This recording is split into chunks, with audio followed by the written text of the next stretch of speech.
He became a dungeon master, but all he really wants is a nap. After waking up in a fantasy world, a laid-back slacker finds himself in charge of a dungeon filled with monsters, traps, and endless responsibilities.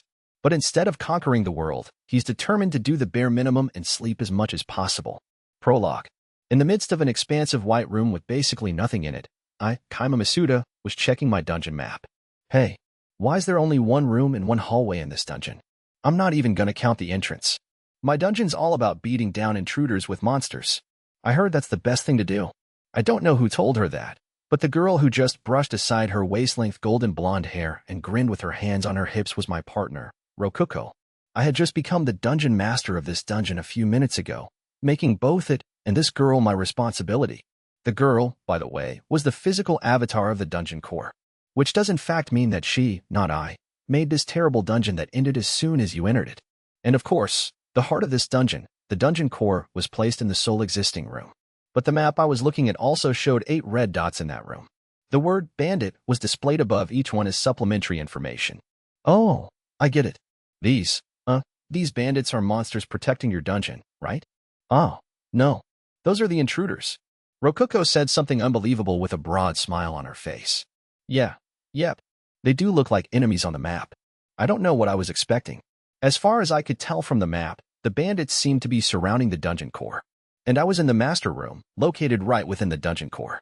The master room was an odd, pure white expanse without any walls or even a floor. It was about as wide as a gymnasium, leading me to believe that it might have also served as a storeroom.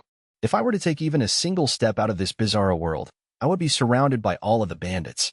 The dungeon core itself was about the size of a basketball, so how could a gym-sized room fit inside of it? It would probably be a waste of time to even think about it. So, Kaima, would you mind killing all of these bandits for me? Without blinking an eye, my partner asked me to do something pretty crazy.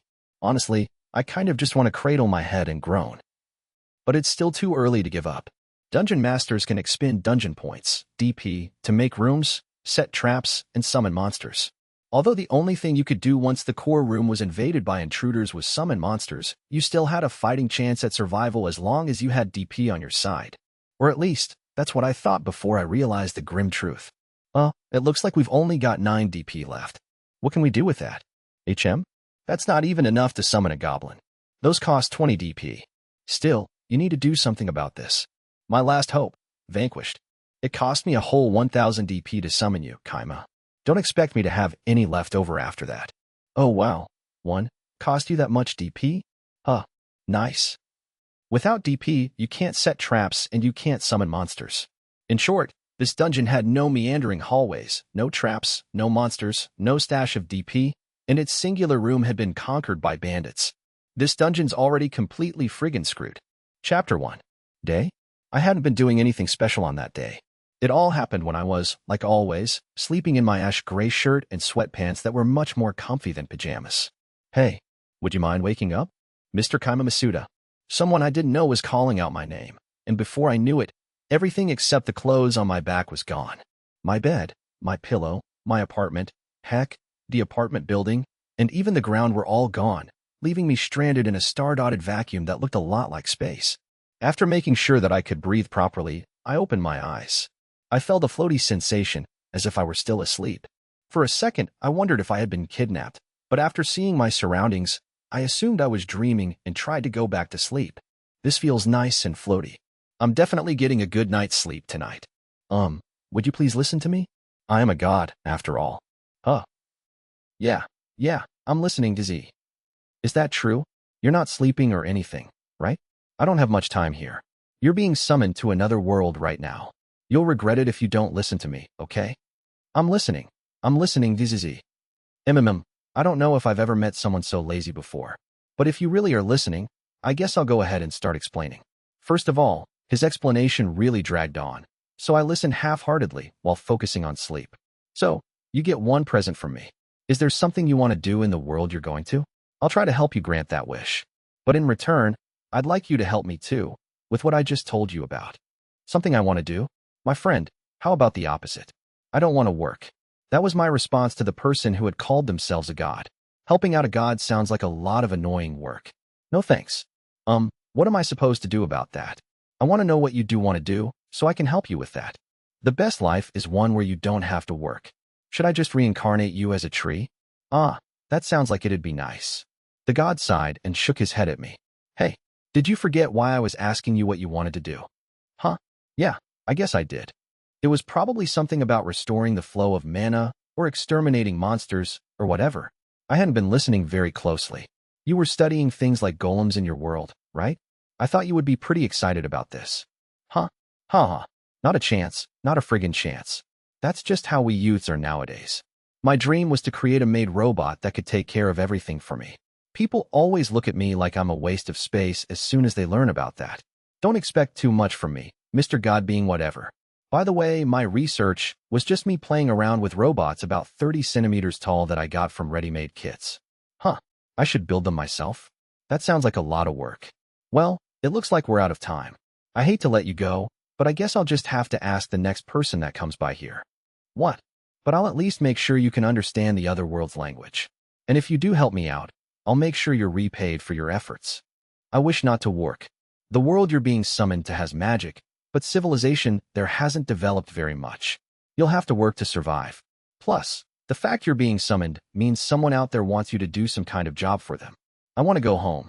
Well, good luck. A bright light enveloped me, blinding my vision. Day 1. All right.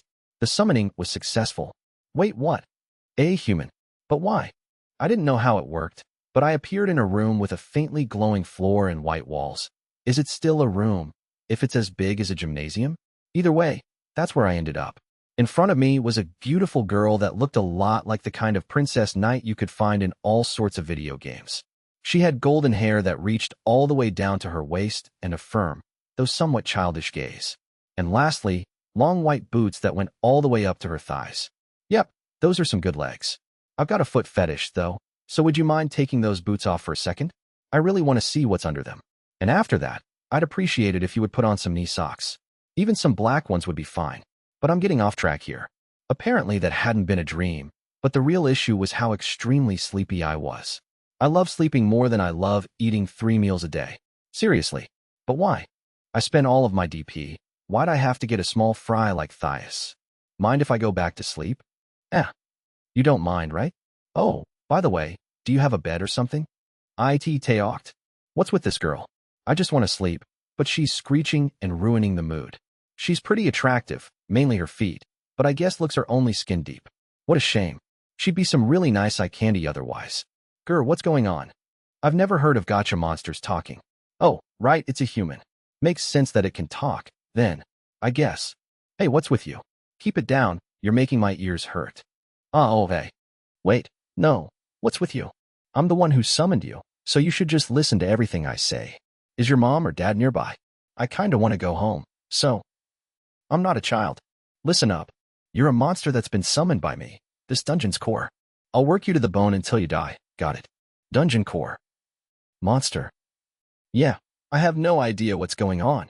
If that god was telling the truth, I've been summoned to another world, and this girl is the person who summoned me, but it doesn't look like I'm a hero or anything. Phew. That's a relief. I don't want to get wrapped up in anything annoying like protecting the world or whatever. That'd get in the way of my precious sleeping time. Come on, stand up and go outside already. Kill all those bandits. I spent 1000 DP on you, so you're actually really strong, right? Holy crap, girl. You sure started saying some pretty violent things all of a sudden. I'm a little less sleepy now, seriously. All right, I'll listen to what you've got to say, but first you've got to help me out a little here. What's a dungeon core? What are monsters? What's DP? I can tell that. You summoned me here. Oh wow, I'm impressed. Makes sense that a talking creature like you is a little smart too. Maybe you're a wizard-type monster. Well, whatever. This is my dungeon. And obviously, this is the master room within me, the dungeon core. All right, what about the dungeon master? Oh, you know about dungeon masters? That's interesting, but my dungeon doesn't have one. Oh, wait. I guess that would make me the dungeon master, kinda. Naturally, I knew nothing about the dungeon masters of this world, but I could guess that they existed thanks to how many fantasy games I've played. But she also mentioned a dungeon core. That must be the heart of this dungeon. And also, this girl? Hey, wait a second. You said I'm a small fry since I'm a human, but aren't you a human too? Nah, this is just my human form. Hey, wait a second. You need to start calling me Master. Ah, that's right. You haven't told me your name yet. What is it? Me? I'm Dungeon Core number 695. A number? Really? That's pretty lazy. But wait. If she's number 695, that must mean there's 694 other dungeons. Okay, I take it back. I would get pretty lazy naming them too. I don't even know if I could think up that many names. Alright, you're Rococo now. What? I mean, it'd be pretty hard to call you Dungeon whatever number whatever, so I'll just name you Rococo. Full name being Rococo Dungeon Core. Oh, by the way, my name's Kaima Masuda. Go ahead and call me Kaima. Not Masuda, Kaima. Dungeon Core number 695, henceforth known as Rococo, looked at me with complete bafflement in her eyes. What? Masuda? Master Kaima. Is that a fake name or something? Wait, what did you just make me say? Kaima Masuda has been recognized as Dungeon Master. Wah. Rococo and I both said the exact same thing at the same time. A transparent, green window popped up before my eyes. It looked like the kind of message window you see in video games all the time. Written on that window in white letters was a message describing that I had been recognized as this dungeon's master. I have no idea what's going on, but I guess I'm a dungeon master now. Menu. Hold on. I take it back. Cancel. Undo what just happened. The blonde girl. Rococo summoned her own window and shouted at it, but nothing in particular happened. Ah, my ears are really starting to hurt, sheesh. Hey, you're being loud as hell right now. Tone it down a little. Actually, just shut up entirely. WH what's with you? Don't order. Me. Arrow. She shut up. Oh, yeah. I'm the dungeon master now. And it looks like dungeons have to obey their master no matter what. Hike. A perfect life without work may have just fallen straight into my lap. That's right. I won't have to work anymore. I'll make this blonde girl do all my work for me while I sleep all day every day. It'll be perfect. Yeah, I'd have to be a completely trash person to do something like that. Well, not to mention, she's a girl. It just wouldn't work out. If she were my age or older, I could at least rest easy while making her do my chores or whatever, but she looks younger than me. She's like a middle schooler at best. Considering how well-developed some elementary schoolers are nowadays, she could probably get discounts at theme parks without trying too hard. Menu? Whoa, it actually popped up. Let's see. What do we have here? A transparent window appeared before me after I called out for it. It was basically a video game menu. Everything I could do was listed out for me in a clear, easy-to-comprehend way. I had 3 main options available to me. Dungeon. Minions. Dungeon Point Catalog. Everything was written in nice and easy Japanese for me. Wait, or is this what that god meant when he said he'd help me understand the language? Yeah, that must be it. Dungeon Point Catalog. Looks like I can use that DP Rococo was talking about earlier to do things here. MGGGH. NGGGH. Oh wow, she's glaring at me pretty hard. Ha ha ha. You aren't scary at all. You're actually pretty cute when you can't talk. I'll give her head a little rub. Oh, that just made her more angry. She's screaming, but no words are coming out. Fantastic. All right, you can talk again. Trash. Idiot. Finally, I can talk again. What did you do to me? You piece of walking garbage. Aha. I'm afraid to say that the only idiot here is you, Rococo. It seems like you accidentally made me your master, or in other words, your dungeon master. Undo that. Why? Because I'm the most important person here. Obey me. Obey. The blonde girl glared at me, cheeks flushed red and eyes brimming with tears. But now I know for sure. This girl's an idiot. Don't call me an idiot. Oh, did I say that out loud? But seriously, think about it. Why did you summon me? Well, to make you a monster in my dungeon. In other words, if I obey you, I'll be forced to fight as a dungeon monster under your command. I'd live or die by the orders you give me. Actually, I'm pretty confident that any order you'd give me would just lead to me dying. So, I'm not going to give up my power over you. No way. I love sleeping, but I'm a bit young to start sleeping for eternity, if you catch my drift. WL, that's just how dungeon monsters work. And you look pretty weak, so. Looks like we're finally on the same page. Though she's not too happy about it. I said this earlier, but you can call me Kaima. MHM. Okay, Kaima. NGH. I can't resist you. Anyway, I'm gonna check out the dungeon real fast. I'd like my sleeping arrangements to be nice and safe, after all. I selected Dungeon from the menu. Just touching it worked fine, but I imagine it would have responded to voice commands as well. Okay, let's check out this dungeon map. She was saying something about bandits, so So, it looks to me that the dungeon core is right in the middle of the room filled with invading bandits. It looks that way to me too. Why? Eh? Don't you know that the dungeon core won't work unless it's placed inside of the dungeon? That's just common sense. I was starting to get a headache. Dungeon cores don't work unless they're placed inside of a dungeon. This dungeon only had one room. So, the dungeon core was placed inside of that room. And there were 8 bandits inside that very same room. This dungeon's already completely friggin' screwed. It was a complete checkmate. Why did she let things get this bad? This is why I used all the DP I had to summon a monster that could beat all those bandits. But what I got instead was you, Kaima. This must be some mistake. I wonder if I can trade you for something stronger. Yeah, that sounds good to me too. Can I go home? No, that's impossible. Well, it's not completely impossible, since it was possible for you to be summoned here. But there's no way we have enough DP for that. Anyway, hurry up and get rid of those bandits. Like, do you actually have an awesome secret skill that could slaughter all those bandits in seconds, or something? Nope. I'm just some guy who's as weak as he looks. To be honest, I think the smartest move here would be abandoning this dungeon. And if possible, setting up shop somewhere else. By the way, what'll happen to me, the dungeon master, if the dungeon core gets destroyed? Well, obviously, you'll die. The master and the core are connected. They live and die together. Holy crap, I'm gonna die. I'm completely done for. Oh god. Don't worry, it's okay. The core will be fine even if the master dies. What's okay about that? And weren't you just talking about us living and dying together? Ah, yeah. Really, don't worry. You're not going to die yet. After hearing that, I realized that I wasn't dead yet despite how it had been several minutes since I first saw that the core was surrounded. I glanced at Rokuko and saw that she was looking at me with an irritated expression that said, "Humph, why are you getting so worked up over nothing? How about I tickle your feet until you pee yourself? Huh? Huh? What's going on?" Well, about that. It's been 3 days since these bandits invaded my dungeon, but they haven't tried to destroy its core at all. Wah. Look, you can use the dungeon menu to look into the dungeon and monitor it directly. As advised, I opened a monitor through the dungeon menu. A new window appeared from thin air before me, displaying what looked like video footage from a security camera placed inside of the dungeon. The bandits were all sleeping around the dungeon core. 2 of them seemed to be awake and keeping guard, but... Alright, they don't seem like they're about to attack the core. By the way, the core was about the size of a basketball and was glowing much like the walls and floor of the room I was in. See? I don't really know what's going on, but we're safe for now. Plus, I get more DP when intruders are in the dungeon, so it works out. How long are we going to be safe like that, though?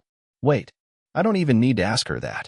She used all her DP to summon a monster specifically because she knows this isn't safe or good. But for now, it does indeed look like we won't be dying anytime soon. Alright. By the way, how do you get more DP? So, to summarize what Rokuko said. 1. Absorb it from the surrounding ground. This tends to be about 10 DP a day. 2. Allow time to pass while an intruder is inside of the dungeon. Varies depending on the strength of the intruder. 3. Kill an intruder. Varies depending on the strength of the intruder. 4. Offer up a corpse. Varies depending on the former strength of whoever died. 5. Offer up treasure. Varies depending on the treasure. Those were the main ways. By the way, it would cost about 20 DP to summon one goblin. Under normal circumstances, she would be able to summon one goblin every 2 days, but the 8 bandits sleeping in the dungeon boosted her DP gain by an additional 80 DP each day. And apparently that number would increase if they stayed inside the dungeon for longer. So, using the 900 DP she saved up through 10 days of being inhabited by bandits, in addition to 100 DP she had stashed away for a rainy day, Rokuko had pooled all of her 1000 DP into rolling a single monster gacha. Yeah, I can understand why she would expect something as strong as 50 goblins after spending 50 goblins worth of DP on something. But sometimes, you gamble and you lose. And wait a second, I'm what she got out of a gacha roll? Seriously? Well, the automatic translator that God gave me may just be translating something else into gacha, but still, I'm feeling pretty conflicted right now. How rare am I? As an aside, there were multiple ranks to the monster gacha. A 100 DP rank, a 1000 DP rank, a 10,000 DP rank, and so on and so on. It goes up a degree each time, without ever reaching an upper limit. In other words, the gacha that I came from was second from the bottom. Apparently, there have been cases where a 100,000 DP gacha pulled a goblin and a 1,000 DP gacha pulled a dragon. The chances for a rare may go up the more DP you spend, but it all still relied on luck. So, why aren't you a dragon? I mean, it wouldn't be surprising if you had rolled a goblin. You're being too greedy. Rococo was just way too egotistical. Did she think she was the center of the universe or something? Bad things happen to everyone. You can't expect everything to go well for you. You might even end up being summoned to another world and forced to work against your will even though you just want to sleep.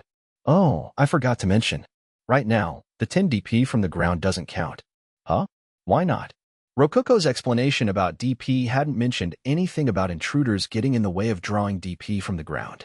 Well, it costs some DP for me to maintain this form. Speaking of which, Rococo had mentioned that she was the avatar of the dungeon core or something like that. Does that mean she could save us some DP by vanishing? Eh? No, you're misunderstanding something. This is just a special form I use when I want to look fancy. I didn't want the monster I summoned to look down on me. In other words, that's just a temporary form. Oh, can you go back to your normal form, then? You're wasting DP. Eh? It's not temporary or anything, but okay. 1 second. And then, Rococo flashed brightly, and then where she once stood was a blonde loli that looked just like a younger Rococo. She was wearing a white dress and would only reach my waist even if she stood on her tippy toes. She looked so small and cute a Lilicon would be drooling at the sight of her. Even her childishly spoiled gaze just made me smile as if I were looking at a rowdy kid. So, what do you think? This is the low-energy form I use to save DP. Oh, that's your low-energy form, huh? You look pretty young. HM? Well, I guess I do look like a child from a human's perspective. What, do you like this body more? I'm not a Lilicon, so I think she looked hotter before. I still love her toes even though they're smaller, but I'm not perverted enough to lay my hands on someone that looks like a little girl. So, now we're getting 10 DP again? Yeah? 10 DP a day. And we have 9 DP total right now. She must have waited until the very moment she had 1000 DP to roll the gacha, given how basically no DP was left over. I scrolled through the DP catalog, but found that you couldn't even summon a goblin with 9 DP. How about a dragon? Lady, even the weakest dragon there, a lesser dragon, costs 100,000 DP. Whoever thought they could get an expensive monster like that for 1000 DP sure is an idiot. I searched the household goods page and discovered that I could buy lots of things even with just 9 DP. Alright, I've decided. On what, Kaima? I exchanged 5 DP for a buckwheat pillow. I'm going to bed. Eh? Hold on. What about the bandits? Be quiet while I'm sleeping. Night. Yep. DP sure is useful. Now just need to save up 50 DP so I can buy a futon. I've also got my eye on that 10,000 DP heavenly pillow and that 100,000 DP first-rate futon. I rolled onto my side and closed my eyes, listening as Rococo's noisy cries slowly faded into silence. Day 2. I stood up after waking up and stretched my stiff muscles. The floor was pretty warm, not cold at all, but it was also hard and constantly glowing. Not exactly the best place to get a good night's sleep. I had been hoping that I might find myself back in my room after waking up, but had no such luck. I glanced to the side and saw Rococo glaring at me. Grr. Why, you're finally awake, Kaima. Yo, Rococo. How long was I asleep? As if I know. You slept for 9 hours. Ah, my mouth said that on its own. I didn't know if time moved at the same speed as it did on Earth, but I decided to just roll with it and assume I had indeed slept for 9 hours. I checked our DP and saw that our 4 DP had turned into 34 DP. I guess the bandits' DP trickles in over time. The bandits probably aren't all as strong as each other, either, so I should just give up on making precise estimations of DP gain. What time is it right now? It's 8 in the morning. By the way, one day has 24 hours in it. Wait. Why am I answering you? Thanks, much appreciated. By the way, end every sentence you say with meow. Don't mess with meow. Each day consisted of 24 hours. As an aside, each year seemed to consist of 12 months, or 365 days. Basically the same thing as Earth. Perfect, I won't have any trouble remembering that. Just for peace of mind, I investigated how much weight my orders held and learned that Rococo's body would execute them on its own. I'm in another world and there's a girl who has to listen to everything I say. If I weren't a gentleman dedicated to sleep, there would be some adult-only things happening right now. I canceled the meow order and decided to double-check the situation. What's going on with the bandits? They just woke up and went outside. One stayed behind to stand guard. HM. So, let's summon a goblin or something. DP summoning. Goblin. What? While I was in the middle of being stunned, a faintly glowing circle appeared on the ground. It then flashed brightly, and before I knew it, there was a small, ugly-looking person with green skin standing where the circle used to be. The same thing probably happened when I got summoned. Okay, not okay. Oh wait, I thumped Rokuko on the head. I checked our DP and saw that we only had 14 DP left. 20 DP was gone, just like that. Why'd you do that? Getting hit like that hurts. What'll you do if you break me? Don't just up and use DP on your own like that, idiot. What? It's my DP. I can do whatever I want with it. Okay, yeah, she's an idiot. I grabbed onto Rokuko's head and forced her to look me in the eyes. It's not your DP anymore. It's my DP. If you really want to use it for something, get my permission first. You don't want to die, right? What? Are you threatening me? But if I die, you'll die too. That's right. If the dungeon core gets destroyed, I'll die too. That's why I'm telling you not to do anything on your own. After hearing me say that in a forceful tone, Rokuko trembled in surprise with tears forming in her eyes. Why you're right. Sorry, but what else are we supposed to do? That depends. Tell me more about this place first. And, can we return this goblin? Nope. But if it dies inside of the dungeon, we get 2 DP. Only a 10th? Alright, we'll keep him around for now. I ordered the goblin to wait in a corner for now. Sheesh. This room really is big. That corner's really far away. Though, I guess it has to be if we can summon things like dragons in here. Okay. So, we're right by Tsaya Mountain. By the way, this dungeon's name is Ordinary Cave. I heard an adventurer say that. Seriously? They're not even thinking of this place as a dungeon. Come on. Or so I thought, but apparently some dungeons just have names like that. Confusing. Well, maybe things would be different if there were some rooms with brick floors or something. But yeah, right now this place just looks like an ordinary cave. What's an adventurer? Apparently, humans made something called the Adventurers Guild. I wonder what makes it different from the Knights Order. I don't really know the details. Guess there's a Knights Order too. I can guess that the difference between them is like the difference between a private organization and a public peacekeeping organization. Wait, if that's all Rokuko knows, doesn't that mean I know more than her already? I mean, I'm just assuming, but still. Are there any human settlements nearby? Show me a map if you have one. You can look at one through the menu. I think it was somewhere in the dungeon menu. I don't remember an option like that. I went ahead and double-checked the menu. There I found an option called Surrounding Area Information, and further within that, Map. Apparently, there was a major road just down the mountain. The bandits were probably raiding it. I fiddled with zooming in on the map to try and learn more about the lay of the land. But, basically all I could see was the immediate area surrounding this mountain. There was Tsaya Mountain, a single large town nearby, and an ocean beyond the mountain. Oh yeah, and there were also a few small villages scattered about. By the way, the map was very vague. Not really detailed at all. I really wished it would give more information, like distance or something. Better than nothing, though. Apparently, it was the kind of map people use in this world. So yeah, hey, won't you kill that bandit for me? We would get lots of DP if you kill him. It feels like he would be worth about 200 DP.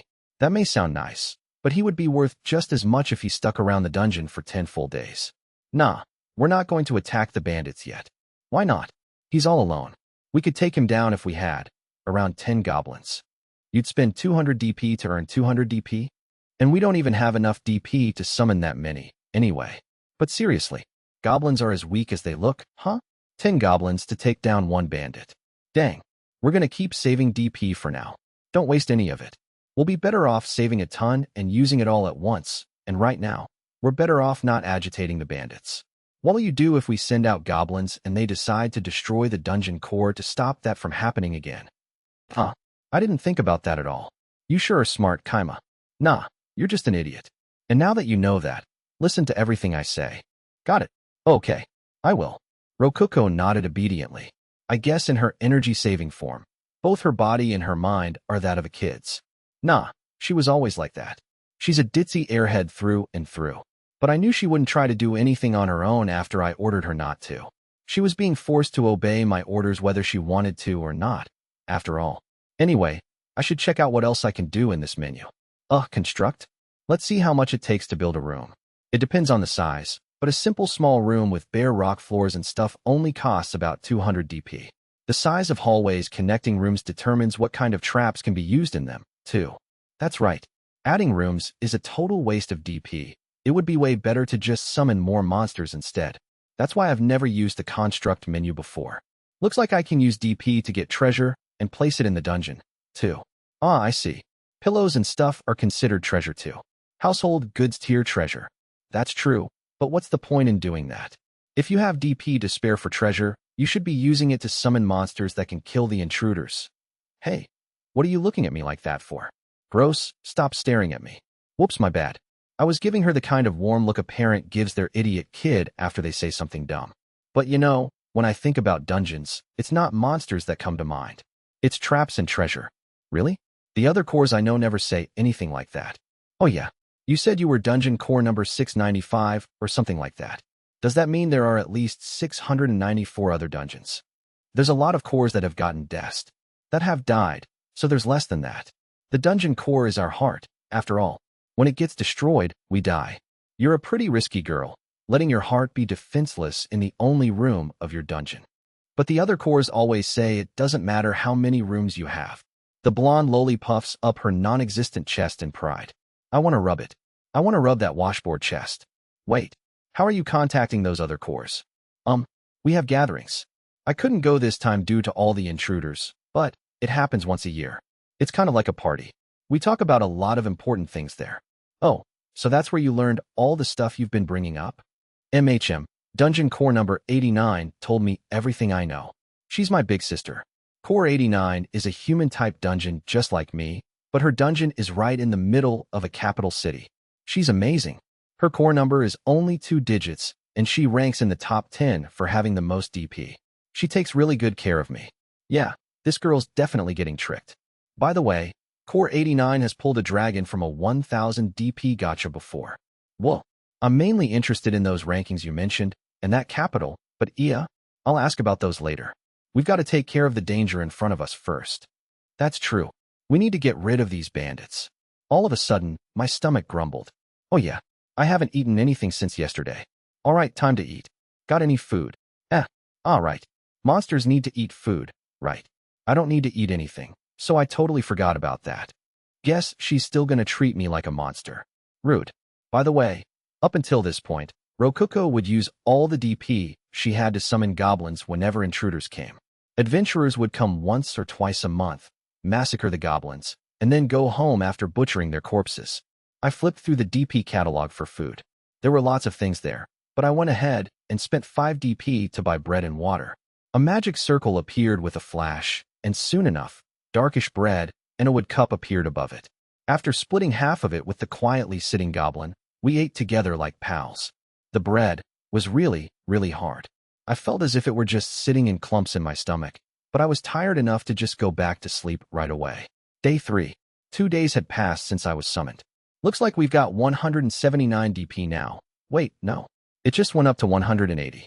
I could summon 9 whole goblins with this much. As an aside, I had figured out why the bandits hadn't destroyed the dungeon core. They were using it in place of a foot warmer.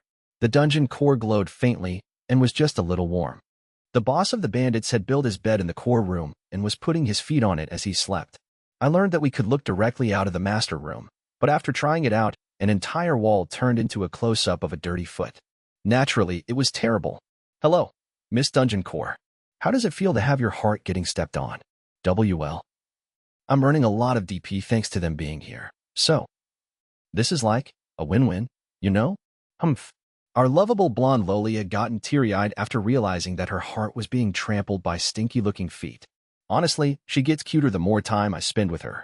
I spent some more time investigating the menu and learned that I could look into the dungeon from basically any angle I wanted by using the existing walls and ceilings. I could peer into the dungeon from the ceilings of the hallways, the floors of the rooms, and basically any wall. By the way, Rokuko hadn't known about that. Not surprising. There's not much need for advanced reconnaissance when your dungeon only has 1 room. Alright. Yes, I should finally start doing something. You'll summon something, right? You'll summon a lot of goblins and kill them all, right? Buying a lizard man for 150 DP might be smart. I won't forgive that bandit boss. Let's stab him to death. Idiot. They'll just kill us in revenge if we try that. Look at how many of them there are. As expected, she felt humiliated over having her heart used as a simple foot warmer. She was practically barking like a dog and growling at the bandit's boss. Though given how cute her appearance was in energy-saving mode, she was more like a puppy than anything. There's 8 of them. We're way too weak to take them on. And if you hadn't summoned that first goblin, we wouldn't need to waste so much DP on food. The maintenance cost. I had never thought of that before. Wait, Didn't you waste a bunch of DP on that futon, or whatever? Don't be ridiculous. That futon 50 DP was an absolutely necessary expense. So, what are you going to do? I've got a plan, but... Hey, Rococo, do you know how to write words? And do you think those bandits can read? Writing? Uh-huh. I can write. I saw those bandits reading a book they stole from someone before, so they can definitely read simple things. Sweet. Then listen closely and write the things I tell you to. Okay, eh? Bandit's perspective. Bus.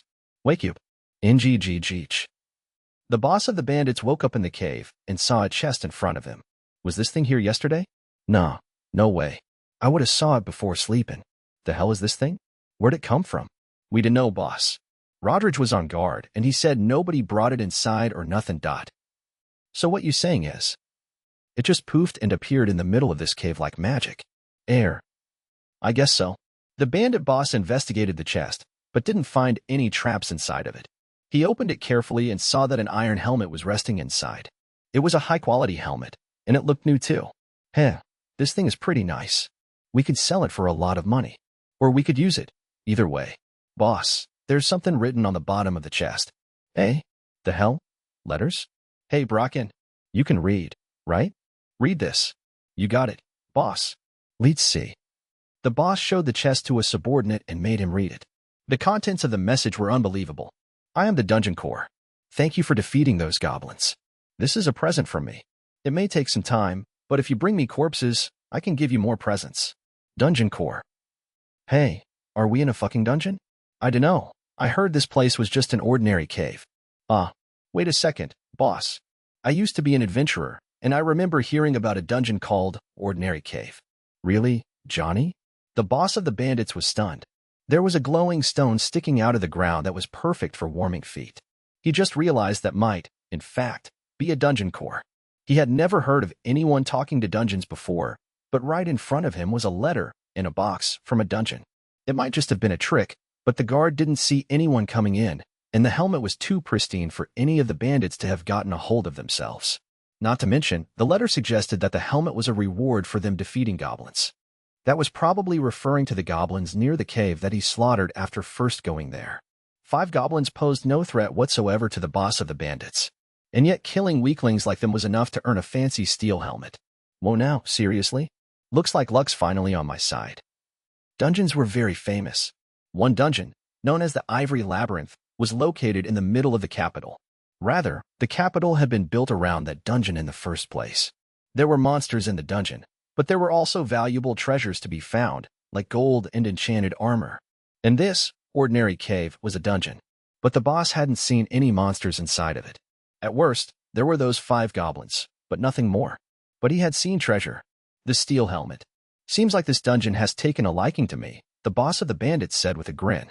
Those who earn the favor of dungeons are rewarded with treasure. In other words, they obtain infinite wealth. Speaking of which, the letter had mentioned that they would be rewarded again if they offered up more corpses. The goblin corpses had vanished while he wasn't looking. He had thought that one of his subordinates had taken care of them, but in truth, the dungeon had likely absorbed them. A single glance confirmed that the treasure chest had vanished as well. Kaima's perspective. Gaba. Why? Why did you make me thank them? The blonde lowly stomped around in a circle. I can see your white panties, you know? Absolutely shameful. Though, I definitely understood why she was so upset. After all, I had spent every last DP we had giving that present to the bandits boss.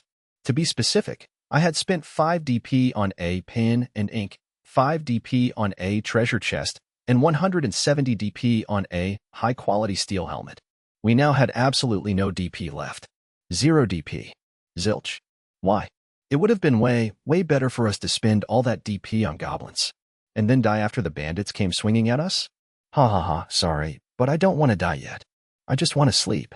But still. That was just. Gur, you traitor. Calm down. That gift just bought us some valuable time. I'll kill them all soon enough, trust me. Eh? Rococo blinked in surprise, as if she hadn't expected me to say something like, I'll kill them all. But why? Didn't you give them that gift because you're a human and want to help them out? What? No.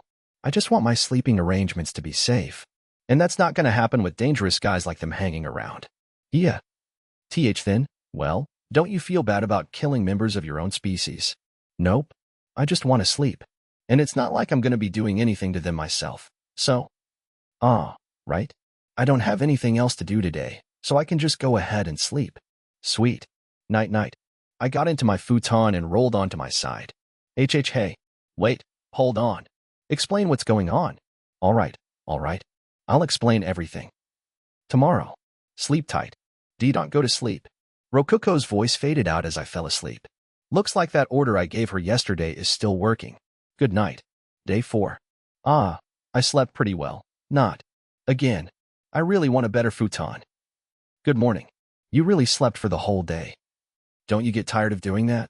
Not at all. So, now that you're awake, explain what's going on. But first, look at the DP. What's going on? I opened the menu to check our DP and saw that we now had 867 DP. Huh? Oh wow, it shot way up. Not quite as much as I was hoping for, but this will do. Are you saying you knew this would happen? Huh? Basically, but let me ask you this first. Did something happen? Some adventurers attacked. According to Rokuko, a bandit standing guard noticed that adventurers were on their way to the cave, so all the bandits hid in the main room out of sight from the entrance corridor before launching a surprise attack. They then defeated the 4 adventurers without a single scratch on any of them. So, after that, the bandits looted the adventurers' corpses and offered up their corpses to me. They even went out of their way to push them against the dungeon core. I could do that on my own if they just left the corpses lying around in the dungeon, though. They figured that out after I went out of my way to absorb the corpses they weren't pushing against me, I think. They killed them inside of the dungeon, huh? I guess those bandits are smarter than you, Rokuko. What do you mean by that? I mean what I said. After hearing that, Rokuko's smile became a peeved frown, cheeks puffing out. It looked less like she was angry and more like she was pouting. But how did you know that the adventurers were coming? Seriously. Didn't you say yourself that adventurers come here once or twice a month? Now that you mention it, I did say that. This dungeon was probably being used as a training grounds for newbies where they could safely mop up weak goblins and get battle experience. The fact that nobody had destroyed the core yet strongly implied that it was being protected by some sort of rule. The guild was basically saying go get a look at a real dungeon core, and that was that. But think about it. Could rookie adventurers challenging a dungeon like this, ordinary cave, beat 8 bandits? The answer was as you heard. No way would the bandits lose against rookies who had come here expecting 5 or 6 goblins. They couldn't lose, so they attacked them. They stole from them. They killed them. Naturally. They are bandits, after all. So what does all this have to do with the helmet and letter you sent them yesterday? Bandits are greedy. If we act friendly and give them expensive-looking gifts, they'll be nice and cooperative with us. Basically, the bandits are going to stay in this cave now that they know they'll be rewarded for doing so, which in turn will net us DP as they kill adventurers. Unless they had some major fetishes, they wouldn't bring corpses into the cave where they slept. But by showing them that we could make corpses disappear, they'd realize that the best way to get rid of evidence was to offer the corpses up to us, rather than leaving them around where somebody might find them. And they'd get treasure for it too. Why wouldn't they bring corpses to us? Plus, under normal circumstances, the bandits would abandon this ordinary cave if the adventurers ever figured out that they were held up here. It just wouldn't be safe. Put all that together and the bandits would feel compelled to slaughter all adventurers for 3 reasons: to stay in the cave, for treasure, and just because it was their job anyway. The fact they chose to ambush the adventurers inside of the cave was just a nice bonus. Though, in the long term, the best thing really would be to just run away without fighting, but they didn't seem to realize that. I'm glad they're a bunch of idiots. But Kaima, wouldn't you prefer it if the bandits left? No, I wouldn't. I can't kill them all if they run away, right? There's a bunch of DP right there waiting for us. I don't want to waste it. I'm gonna squeeze every last bit of value from them that I can. Well, you called them DP even though you're a human too. Kaima, I'm starting to respect you a little bit. You monster. Thanks. Now, I'm gonna go back to sleep. Night-night. You're going back to sleep even though you just woke up. What an idiot. You can obviously only go back to sleep right after waking up. It's a precious opportunity. However, I don't feel bad at all that adventurers died because of my plan. Though, to be fair, the bandits killed them while I was sleeping, and I didn't even see their corpses. I wonder if I'll have to start killing people myself at some point. How will I feel then? Whatever. Like it or not, I'm a dungeon master now. That's who I am, and there's no going back. I went back to sleep and had a peaceful rest without having a single nightmare. Our DP went up a little. The bandits might have gotten stronger from killing the adventurers, which in turn might have increased how much DP we got from them hanging around. Alright, we're gonna add a room. We have enough ink to write another letter on a treasure chest, right? Eh? Oh, right. We do. But are you really going to waste DP on a room? We have so much. Rokuko said that while flipping through the DP catalog and looking at all the monsters we could summon for 800 DP. Ha ha ha. Will this blonde loli never learn? Alright, here I go. Huh. It says that we can place items wherever we want, but since intruders are on this floor, we can't build any new rooms. Any monsters we summon will have to come out of the dungeon core, too. Oh well. We'll just have to get the bandits outside. Write down what I say again. It shouldn't be a problem if we just tell them the truth this time. Okay, I'll write whatever you want. I just need to write it on the bottom of the chest again, right? After I used DP to summon another chest, Rokuko scrawled another letter on the bottom of it. Bandit's perspective. Bus. Another chest appeared. Oh, out of the way. I've been waiting for this. The boss of the bandits opened the chest that had basically grown out of the floor in front of him. Inside was something that made him tilt his head in confusion. A pillow? It looks pretty high quality, but it's not a magic tool or anything.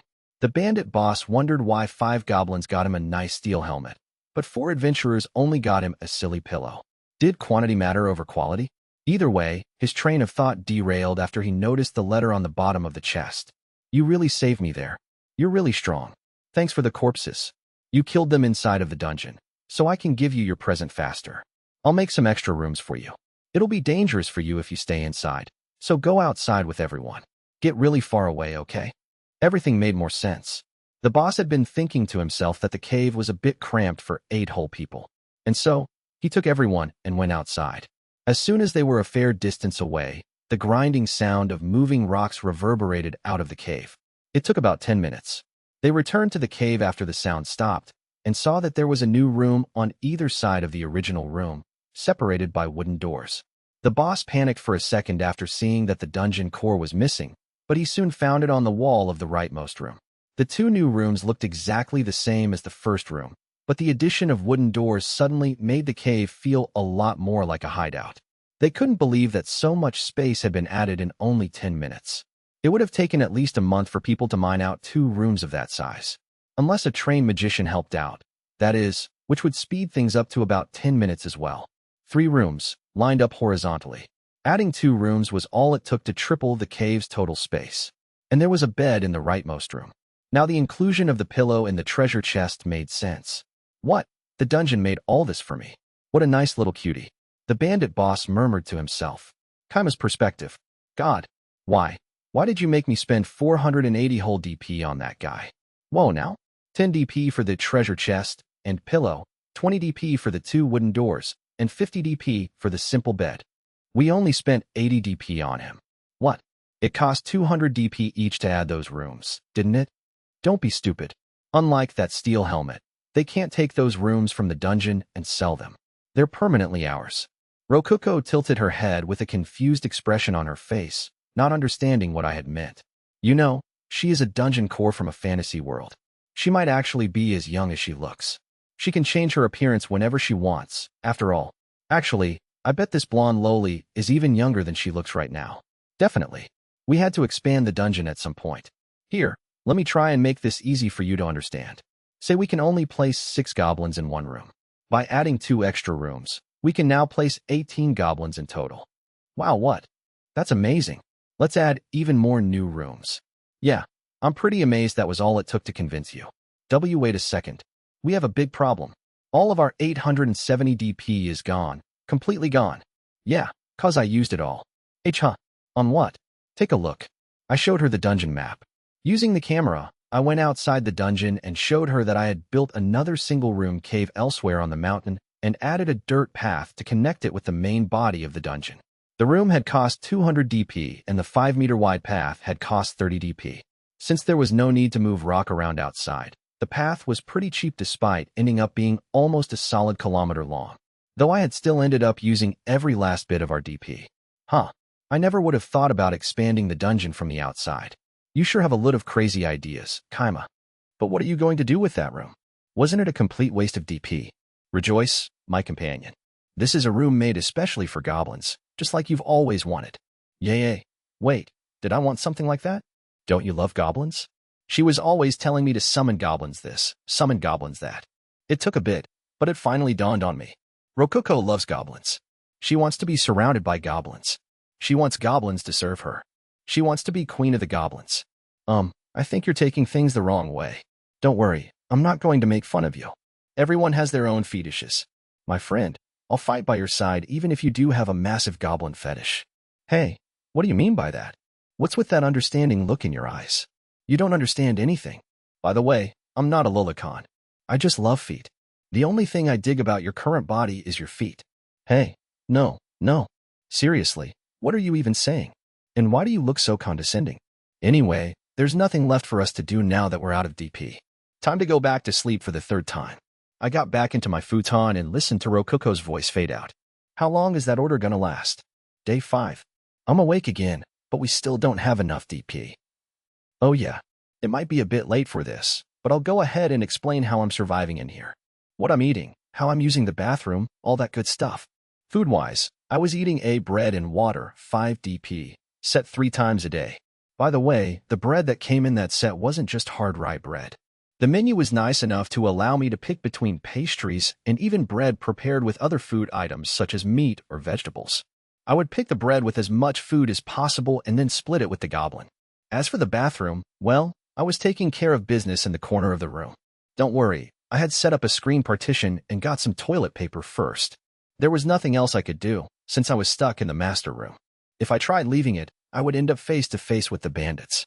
Thankfully, the dungeon core would suck up everything that came out of me, so we didn't have to worry about the smell or anything. Though Rococo grimaced whenever she sucked up my poop. How would you feel if someone pooped inside of your heart? Huh? Not good, right? Ha ha ha. You're a girl. You shouldn't be saying poop. What's your problem, anyway? The goblin is pooping inside of you too. Shouldn't a goblin fetishes like you be crying of happiness? Hey, seriously, is that really what you think of me? You know I'm an intelligent life form, right? Yeah, you're still kind of a mystery to me, honestly. Oh, but like I said before, I definitely love your feet. They're pale but nice and curvy. The definition of healthy feet. They're so hot that if you were in your other form, I would... Oh geez.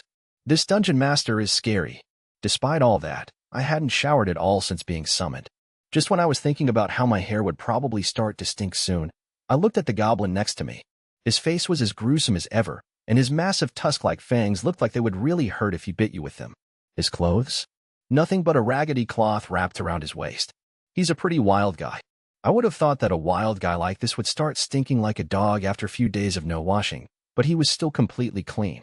Did he have some kind of secret I didn't know about? My questions were all answered by Rococo.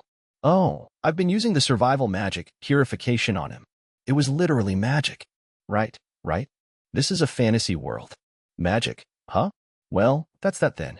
Would you mind casting it on me too? Wah. You need purification too. Oh, I see. You're playing favorites with the goblin because you have a goblin fetish. No, I just didn't know that dungeon masters needed purification. And anyway, do that yourself, sheesh. Hey, now, why are you acting like I can use magic? Eh? You can't. Apparently, all humans were capable of using magic. Even the bandits had been using it when I wasn't looking. Wait, seriously? Do I just know nothing about nothing? Oh, wait. This is a fantasy world. Obviously, I don't know much of anything. I wonder if I can use purification too. I'll try asking her how to use it. You just, build up your mana and cast purification. That's all. That didn't help at all. What do you mean, build up my mana? What do you mean, just cast purification? You're like a cookbook that says to add some salt, without listing grams or teaspoons or anything. Come on, I'm a human from a world where magic doesn't even exist. I'm as much of a beginner as you can possibly be. Kaima, you can use the menu, can't you? It's basically the same thing as that. Seriously? Purification. Oh wow, that actually worked. A fluffy, lemony sensation washed over my body from head to toe and purified it. Now I can sleep as much as I want, completely clean. I could cast purification on myself right after waking up and go back to sleep immediately, feeling refreshed. I felt a little pleasantly tired, as if casting the spell had used up part of my MP or something. This spell is perfect for sleeping. Fantastic. By the way, you can cast simple survival spells with just mana and some mental effort, but you'll have to learn stronger spells through scrolls before you can use them. Scrolls. Aha. You could teach yourself the spells by figuring them out from the ground up with logic, but that's not reasonable for most people. Only researchers really do that. So, normally you'll have to use scrolls to learn magic. Well, I've never used a scroll myself, but... Oh, maybe there are some in the DP catalog. I checked the DP catalog and saw that in the treasure section there were plenty of scrolls, like the Fireball scroll, 500 DP, or the Earth Barrier scroll, 700 DP. Each spell belonged to an element, and the four main elements were earth, water, wind, and fire. There were also special elements known as light, darkness, and space-time. Spells were then classified even further beyond that, with each one either being a bottom rank, low rank, mid rank, high rank, special rank, king rank, or god rank spell. Fireball, for instance, was a low rank fire spell.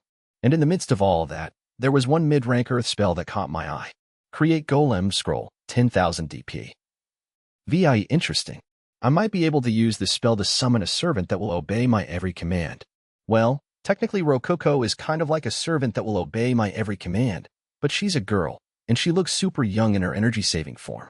I want something more like a robot to order around. I definitely want to get this scroll soon, but I don't know if I should get it or the equally expensive Heavenly Pillow first. Day 7. In the end, we didn't do anything for 2 days after expanding the dungeon. The bandits seemed to have taken some time off too, judging by how about half of them had been hanging out in the dungeon drinking and sleeping for the past 2 days. I had thought that bandits spent all day every day plundering, but I guess not. Maybe they just don't work when their boss is away for a few days? Either way, I didn't mind. Them hanging around inside the dungeon meant we got a little more DP each day. When the boss of the bandits eventually came back, he had 7 new thugs with him. I wondered where he got them and how strong they were, but judging from how much DP they were earning us, thugs was the right word for them. Each one of them earned us about 10 to 15 DP a day, so the 7 of them combined boosted our daily profits by 70 to 105 DP. Not to mention, there was a young adventurer with them that they had probably kidnapped on the way back. Yeah, too bad he's not a girl, since he's all tied up. That ball gag especially would be pretty hot on a GI. My pervy thoughts were interrupted by the bandits suddenly stabbing the adventurer repeatedly with their swords. Holy crap. These guys are scary. I watched the dungeon absorb the blood flowing onto the floor in a daze, and soon enough the slaughter was over. Oh, wow, that earned us a lot of DP. Around 300 DP, just from that one guy. We can summon 15 of those goblins you love so much with that. Ah, right. That was a live sacrifice to us, the dungeon. That's the kind of enthusiasm I like to see. I should reward them somehow.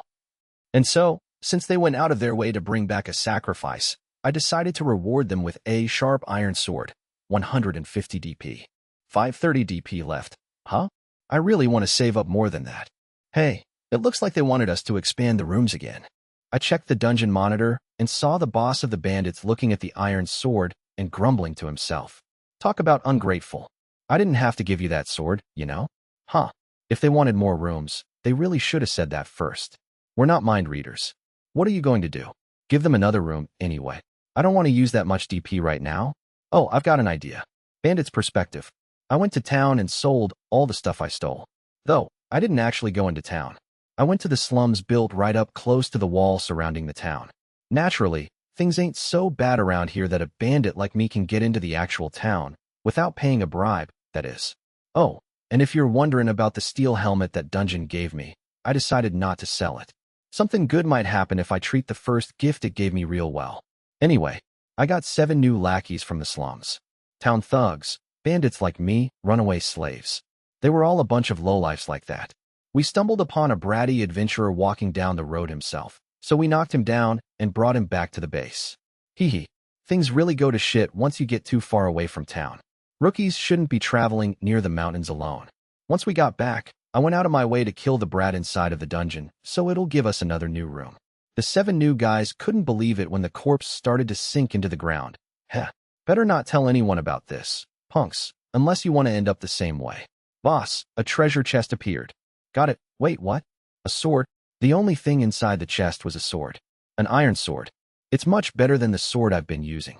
But I don't want a new sword right now. I want a new room. Things will be tighter now that we've got 7 new guys. Though, we managed before with a single room by having 6 people stay inside, while 2 people went outside to stand guard. So we can manage now with 3 rooms, but it'll still be tight.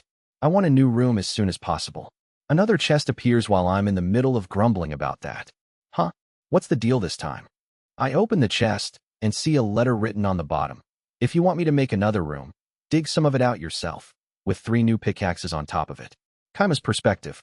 I gave them some pickaxes so they could help dig out the room, but they just got mad. But why? The less rock that's in the way, the less DP it costs to make a room. So them mining the walls a bit themselves would really help out. I don't know. I think it makes sense that they would get mad. I'd get mad too, you know. Yeah, you're right. I guess I knew this would happen. You knew this would happen? Kaima, you gave them the pickaxes knowing they'd get mad. Well, I was thinking that they'd work harder to bring sacrifices if they got mad at me for not giving them an extra room. But yeah, day 9. As always, there was nothing for me to do. The bandits did eventually start mining the walls themselves, though they kept grumbling while doing so. They started off by throwing the excess rock and stone outside, but halfway through we started to absorb the stuff into the dungeon under the guise of accepting it as an offering. It didn't earn us even a single DP, but the bandits appreciated us helping out enough that they started working faster without complaining. They really are simple guys. I guess at this rate we'll be able to make a small room in like 10 days. It feels like people are coming. I glanced at Rokuko after she murmured that to me. Bandits? I don't think so. They're probably adventurers. I think the bandits just noticed them too. I guess they're going to do another surprise attack. Alright. They're almost definitely investigating this cave since those last adventurers never came back. I didn't expect them so soon, but they presented a good opportunity. I decided to tell Rokuko about the rest of my plan to eliminate the bandits. She won't try to do anything unnecessary if she knows what's really going on here. Since they came all the way to investigate us, they're stronger than the last adventurers that came here. After all, it'd just be a waste of time if they sent some weaker people that ended up not coming back either. From the bandits' perspective, they couldn't let anyone see this completely changed, ordinary cave and survive to tell the tale.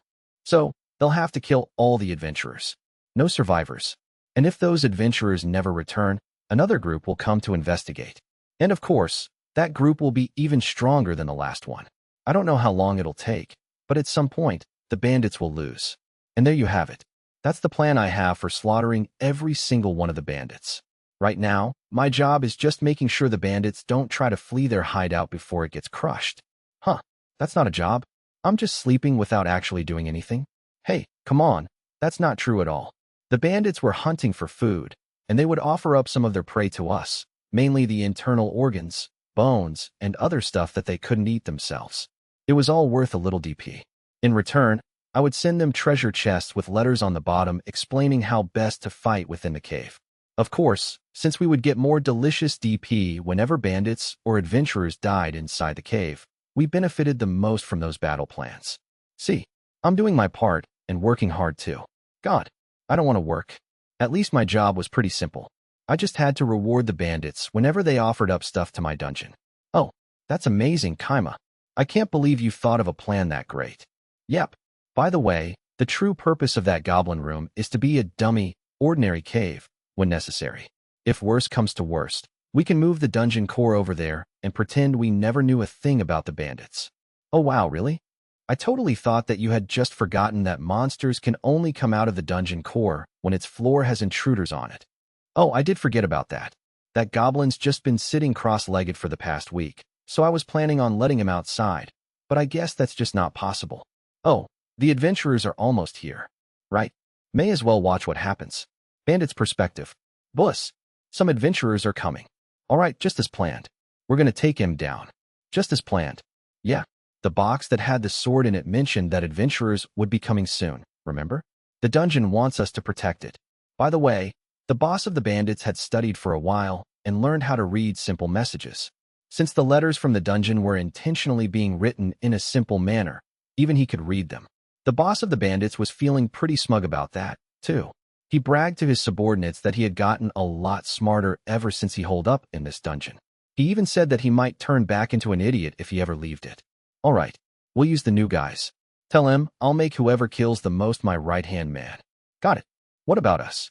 If the guys get slaughtered, we'll finish off the weakened adventurers. That'll be the end of it if everything works out. The dungeon really had taught the boss a lot about warfare. Use the new guys first and get ready to get rid of the weakest ones as soon possible. That was just one of the lessons he had learned. Having a hideout where you could stash treasure and get shelter from the rain was everything to a bandit. It was status. It'd be dangerous if anyone ever discovered the hideout, but slaughtering everyone who finds it should take care of that. Or at least, That was what the letter from the dungeon said, and thus that was what the boss of the bandits believed. Two corners of the dungeon's first room were blind spots coming from the entrance hallway, making them the perfect spot to launch a surprise attack. Though there was so little space, only about 8 people could hide effectively. That's where the new guys would be camping out. Every other bandit hid in one of the 2 new rooms the dungeon had made for them. That way, they could rush out and provide support whenever necessary. Huh? I thought this was a one-room dungeon with the core right at the start. Those were the last words ever spoken by one of the 3 adventurers. New Guy A had swung down his sword at the adventurer who had popped his defenseless head out of the entrance hallway. Take Thias. His rusted, dull sword hit a weak spot on the adventurer's uncovered neck and snapped that part of his spine with a single blow. Right, that guy's one of the thugs I picked up at the slums. I remember him being all smug and cocky. I told him to keep quiet until his first attack landed, but I guess that was too much for a thug who's never killed a man before. But by chance, he had managed to kill one of the adventurers with his first swing. That could only be called the result of pure luck. Hey, now I'm gonna be the boss's right-hand man. Benny. TCH, bandits. / Huh? Gah. The adventurers. The swordsman's counterattack cut halfway through New Guy A's neck. That wound was severe enough that he would need high-rank magic to survive, which basically meant he was already dead. He had landed a critical hit with a surprise attack on the first adventurer, and now he had been hit with more or less the same thing himself. The swordsman's weapon was a sharp, well-cared-for sword, but what mattered more than anything else was his prowess, reflected by the skill he had used. New Gaia collapsed onto the ground. Nobody made the dumb mistake of watching his corpse fall to the ground, but the adventurers still moved faster than any of the newbie bandits. Shit, he's got a skill. We've got to pile up on him. We'll win through numbers. Gah. The backmost adventurer launched an arrow that pierced the chest of New Guy B's cracked leather armor and killed him instantly. He must not have expected to kill the bandit in a single blow, as a second arrow soon stabbed through his head. He shot fast and he shot hard. His aim was good too. He might have been using a bow combat skill, but either way, an archer can't do anything in a close-quarters fight. The fact he stood his ground in the hallway was probably reflective of how little combat experience he had. Or perhaps he just didn't want to run away and abandon his companion. It was a brutal battle from that point on. Despite having lost one of their own, the adventurers fought well together. They were definitely stronger than the newbie bandits. That was obvious from the moment the adventurers first used a skill, but even so, they couldn't win against numbers. The swordsman was surrounded and the archer was defeated after the bandits used a corpse as a shield to get close. In the end, 5 of the cocky bandits had died trying to defeat the 3 adventurers. Out of the 3 newbies who had killed one of the adventurers, 2 had died from counterattacks, leaving only 1 alive. New Guy C, a former mercenary who had luckily managed to survive after killing an adventurer, was made the boss's right-hand man as promised. We're gonna be getting a lot of new members from now on. He can help me keep everything together. Let's see. Only the criminal slaves and ex-mercenaries survived. Guess thugs are pretty worthless, huh? Now, that should be enough corpses to get us a new room, yeah? I'm counting on you, my lovely dungeon friend. And so, a treasure chest appeared. Inside was a letter saying good work. I'll add a new room, so please go outside. As a nice bonus, the chest even had food inside of it. There was even a sweet-smelling kind of bread that the boss had never seen before. It smelled a lot like the incredibly expensive fruit known as melons. By chance, the boss had smelled a melon once before in his life. That event led to his fall from grace and descent into banditry, but there's no point in talking about that. The boss offered the bread to his new right-hand man to test for poison, and it ended up being so delicious that he said, "I've never tasted bread this sweet in my life. I swear I'll serve you for the rest of my life, boss," while shoving it into his mouth. His expression was so much more sincere than the one he had when he first joined that the boss couldn't help but shake his head, grinning. Kaima's perspective. The bandits killed the last adventurer. Really, the adventurers had been a lot dumber than I expected. If the first adventurer had put his guard up after noticing something was off about the dungeon, they might have survived the bandits' surprise attack. Perhaps he just wasn't taking our dungeon seriously, considering it was an ordinary cave and nothing more. He might have assumed that even if there was a surprise attack, it would be conducted by mere goblins. Maybe he knew that the roads had been getting more dangerous and figured that a random cave would have nothing to do with that. He might have expected that the newbie adventurers from before had simply gotten lost and set up camp in our cave. We'll never know now, but that doesn't really matter since they're all dead now. They should have taken this place seriously the moment they heard about the last adventurers never coming back, but they didn't. That's their fault. I glanced at the monitor and saw the exact moment that the archer was stabbed through the chest with a sword. I saw something I shouldn't have again. Am I gonna have nightmares about this stuff? Oh, so much DP. I'm starting to like these bandits a lot more than I used to. They're not even stepping on the dungeon core anymore. They're murderers and thieves, you know. Well, whatever. We got 1,900 DP from that battle, which increased our total to 2,951 DP. Some rough mental math lead me to conclude that the 5 bandits were worth about 1,000 DP together, while the 3 adventurers were worth about 900 DP. We're gonna get less DP each day without those bandits hanging around, but I'd say that's a fair trade. Alright, I'll give them those rooms they want. They've been mining the leftmost wall of the left room, so I'll build 2 new rooms in that direction. I want a bend, so I'll make the 3rd room to the right of the 2nd new room. We can put the core there for maximum safety. Oh, right. I'll give him some food too. I wonder what'll happen if someone from this world eats a melon roll or something. Melon roll? What's that? I don't see anything like that in the DP catalog. What are you talking about? It's right there. Though, I did just find it a second ago. I put 1 pastry set, 5 DP, 1 fancy bread set, 5 DP, and 1 dried meat and vegetables set, 15 DP, into a treasure chest, 5 DP. With a letter on the bottom telling the bandits to go outside before sending it all into the dungeon. It took 630 DP to make those rooms, so we had 2,291 DP left over after all of that. Looks like we've still got a ways to go until we reach 10,000 DP. I checked up on the bandits and saw one of them devouring the melon roll with a blissful smile on his face. It was the guy who had stabbed the archer through the chest. He swore his loyalty to the bandit boss thanks to that bread. Talk about overkill. Holy cow, this tastes amazing. This melon roll is so good. Kaima, did you used to eat things this tasty all the time? So, after letting Rococo try out some melon roll because she looked pretty curious about it, she started stuffing her face with it, eyes shining. Wait, you eat bread? Wait, I mean, you can actually eat stuff? First time I'm seeing that. WH what? It's not like I can't eat food or anything, but you don't need to, right? I don't, but it's like a treat. I'm treating myself. Do you have any more? I mean, you know that a single one of these costs 5 DP, right? When it comes with a drink, anyway. You can get 6 of them at once with a pastry set, so that'll be the better deal. It'll be cheaper to buy a drink from a 5 DP barrel, too. Wait a second. Buying in bulk is so cheap I feel like I was getting ripped off before. But I don't remember seeing this pastry set in the DP menu before. What's going on? Well, there's a whole world of bread out there, but we need to save DP right now. There's more kinds of bread like this. Hey, you don't have to be so stingy.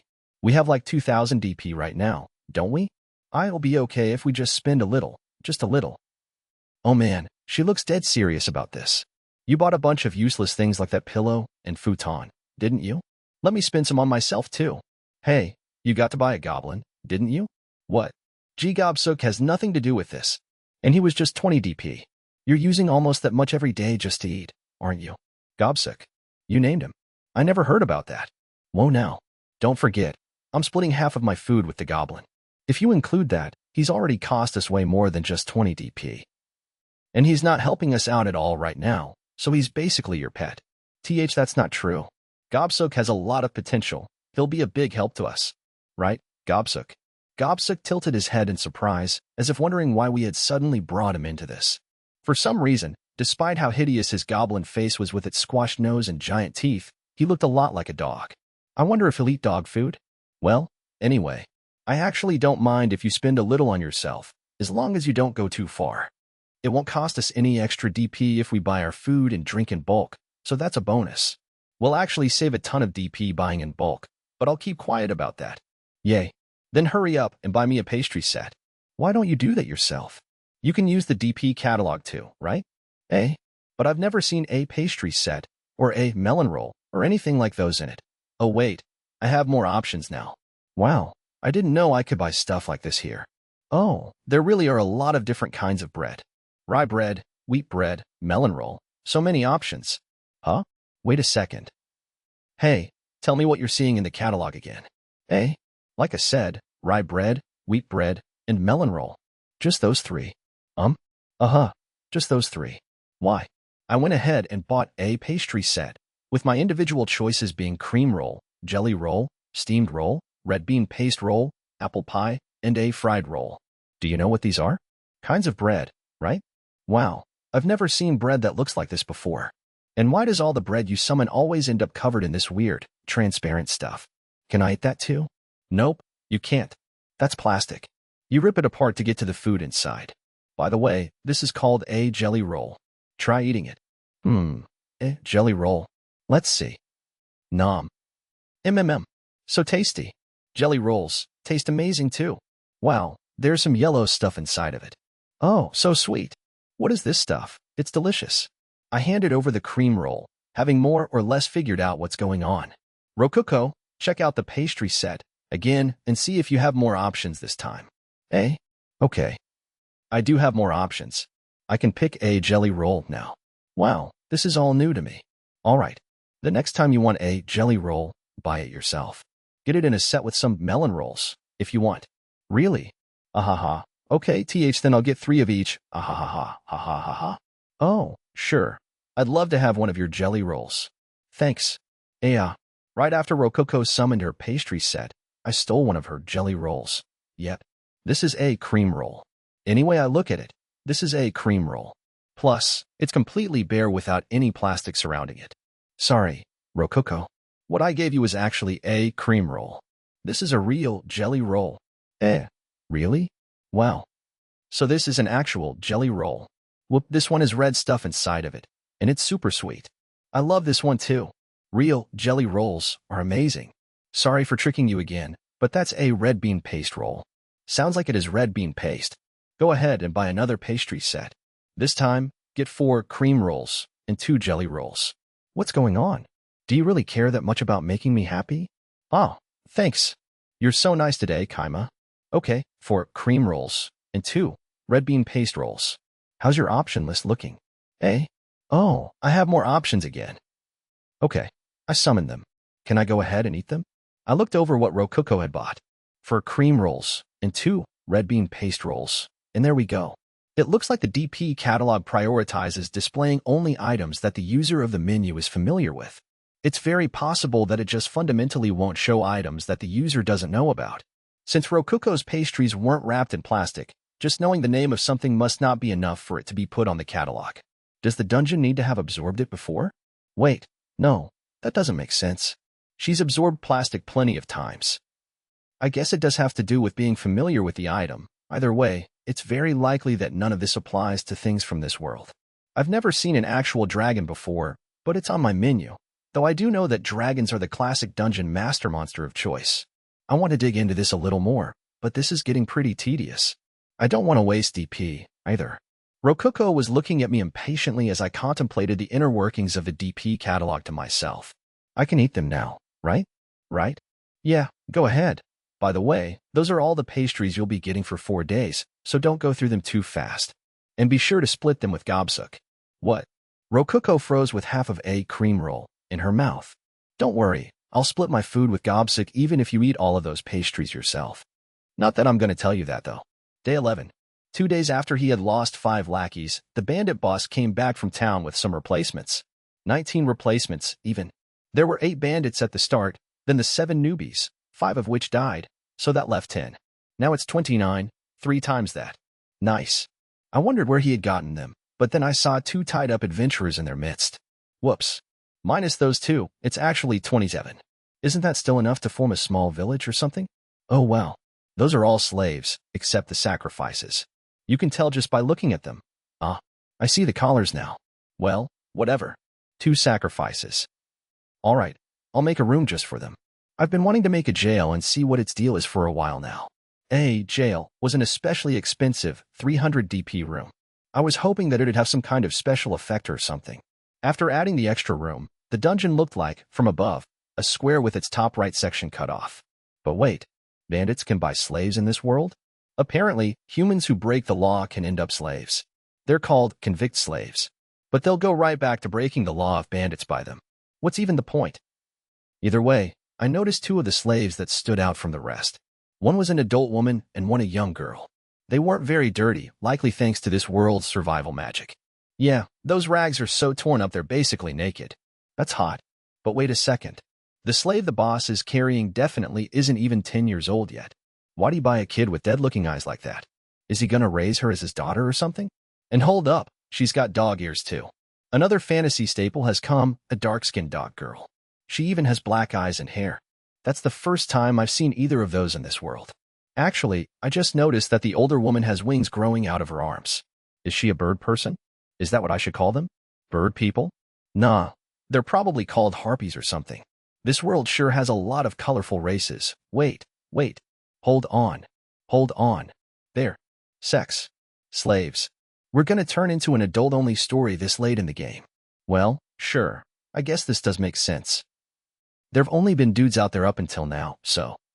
The bandit boss had likely bought those sex slaves to satisfy the lust of his subordinates. And naturally, so he could have some fun himself too. The bandit boss grabbed onto the older woman and groped her body with hands so dirty I questioned whether he had ever used purification on them. He then noisily slobbered on her mouth in a makeshift kiss before pushing her onto the bed and... Oh, yeah, cut. The child slave was watching too. Well, her eyes were so dark and clouded it was hard to tell if she was really processing anything. But still, come on, at least put her in another room. Now I understand why she looks so dead-eyed. Dang. He's even gonna make her clean up after them?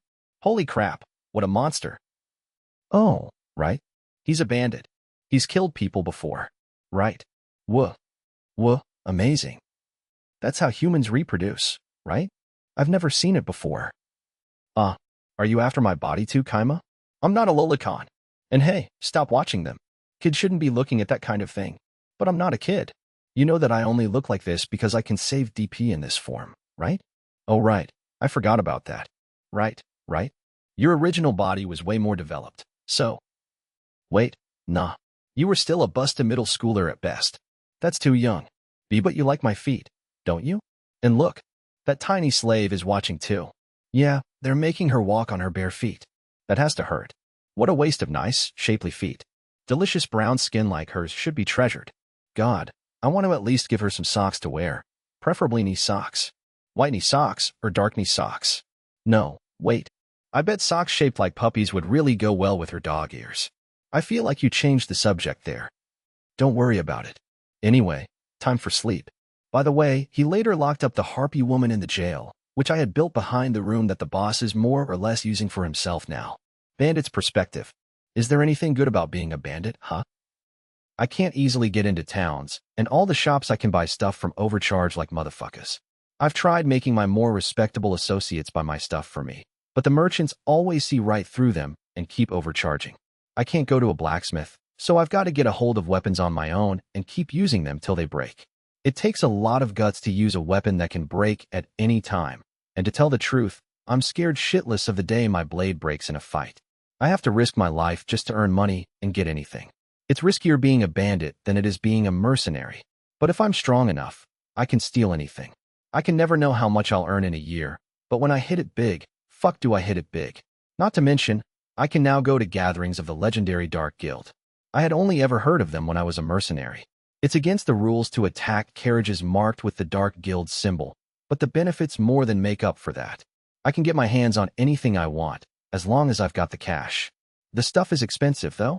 They have a tent of women I can buy. It's not a high-class brothel, but a woman is a woman.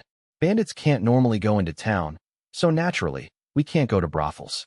Adventurers are almost all men, and female adventurers attract so much attention it's hard to safely ambush them. So, we bandits have got no choice but to go to the Dark Guild's brothel. That's why I went there today. There aren't any good women, but they all cost as much as high-class prostitutes in the town's most expensive brothel. It's shameless. And if you don't have any money, you can't even get the best among those shitty women. Thinking it's better to get something than nothing, I buy the cheapest woman they have. They brought out a demi-human with wings for hands. The Dark Guild's cheapest prostitutes aren't even valuable enough to have clothes on them, so she's wearing nothing but a slave collar.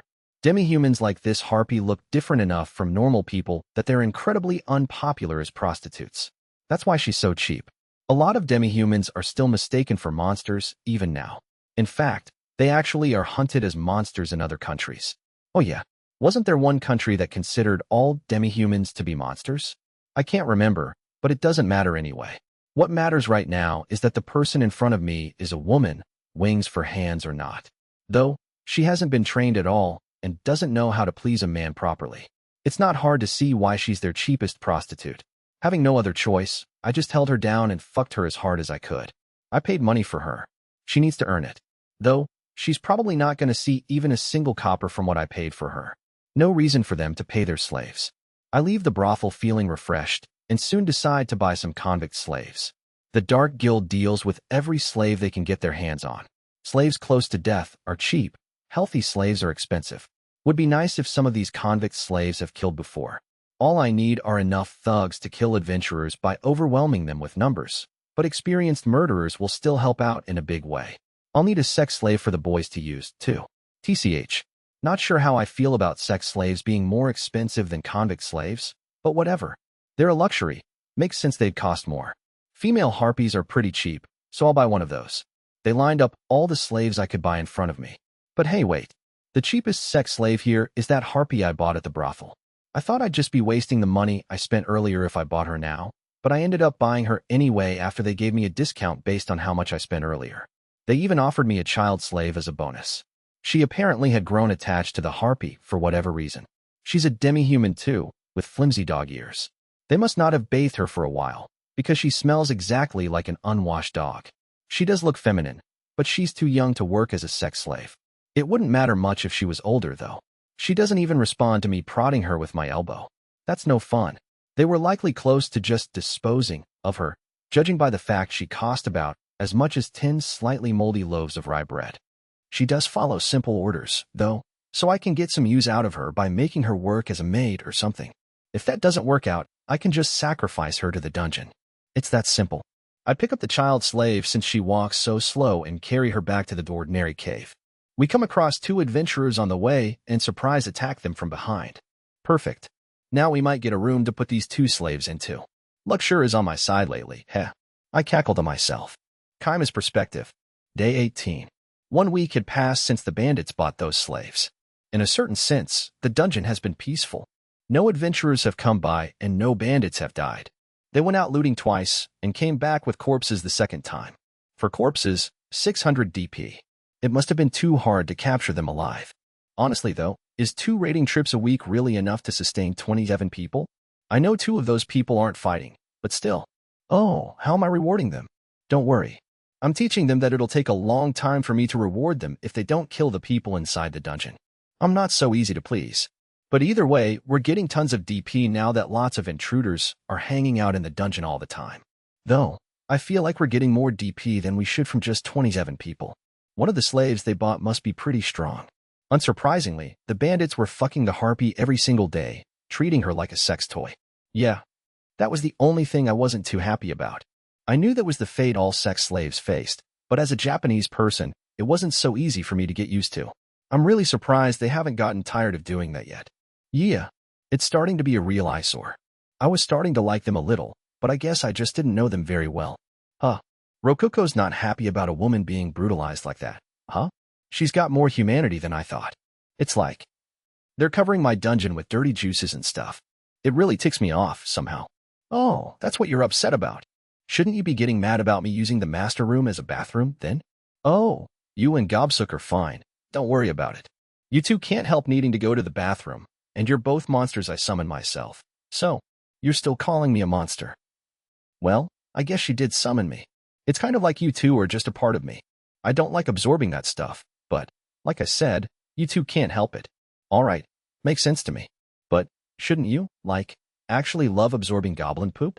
Kaima? You're misunderstanding something about me. Definitely.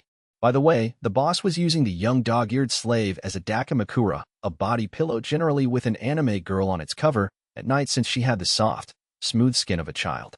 Aside from that, though, she was just a general maid. She took care of the bandits' trash and whatnot. They would occasionally punch or kick her for no reason, but she didn't respond. She didn't even groan. She just stared ahead with her dead eyes. The silver lining was that they didn't lock her up in the jail. She hung out beneath the boss's bed when she wasn't doing anything else. Makes sense. You use dakimakuras when sleeping, and putting things you use while sleeping under your bed is just how things work. Humans are really neat. Is that how your species always raises children? No way. That's just child abuse, plain and simple. I don't know how things work in this world, but I'm absolutely confident that they're just being cruel. Yeah. Actually, is the harpy woman even still alive? She's pretty exhausted, but since we're still getting DP from her, she's alive. It would be problematic for them if the harpy died, so they've been at the very least making sure she doesn't die. They wouldn't want to lose their only real woman. But despite that, they were still being really violent with her. It hurt to watch. I don't have a rape fetish or anything, after all. Consent comes first. But misgivings or not, I didn't do anything to stop them. I watched these bandits slaughter male adventurers. I would be a hypocrite if I went out of my way to save those two slaves just because they're girls. There was no merit in doing so. I would only be making things harder for myself. I turned off the monitor so I didn't have to watch the harpy being raped, and then went to sleep. Day 19. Oh wow, there's a ton of people coming. I opened up the map after hearing Rococo whisper that. By pulling the map back to look around the general area, I could see information about the outside of the dungeon. It was limited to a range about as far as I could see by just looking out the entrance with my naked eyes, but inside that range, there were plenty of details.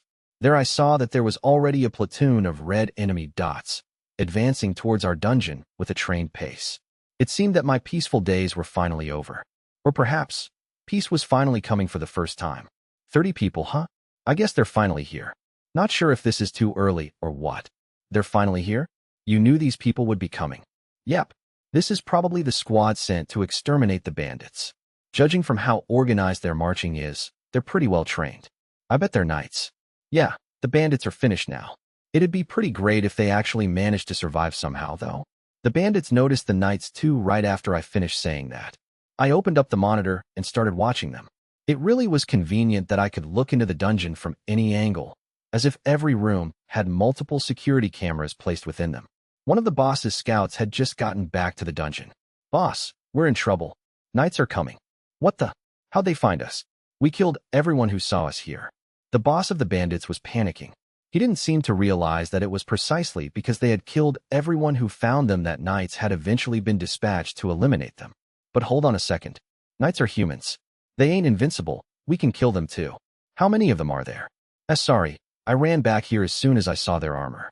There was at least 5 of them. TCH, alright. Guess it doesn't matter how many of them there are. We're still gonna ambush them here in this dungeon. We are. Yeah.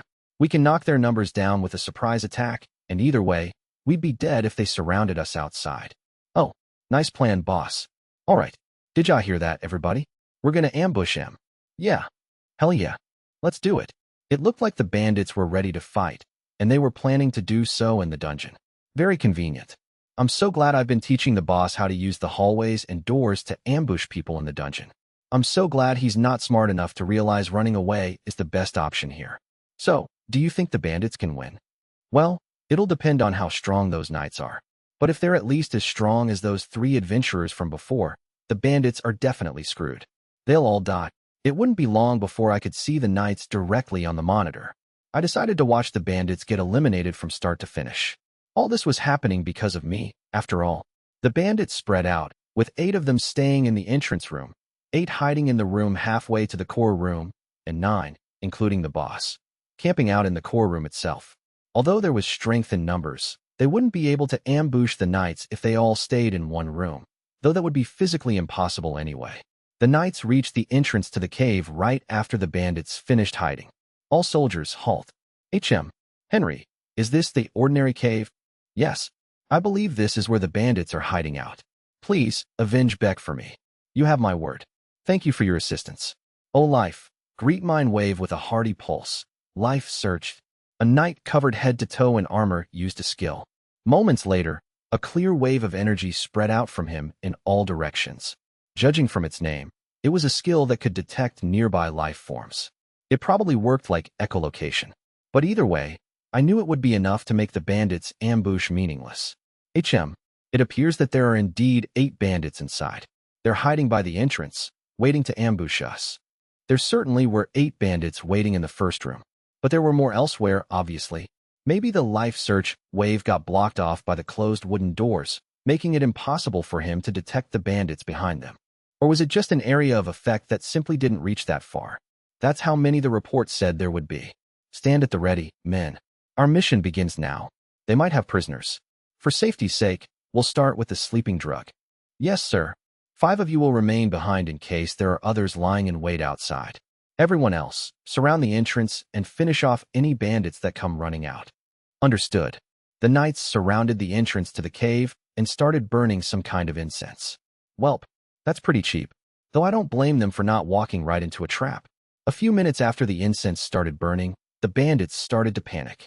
They had all noticed the smell of the incense, and one of them had passed out after being unable to resist his sleepiness. NGH, this is a sleeping drug. See crap, we gotta run deeper into the cave. No, we should go and attack them before we get knocked out. There can't be many of them out there if they're pulling cheap tricks like this. Let's go get him. The smoke won't get through the doors if we SH. NGH. WH, what are you doing? Humph. You just stay here, coward. I'll take care of everything myself. New guy C, who had killed an adventurer earlier and became the boss's right-hand man, headed out of the dungeon with 5 slaves. The only ones left behind were the guy who had fallen asleep and the guy who had recommended that they retreat. New guy C had punched him in the stomach, causing him to fall to his knees. The 6 bandits who went outside, tired from the drug as they were, could barely do anything as the knights surrounding the entrance cut them down.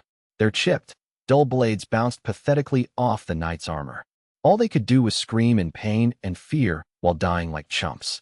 The 8th bandit collapsed to the ground and fell unconscious, but not before hearing his screaming allies and thinking, "Ah, I was right," to himself, though he didn't seem to realize that it had been the wrong call to join the bandits in the first place. The smoke from the incense began to fade, but the knight from before waited until he was sure everyone still inside was asleep before casting Life Search again. Life Search. It seems that 2 bandits are still inside. All right, this hallway is certainly cramped. We'll go in rows of 2. Keep your guard up, men. The knights began to slowly infiltrate the dungeon, though they had technically been inside the dungeon ever since they circled the entrance. Yeah, expanding the dungeon outside a little from the entrance was a good call. We would have missed out on the DP from those 6 dudes if I hadn't done that. All right, here's the 2 bandits. Finish them off. Should we really do that? Even if they do have allies on the outside, they won't be coming to save them now. That means our job is to eliminate all the bandits in this hideout. Once we crush the leader, we can leave any possible survivors to adventurers. And just look, there's more rooms inside. The boss of these lowlifes is likely in the room furthest inside, and if he's not, we can assume he's one of these. Best to kill them all now. Understood. The 2 sleeping bandits had their throats slit, earning us DP. I felt my shirt being pulled and turned to see Rococo looking at me with a puzzled expression. Are you sure I shouldn't be absorbing the corpses? We're kind of losing a lot of DP like this. Don't even think about doing that. We won't be able to trick them if you start absorbing those corpses. Trick them if they learn that dungeons eat people, or at least if they learn that a beginner dungeon like ours is powering up by eating corpses, they might view us as dangerous and try to destroy the core. I do have a backup plan, but NGH, we'll die if the core gets destroyed. Wait, a backup plan? You didn't mention that before. Remember that goblin room I made a while ago? Oh right, the one that's kind of far away from us. You were calling it a dummy, ordinary cave, right?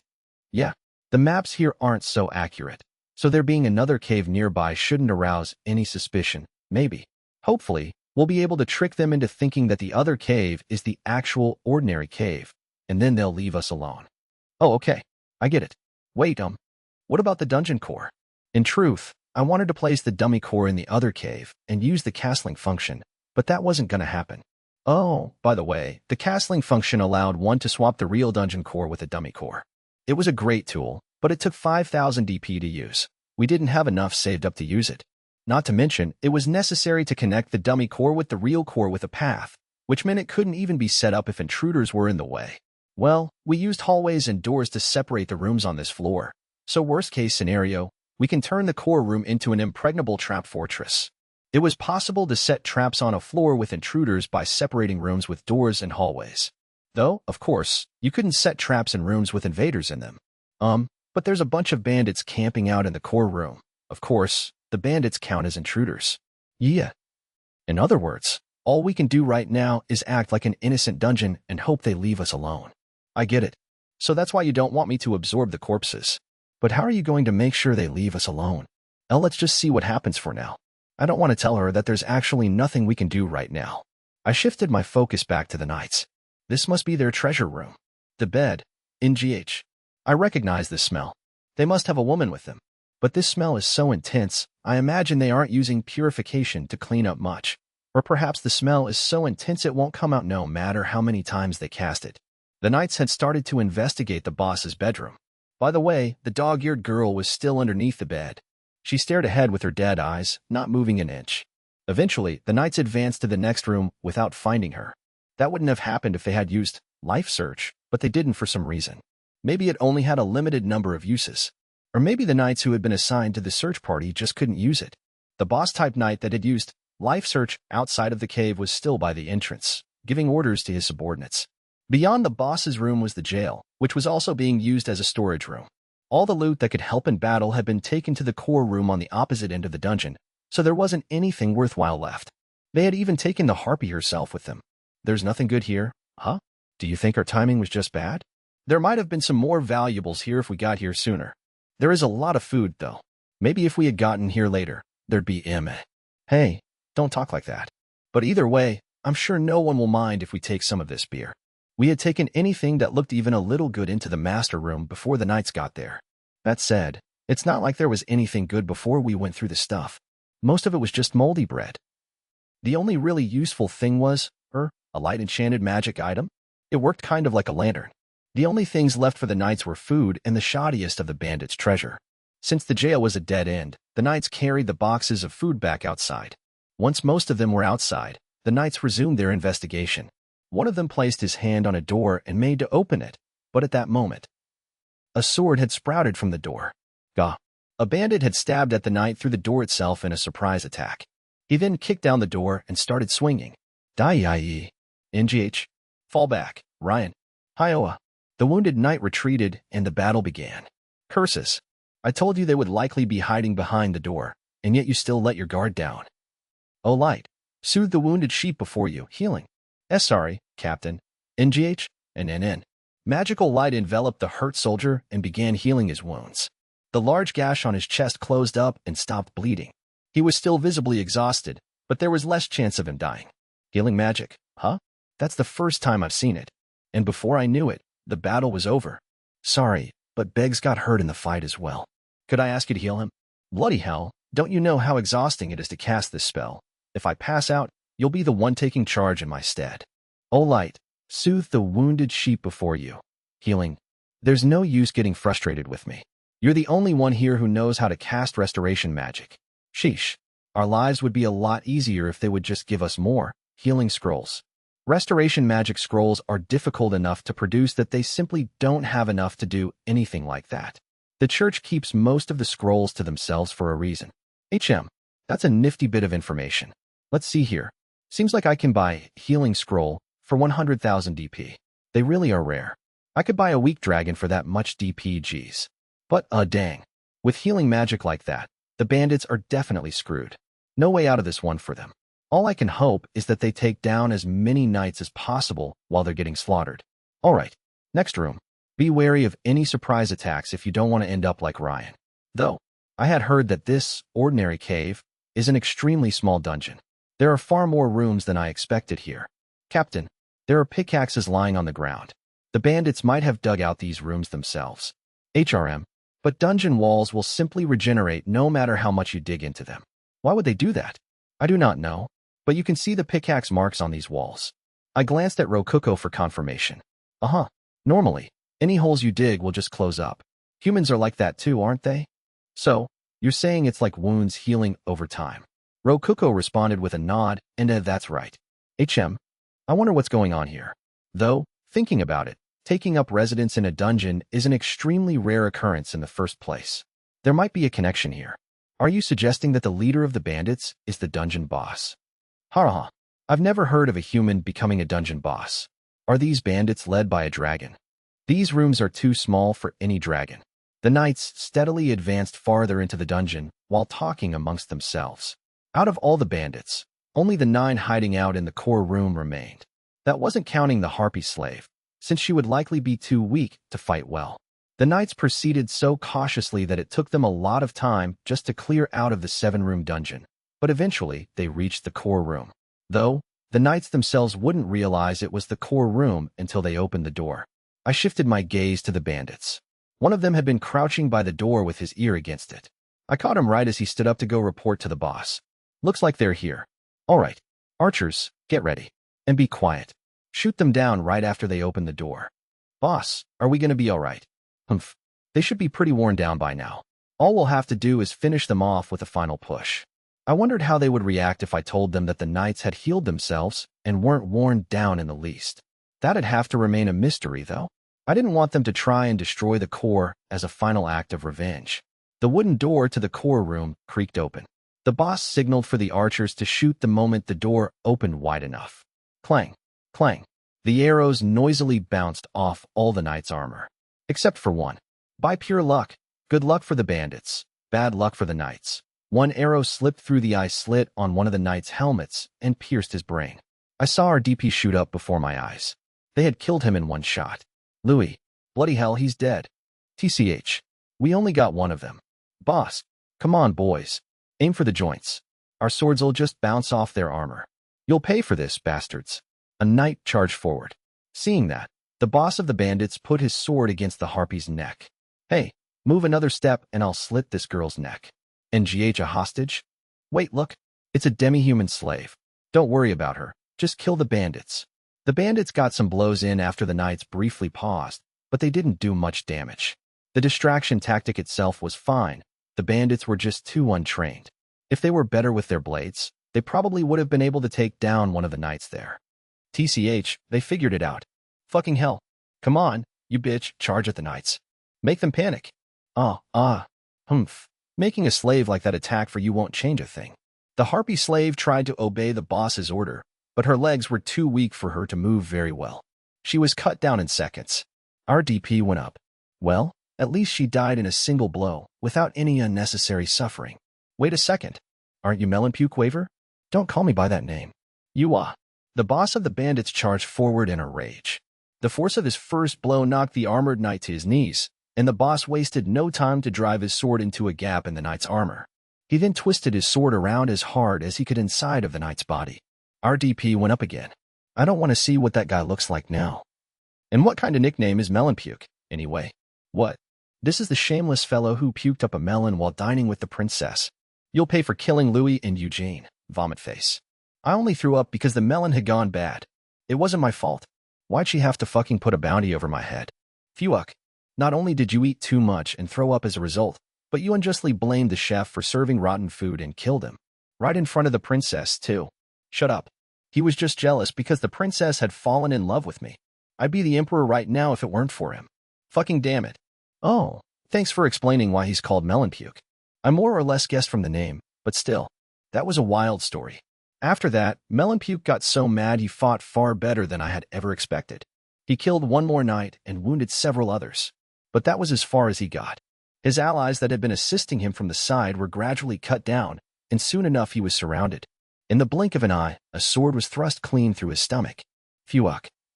And things were just getting started. For me, Melon Puke collapsed onto his knees and then fell to the ground. One of the knights grabbed onto his hair and pulled his head up. All right, Melon Puke, do you have any more allies anywhere? TCH. Nope, you already killed everyone, fuck. Why'd this happen? I did everything, they said. His voice had gotten pretty raspy, but the knight still heard him loud and clear. And so, the final bandit turned into DP just like all the others. Was there someone pulling the strings here? They might have gotten away. He said this was everyone, but we can't be sure. Oh, it looks like this room has the dungeon core. Yeah? Huh. So that's a dungeon core. I've never seen one before. This was a pretty shallow dungeon, just like we heard. Only had one floor. One of the knights pointed his sword at the dungeon core sprouting out of the wall. Alright. Time to destroy the core. Destroy the core. Hey. What did you just say? You're gonna do what now? My mouth dried up. I felt a cold shiver run down my spine. I watched through the monitor as the knight lifted up his sword, and then brought it down. Gobsuk. Gobsuk jumped out of the master room. Neither I nor Rococo could stop him. It might have been his natural instincts as a dungeon monster to do everything in his power to stop the core from being destroyed. Whoa. The hell. Take this. Gob. NGGGH. We watched as Gobsuk popped into the core room and was immediately cut down. He was cut clean in half and died just like that. Friggin' goblin, getting in my way. Let's try that again. Hey, what do you think you're doing, new guy? This dungeon is under our protection. The captain stopped the knight after he rose his sword into the air again. This is a low-tier dungeon that the Adventurers Guild manages. It only ever produces goblins and is as simple of a dungeon as can be. Oh, that's right. My apologies, Captain. The knight lowered his sword after being stopped by the captain. Crap. I was so close to destroying a dungeon core and becoming a holy paladin. I understand how you feel, but our job here is done. And if you could become a holy paladin through destroying the core of a dungeon that doesn't even have a dungeon boss, the capital would be overflowing with holy paladins right now. TCH. Well, that's true. This core only managed to summon a single goblin to protect itself. No glory in killing this one. Idiot. You're getting a pay cut. What? Come on. Well, just think about it.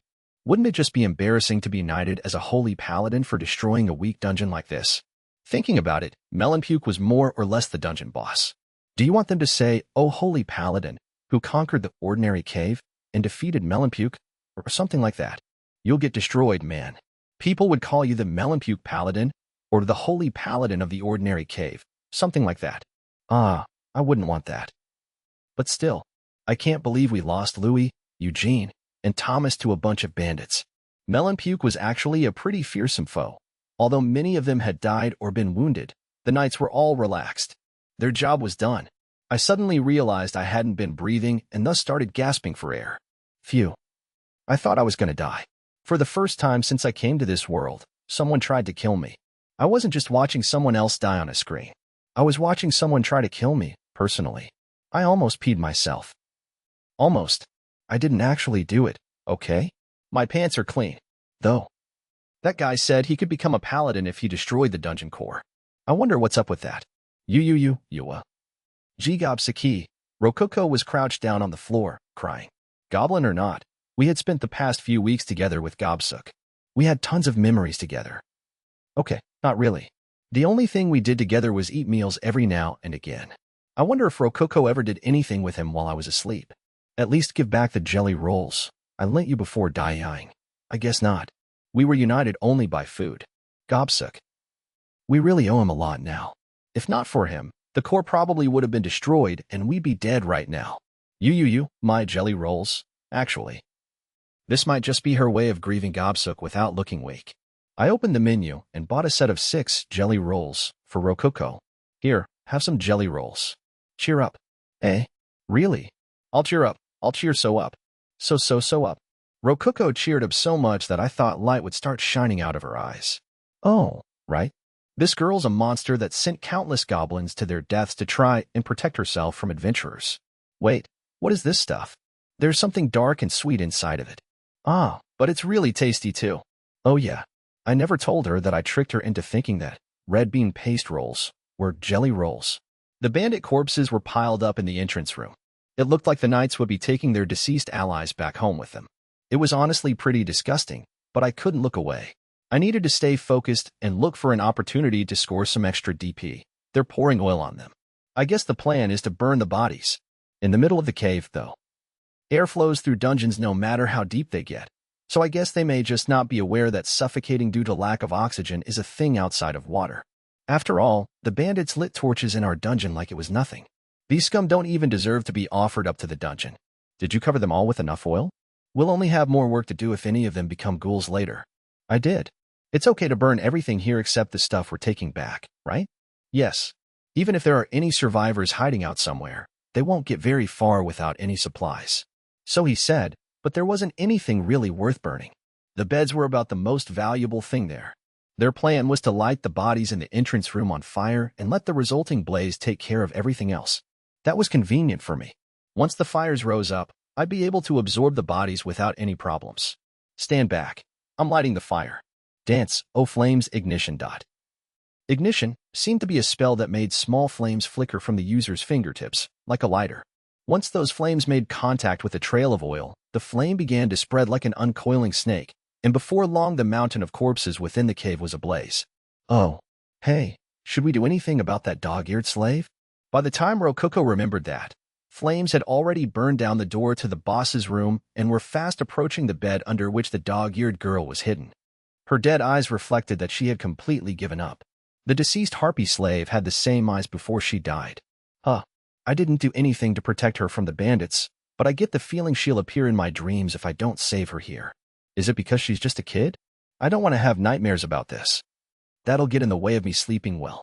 Not like there's any reason not to save her.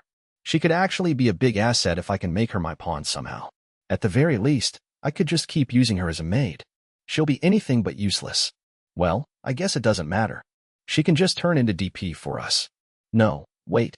We're gonna save her. Can we get her in here somehow? No. Do you want to go outside and try to get her yourself? Everything's on fire out there. She'll be dead before you get there. Rococo was right. Since there was an intruder, the dog-eared girl, on the floor, we could only enter and exit the master room through the dungeon core. And outside of the dungeon core was a sea of fire. Physically saving her would be beyond impossible. Plus, we can't withdraw intruders or anything like that. She's not an item. After hearing Rococo say that, an idea struck me like lightning. No. What are you talking about, Rococo? She is an item. Eh? I started to talk as if trying to convince both myself and Rococo of that. Slaves are tools. They belong to people. In other words, they're items. Honestly, I've never seen her do anything on her own. She only ever obeyed orders. And now her owner, the boss of the bandits, is dead. The owner of that slave, that item is gone. When the owner of an item dies in a dungeon, their items become the dungeon's items. Which means that girl is now an item belonging to us. Right, Rococo? But she's a living being with mana. Items aren't like that. But when you think about it, we can place monsters wherever we want in the dungeon as long as there aren't any intruders on the floor. That means we move living beings in and out of the core at will. Remember how we withdrew that moldy bread earlier? Well, mold is a living being. We could withdraw a treasure chest even if a mouse was inside of it, right?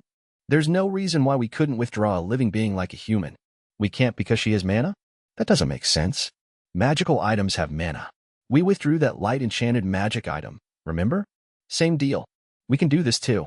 We can withdraw her. I glanced between the monitor and the map. The fire had reached the bed and started burning the sheets black. The map still displayed the dog-eared girl as a red dot, signifying her as an invader. Crap, that still wasn't enough. I didn't convince Rococo hard enough. But I'm telling you, slaves aren't items. Then she's not even a slave. She's a Dakamakura. It's a Dakamakura. A pillow in the shape of a super young dog-eared girl. Just look, it can fit under the bed so we guys can hide it when the parents come home. The only option left for me was to use conditioning on myself.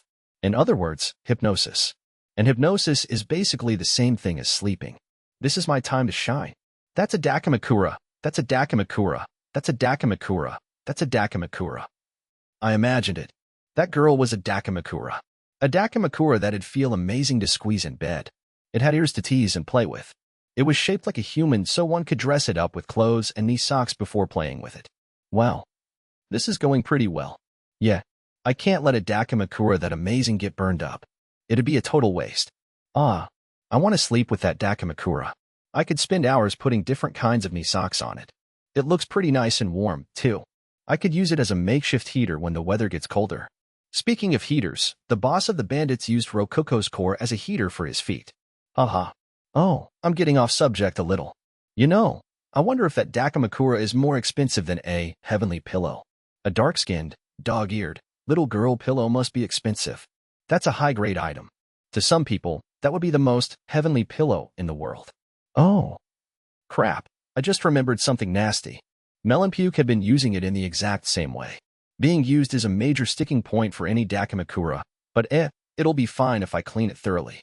A thorough cleaning will make it clean as new. Yep. Purification sure is useful.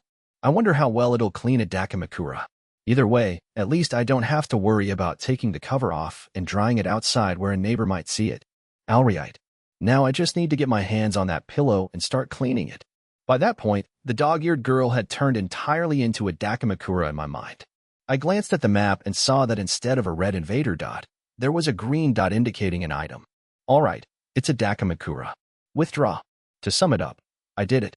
Yeah. How did you withdraw her? Invaders can't come into the master room. Huh? All I did was withdraw a Dakamakura. Oh yeah, and be sure to absorb the bandit corpses before they all burn up. But leave half of them behind, just in case the knights come in to check up on them. Its hair is a little burnt. What a waste of pretty black hair. Well, hair can grow back, so no big deal. I'll just cut off the burnt parts. A short haircut would look good on it. I rubbed the soot off its squishy cheeks. Oh man, this thing feels really nice. Eh? I think I get it. Wait. No, I don't. She's an invader. How did she get inside the core? What are you talking about? Dakimakuras are items. Why wouldn't we be able to withdraw one? Why, yeah. Honestly, I think I'm somehow actually starting to believe that. I tried casting purification on the Dakimakura. The purification magic formed a bubble-like shape like always and lowered itself through the Dakimakura from head to toe, thoroughly cleaning off all the filth at age. Ah, the Dakimakura let out a cute squeal. Why, it reminded me. Oh yeah, this is actually the dog-eared slave girl. Not a pillow. Phew. A bit longer like that, and I might never have snapped out of my own hypnosis. Hey, alright. I'm back to my senses now. See? I told you we could withdraw her. Oh, you're back to normal? Then explain how you did that. Sure. It's pretty simple. I could do it because it was possible. You thinking you couldn't do it was just an assumption on your part. Magic is more free and less restrictive than you think. Though doing all that was pretty tiring. You saw it, right? I withdrew a slave. Caused their items. Well, I had no idea you could withdraw slaves, but I guess you can. Yeah, it should be smart to make Rococo think that. I don't want to have to hypnotize myself again the next time we need to withdraw a slave. But anyway, what should we do with this dog-eared girl? Should I actually start using her as a Dakimakura? By the way, what's this girl's name? It's kind of hard to talk about her without knowing her name. That's a good point. Do you have a name? Or at least, something that people call you? People called me and the others Niku. Master. All right, you're Niku then. Her response was pretty slow, but she did answer me. Either way, the first thing to do was let her rest. I bought her a futon and some food with DP to start things off. She didn't move at first, but she ate the food and got into the futon after I ordered her to. I decided to think more about what to do with Niku after the knights left. As long as they were still around, we weren't safe. Day 20. The knights didn't really do much after that. They quietly made camp, checked that the corpses had all burned by noon, and then left. Yeah, I think it's pretty impressive that they managed to cook meat and eat it while corpses were burning like 30 feet away from them. Like honestly, well, we got a lot of DP thanks to all the dead bandits and how the band of 30-some knights stayed within the dungeon radius for almost an entire day. We didn't even have any problems absorbing the thoroughly burnt corpses. Suffice to say, we made bank. Adding it all up to what we had before, our DP stock had shot up to 14,504 in one fell swoop. Wow. I've never seen this much DP before in my life. Compared to how little DP we were earning before, we had basically gotten rich overnight. But since the bandits were gone, our daily DP gain was less than before. We didn't have to worry about Gobsuk anymore, but in his place, we had the dog-eared slave. We had to feed her too. 3 meals a day with food and drink. We'll be losing about 10 DP every day, but our natural DP gain was only 10 a day. Maybe due to how we had withdrawn her as an item, the slave girl wasn't earning us any DP. Though it was also possible that she just wasn't strong enough to be worth any DP in the first place. Thanks to that, our DP earnings a day totaled to a spectacular 0. Wait, no? We were technically in the negatives since we would need to summon goblins whenever adventurers came just to avoid suspicion. Could I sleep well in a situation like that? No, I couldn't. I was a cautious man. I couldn't bear to sit and watch as my savings slowly dwindled. So, unable to bear the weight of losing DP, I decided to fundamentally change this ordinary cave. I don't want to work. Rokuko's thoughts. It's weird. Why'd things turn out like this? All I did was save up 1,000 DP and roll the gacha with it, betting everything on a massive turnabout, but all I got was a weak-looking human named Kaima. Somehow, he even turned into my dungeon master, and now I have to obey everything he says. What the heck happened? I don't understand any of this. All I wanted to do was murder all those nasty bandits that put their gross feet on my core. I definitely should have just used that DP to summon a mountain of goblins. Geez. He ordered me to stay quiet while he's sleeping, so I can't even say anything. There's a lot I want to talk to you about, Buster. So, I summoned a goblin when he woke up and got yelled at. Not only that, but he didn't do anything even when there was only one bandit still in the cave. It was the perfect opportunity for revenge. What's with him? All I want to do is attack the invaders with goblins, just like number 89 told me to. Number 89 is amazing, you know. She runs a dungeon in the middle of a capital city. You're not even fit to lick her feet, Kaima. She earns tons and tons of DP too. Anyway, he ordered me not to use DP without permission. It sucks. He's using all the DP he wants on himself. I could understand food, whatever, but he bought a futon for himself too. Grr, that's my DP. And doesn't this guy sleep way too much? I'm a dungeon core, so I don't sleep at all. I wonder if sleeping really feels that nice. Believe it or not, Kaima actually used most of our saved up DP to give a gift to the bandits. He even made me write a letter thanking them for killing my goblins, even though I don't feel that way at all. Aya, geez. This guy is definitely sucking up to the bandits, so they spare his life later. Or so I thought, but calm down. That gift just bought us some valuable time. I'll kill them all soon enough, trust me. That's what he told me. With a deadly serious expression, too. Though, he said he's doing it to make the place where he sleeps safer or something. I don't know what's going on in this guy's head. I don't understand him at all. And then he went back to sleep again. Explain things properly, geez. So then, adventurers came while he was sleeping. The bandits fought and beat them. It was the first time in my life that something other than goblins died inside my dungeon. Maybe these bandits aren't so bad after all, but I still won't forgive them for stepping on my core. So, I made Kaima explain things after he woke up, and apparently that was all part of his plan. He knew that this would happen and steered things in this direction to earn us a bunch of DP. It is true that we earned way more DP from this than how much we used on the bandits. He actually knows what he's doing. Wow. Or so I thought. But then he used DP on the bandits again. He increased the number of rooms in my dungeon. But summoning a bunch of monsters in a single room is the best strategy. Or at least I thought it was, until Kaima explained why it wasn't. Being able to put a lot more goblins in the dungeon is really nice. But he wouldn't let me summon any goblins. I just don't get it. I complained to him about how much DP he's spending on the bandits, but he told me I was wrong. They can't take the rooms to town and sell them, so they really belong to us. That definitely seems right. Kaima's surprisingly smart, and it looks like he's better at earning DP than I am. But he really does sleep a lot. Humph. Oh, Gobsuk. Here, let me cast Purification. You knew. Kaima got really clean even though he used Purification on himself once. Normally, you have to cast Purification out on yourself a lot, like splashing yourself with water repeatedly. I wonder if he's doing anything special? After that, the bandits went out of their way to bring corpses back to the dungeon, or kidnap adventurers to kill inside of the dungeon.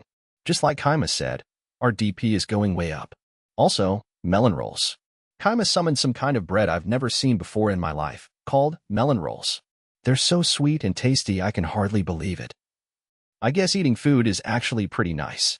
Especially melon rolls. They're amazing. I like red bean paste rolls, too, but melon rolls are the absolute best. I have to share them with Gobsuk? Oh, okay, but I won't give him any of my melon rolls, got it? When I sensed some adventurers coming and told Kaima about them, he told me that he actually had a plan for the goblin room he made a while ago. Kaima's been taking his job as dungeon master really seriously. I thought he's just been sleeping while making me write letters and withdraw things, but that's not true. He actually has a lot going on inside his head. You know, I guess in my case I would just summon a bunch of goblins without thinking whenever adventurers came. Maybe I should start thinking harder about things? And so, before I knew it, all the bandits were completely gone. I thought I was going to die when that knight swung at my core, but everything ended up okay. Except, Gobsuk died to save me. I had just recently started to understand him without words, but now he's dead. That makes me a little sad. The bandits. Kaima had killed them all, just like he said. They turned into a ton of DP for us. Kaima's really amazing. I can't believe he actually managed to kill all the bandits. I definitely couldn't have done that on my own, with just goblins. No way. Maybe Kaima could have done it with just goblins, though. After all, he killed all the bandits without using a single monster or trap. Also, he withdrew a tiny slave into the master room for some reason. I don't really understand why, but the menu is treating her like an item even though I thought she was an invader. I didn't know that you could withdraw slaves as an item after their owners died. But I guess it makes sense that I wouldn't know about that, since no slave owners had ever died in my dungeon before. What are we even going to do with this slave? Are we really going to use her as a Dakimakura? No way, new way. This is Kaima we're talking about. He definitely has a really smart plan with what to do with her. But her name is Niku, huh? That's definitely slang for something. I don't think it means anything nice, but if Kaima says it's okay, I won't worry about it. I wonder what's going to happen now? My dungeon is a lot different from what it used to be, but that's okay. I'll leave it all to the dungeon master. With Kaima handling things, I might grow up to be more like number 89. Oh, but I need to try hard too. I want to be useful, even if it's just a little. Chapter 2. Day 21. Alright, now that things have settled down and there aren't any bandits, let's think about what to do next. The main thing on my mind is that create golem, a spell I saw earlier. Magic that can make golems. Yep, that sounds perfect. Things will be easier for me if I can make golems do all the work for me. Yeah, but all that magic can do is make golems. You should just use that DP to summon golems as monsters instead. They cost 100 DP each, and they're strong enough. So basically, this spell will pay for itself after I use it to create 100 golems. Every golem after the 100th is basically free. Wow, what? That's amazing. Yeah, but to be honest, there's way too many unknown factors to actually know that for sure. How strong will the golems I make be? Can I really summon them for free? Will I even be able to summon 100 of them? The spell may not end up paying for itself. It's impossible to tell right now. To tell the truth, I halfway want it just because I want to try making some golems. I mean, it sounds really fun, right? Let's not tell her about all this. Alrighty then. I'll have one create golem scroll, please. And sweet, there it is. I used 10,000 DP to buy a create golem scroll, and soon enough a string-tied scroll made of animal skin appeared. I tried not to think about how we had just lost 2/3 of our DP in a single purchase. Let's try to use this thing. I undid the string and unrolled the scroll. It had create golem written along the top of it with a magic circle in the middle. How do you use scrolls like this? Just pour your mana into the magic circle. I followed Rokuko's advice and tried pouring my mana into the magic circle. It felt a lot like using the survival magic spell, Purification, somehow. All I had to do was put my hand on the magic circle and clench it into a fist before I started feeling mana flowing out of my body. It was just a little tiring. My mana flowed into the magic circle and started running along its lines. Huh, so this is what it's like to let mana flow into something. How long should I do this, anyway? I guess I should just keep pumping out mana until it works. My mana flowed progressively faster into the magic circle. Once it reached its limit or something, the magic circle suddenly stopped resisting the flow of my mana, causing it all to burst and rain back onto me. It felt as if the composition of the magic circle was being ingrained within me as my body was showered with mana. Actually, it probably was being ingrained within me. Once it finished, I bet I could use Create Golem. As for the scroll, the magic circle on it was scorched black, and after all my mana left it, the whole scroll caught fire and turned to ash. Wow, I've never seen someone actually use a scroll before. That was really cool. Oh yeah, you mentioned that you've never used a scroll before. I'm impressed you still knew what to do with one. Hey, it's just common knowledge. Though, number 89 is the one who taught me how to do that. I decided to go ahead and try out Create Golem immediately. Two things were necessary to use it: mana and material to make the golem's body with. Somehow I just knew that. Knowing instinctively how to use a spell must be one side effect of using a scroll. It seemed that using the ground itself to make clay golems was the most simple thing to do. The golem could have its shape changed by mana. I stood up to leave the master room and go dig out some clay, but before I left, I noticed Niku sitting in the corner of the room with her arms around her legs. She had woken up at some point without me noticing. That was where Gobsuk always used to sit. Nostalgic. Right. I don't have to go outside myself. If I have a tool available to me, I better use it. Hey, Niku, go outside and mine some clay for me. Not a lot, just about this much. Okay. Understood, master. I ordered Niku to go outside and bring back about a soccer ball's worth of clay. She tried to go outside just like that, but I stopped her and gave her a shovel, 5 DP. First, it felt like she looked a little surprised when I did that. Man, she really does look dead inside. I've never seen an expression that blank in my life. After a while, Niku came back with the shovel and clay. The way she was holding up the clump of clay with her tiny body made it look really heavy. Actually, I bet it actually was heavy for a child like her. Oh yeah, it's kinda late to say this, but Niku can go in and out of the master room on her own without any issues. Maybe because Rokuko thinks it's normal for that to be possible, or something. Sweet, good job. You can rest now. Ayuyu. I patted her head and praised her. While I was at it, I cast Purification on her since her hands had gotten dirty with clay. She let out a cute, hiafu cry for some reason. Does it tickle when I cast Purification, or something? I should have Rokuko cast it on her later as an experiment. Depending on Niku's reaction, I might just learn something. Alright, no point waiting around. Create Golem. I sent my mana flowing into the clump of clay. The mana formed circuits within it and morphed the clay into the shape of a person. Perhaps thanks to the scroll, the image of a perfect golem arose in my mind. Well, it's actually a lot smaller than I expected, but that's fine. Probably. Definitely. Maybe. This is fine. Everything will be okay. Obeying the instructions that were filling my mind, I kneaded the clay with my hands while pouring more mana into it. It didn't take long until the clay turned into a somewhat small, human-shaped golem. I had based its design on the things I had played with at school before being summoned. In other words, it looked like a 30 centimeters tall robot. Instead of a servomotor moving its joints, though, there was magic. Its body was made of clay instead of plastic and aluminum. Its movements were controlled by an embedded magic circle instead of a CPU. It had a magic stone powering it instead of a battery. Wait, we didn't have any magic stones. Oh well, we can just power it externally. The magic power floating around inside the dungeon's air should be good enough. After spending about 10 more minutes sending mana into it, the 30 centimeters tall mini clay golem was complete. Wow, what's that? A golem. What's with all the question marks? Well, golems are usually way bigger than an adult human. I'm pretty sure we would need to make a lot more than 100 of these for the scroll to pay for itself. I mean, I don't know what's normal or not, so. Either way, we'll just have to make 10,000 of them then. I decided to just order the golem around and see what happened. First, I made it start working on expanding the cave. That would help us save more DP. After bringing up the map and ordering the golem to go to the goblin room and start mining inwards through the mountain, the freshly made, mini, clay golem left the master room without even grabbing the shovel. Golems sure are dumb, aren't they? That shovel would make his job so much easier. Nope. You don't know what you're talking about, Rococo. I'm basically stunned here, shocked by the vast potential golems have. Rococo must have been thinking something like, golems can't do anything complicated. But that was way too narrow of a mindset. If you think about it, dig into the mountain is a pretty complicated order on its own.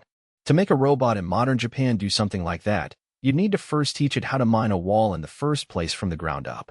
Not only that, but telling them, go here, wouldn't work. You'd have to tell them exactly how many steps to take, and even how to move their legs. They wouldn't stand up on their own if they fell over, and if they hit a wall on the way there, they'd keep walking into the wall forever. But with magic, all I had to do was say, go here and mine into the wall.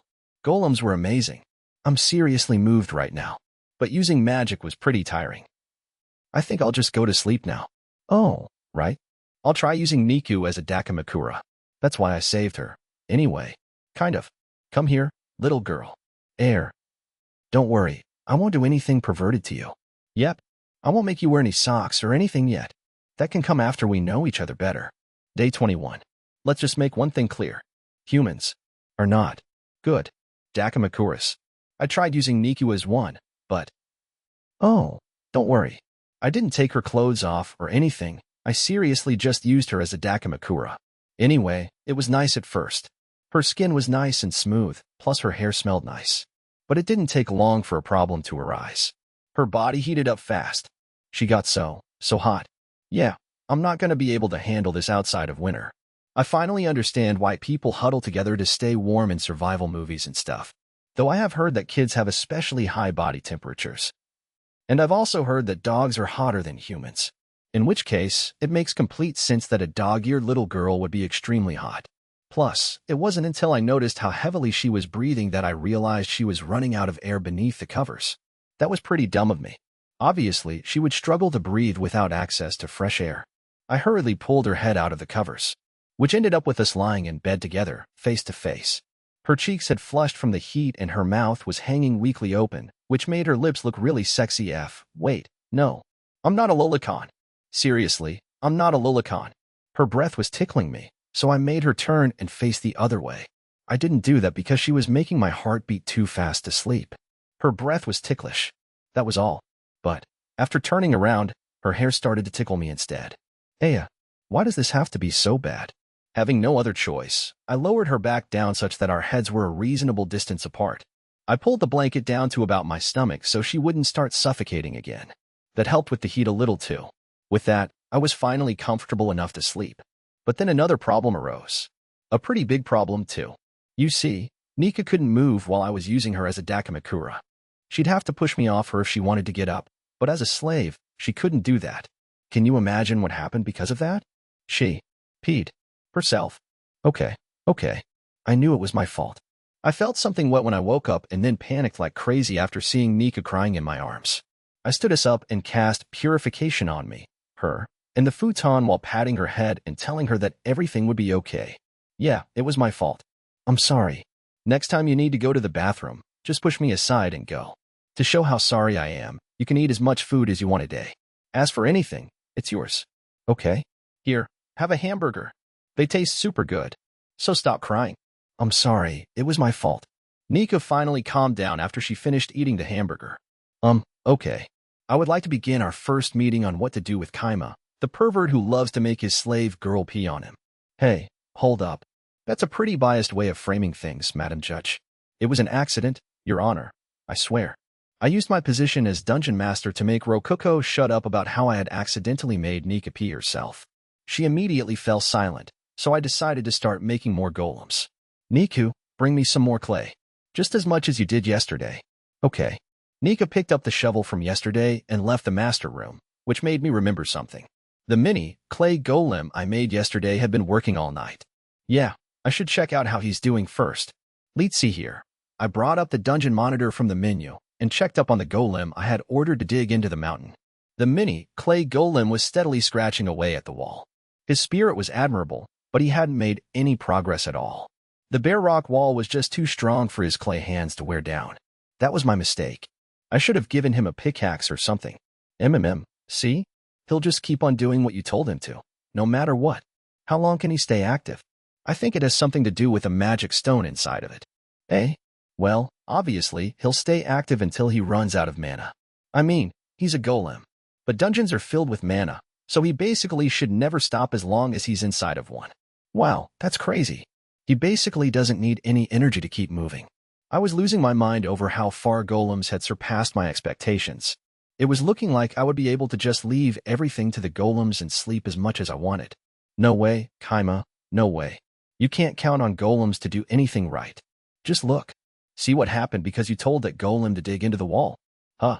I looked at where Rokuko was pointing on the monitor. Yep. There's the mini clay golem digging away at the... Wait, what? Upon closer inspection, I noticed something odd. The mini clay golem was indeed scratching away at the wall, but his hands were getting worn down, and despite how broken apart they had already become, he just kept mindlessly pushing them against the wall to keep digging. Oh man. See? Golems are just dumb. They only ever do what you tell them to, nothing else. That's why they'll keep trying to dig a hole into something even if nothing's happening. Yeah, this is something. This is definitely something. But I wasn't thinking the same thing that Rokuko was. Not at all. I could barely keep myself from grinning ear to ear. I ordered the mini clay golem to come back to the master room and wait for a bit.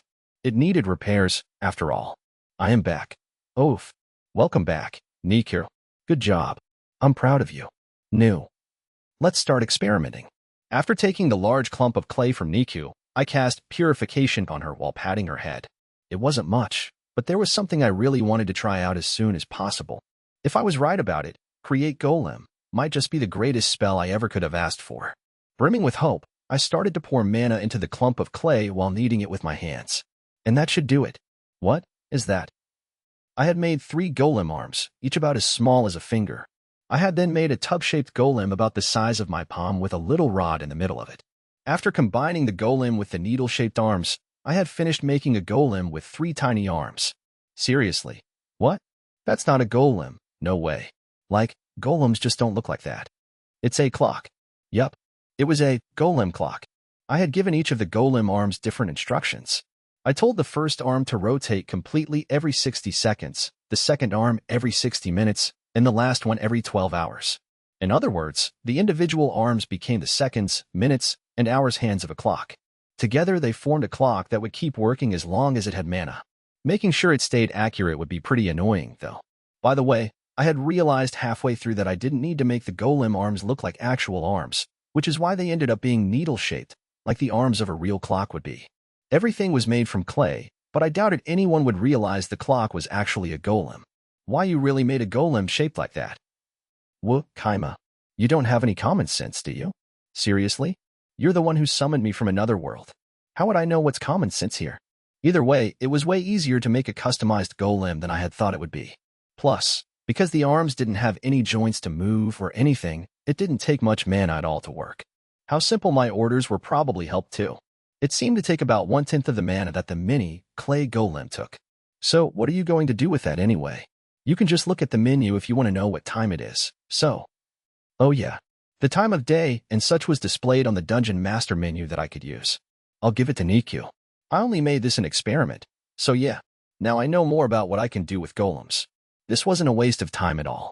And so, I gave Niku the watch as a present, at which point I realized that Niku was still wearing torn-up rags as clothes. Holy crap. I immediately bought some cheap clothes, dress, 8 DP, cheap shoes, child-sized, 10 DP, and knee socks, white, 70 DP. While watching Nika change clothes, I realized that she was missing something and quickly bought a set of female child's underwear, 20 DP. That was close. All that cost a fair amount of DP, but she could keep wearing all that pretty much forever thanks to purification. It even worked on her underwear no problem, thankfully. The clothes looked nice enough, but I wanted to dress her up in a much cuter outfit once we could spare the DP. Same for Rococo. Her DP saving form is pretty cute itself, but her other form was pretty much my exact type. She looked super cute and her feet were the definition of pretty. They were truly spectacular. Seriously, I couldn't stop fantasizing about making her wear all sorts of socks. But you know, I feel like it's kinda arbitrary that the knee socks were so expensive. Like, 70 DP? That's 3.5 goblins right there, come on. Does it just cost more because it's a luxury item? I attached a leather string 2 DP to the golem clock and hung it off Nika's neck. She stared at it for a long time without saying anything after I said it was hers. I thought that was because she really liked it, but then I realized she probably just didn't understand what it was. Right, she's a slave. There's probably a lot she doesn't know about the world. Starting tomorrow, I'll teach her everything she needs to know. By proxy, through Rococo. Do your best, Rococo. I mean, seriously, what's Rococo been doing anyway? She's basically done nothing for the past month. She needs to work a little harder. I'll have her do my work for me. No, wait. No. The only future I see with Rococo as leader is one where our dungeon turns into a goblin paradise and then collapses immediately. I repaired the hands of the mini clay golem, taking the opportunity to turn them into stone shovels. It was actually pretty simple to do that. The stone became pliable like clay after I poured enough mana into it, making it very easy to morph into a shovel-esque shape. And here we have the new and improved mini clay golem shovel edition. It felt like it took less mana to mold clay than it took to mold stone, in which case, it would probably be better if I made my first human-sized golem out of clay and just gave it a pickaxe. That could come after I spent some more time experimenting with this mini clay golem, though. Finding what works best with this guy and then making big versions of him would be the most efficient route. But it was getting pretty tiring calling him mini clay golem every time I talked about him, and I was already mixing in materials other than clay now. So really that whole title wasn't working anymore. And so, I decided to give him a name. One that fit his status as an experimental golem would work best. Alright, you will now be known as Tessel. Your name is Tessel. Got it. The mini clay golem, now known as Tessel, nodded as if saying got it. I then changed his order, making him instead go outside of the cave and gather clay for me. He would probably come back each time he gathered about a soccer ball's worth of clay. If I went to sleep right now, there'd probably be a ton of clay waiting for me when I woke up. I knew it would never stop moving inside the dungeon, but how long would it last outside of the dungeon? I decided to test that and watched as Tessel moved around for about 1 solid hour before stopping. I needed to be careful about that. Stopped golems would resume moving if you poured mana into them. It depended on the magic stone inside of them, but normally they could last 1 hour. I knew that thanks to knowledge from the Create Golem scroll. But wait, what the heck is a magic stone anyway? I know it functions like a battery, but that's all I know. Seriously? You'll give me knowledge that involves magic stones, but won't tell me what they are? Hey, Rococo. What are magic stones? Magic stones are just, stones filled with mana. You can usually take them from monsters. Oh, right. Golems usually have magic stones inside of them. Don't yours? Nope, they don't. I went ahead and had Nika go get the frozen Tessel for me. He started moving once he returned to the dungeon area, but he just turned around to get more clay and thus immediately froze again. I had to order him to come back with Niku. Ultimately, I learned that I could order golems from a long distance using the menu, and that any orders I gave would preserve even after they ran out of mana. All good things to know. Thanks, Tessel. So, in order to have golems mine clay and stone for me from now on, I'll need some magic stones to experiment with. Magic stones? Why don't you try buying some with DP? Rococo casually said that to my offhand remark. It was like being pulled from my eyes. Holy crap. Is it just me, or is DP way too useful? Dang, I didn't even think about doing that. I can't believe I needed you to remind me about the DP catalog. Am I just an idiot? I'm disappointed with myself. What's that supposed to mean? I took a look at the DP catalog. Magic stones were in the treasure section, in the same category as jewels. There were varying grades of magic stones, with the cheapest kind being 10 DP each and the most expensive being several tens of thousands of DP. But for now, I settled with buying just the cheapest ones to experiment with. Oh yeah. Hey, Niku, can you read and write? No, I can't. I'm sorry, Master. Nika lowered her head sadly. Hey, you know I'm not mad, right? You're making me feel bad, somehow. That's okay. Rococo, teach Nika how to read. I'll let you eat a lot of melon rolls if she learns well. Same for you, Nico. You can eat as many hamburgers as you want if you do well. Study hard. I can eat as many melon rolls as I want? Okay. Can I really? Good. Hamburgers always made Nika's eyes light up. Thinking about it, Nika had gotten a lot more lively than she was in the past. The dead eyes she had when I saved her were completely gone. Perfect. No kid should ever have to look like that. But you know, dog girls really do love meat, huh? She'd probably die of happiness if I gave her a beefsteak. I should check the DP catalog to see if it has those. She might thank me by letting me rub her feet. I would need Nika to do work for me outside of the cave before long, so the sooner she learned to read and write, the better. Suddenly, it hit me that I had never thought about whether Nika was okay with being my slave. Though she might have needed to be a slave to go in and out of the master room, so there was no reason for me to go about rocking that boat. Plus, slaves were probably restrained by some kind of magic in this world. I doubted it would be easy to just snap my fingers and free her. She does have a collar around her neck, so... I'll think about this more later. I got back to work making golems while Rococo taught Niku how to read and write. Normally, it'd be about time for me to go to bed, but there was one thing I prioritized over sleep: preparations for sleeping really well. I was prepared to cut down on my sleeping time for the sake of sleeping better. Yeah, basically, sleep was still the most important thing to me. I used DP to buy a bunch of magic stones and pickaxes. We still had 3,500 DP left, but that would turn to zero in no time if we wasted too much of it. I took one of the magic stones and embedded it within Tessel. How long would he last outside of the dungeon with one of those? To find that out, I had Tessel go outside the dungeon again and start tilling a field. Naturally, I had turned his arms into hoes beforehand to help him out. There shouldn't be any problem with leaving him out there on his own. No adventurers would be coming anytime soon. With that out of the way, I started to make a human-sized golem. It would be smart to try making at least one of the normal golems that Create Golem was designed to make. Oh, I didn't have enough clay, but that wouldn't be a problem if I just removed some clay from his core and made him lighter overall. That would use less resources and make a better golem. 2 birds with 1 stone. And finishing the new golem was a 10 DP magic stone, the cheapest one available. With all that done, I had made a golem that could actually move pretty speedily.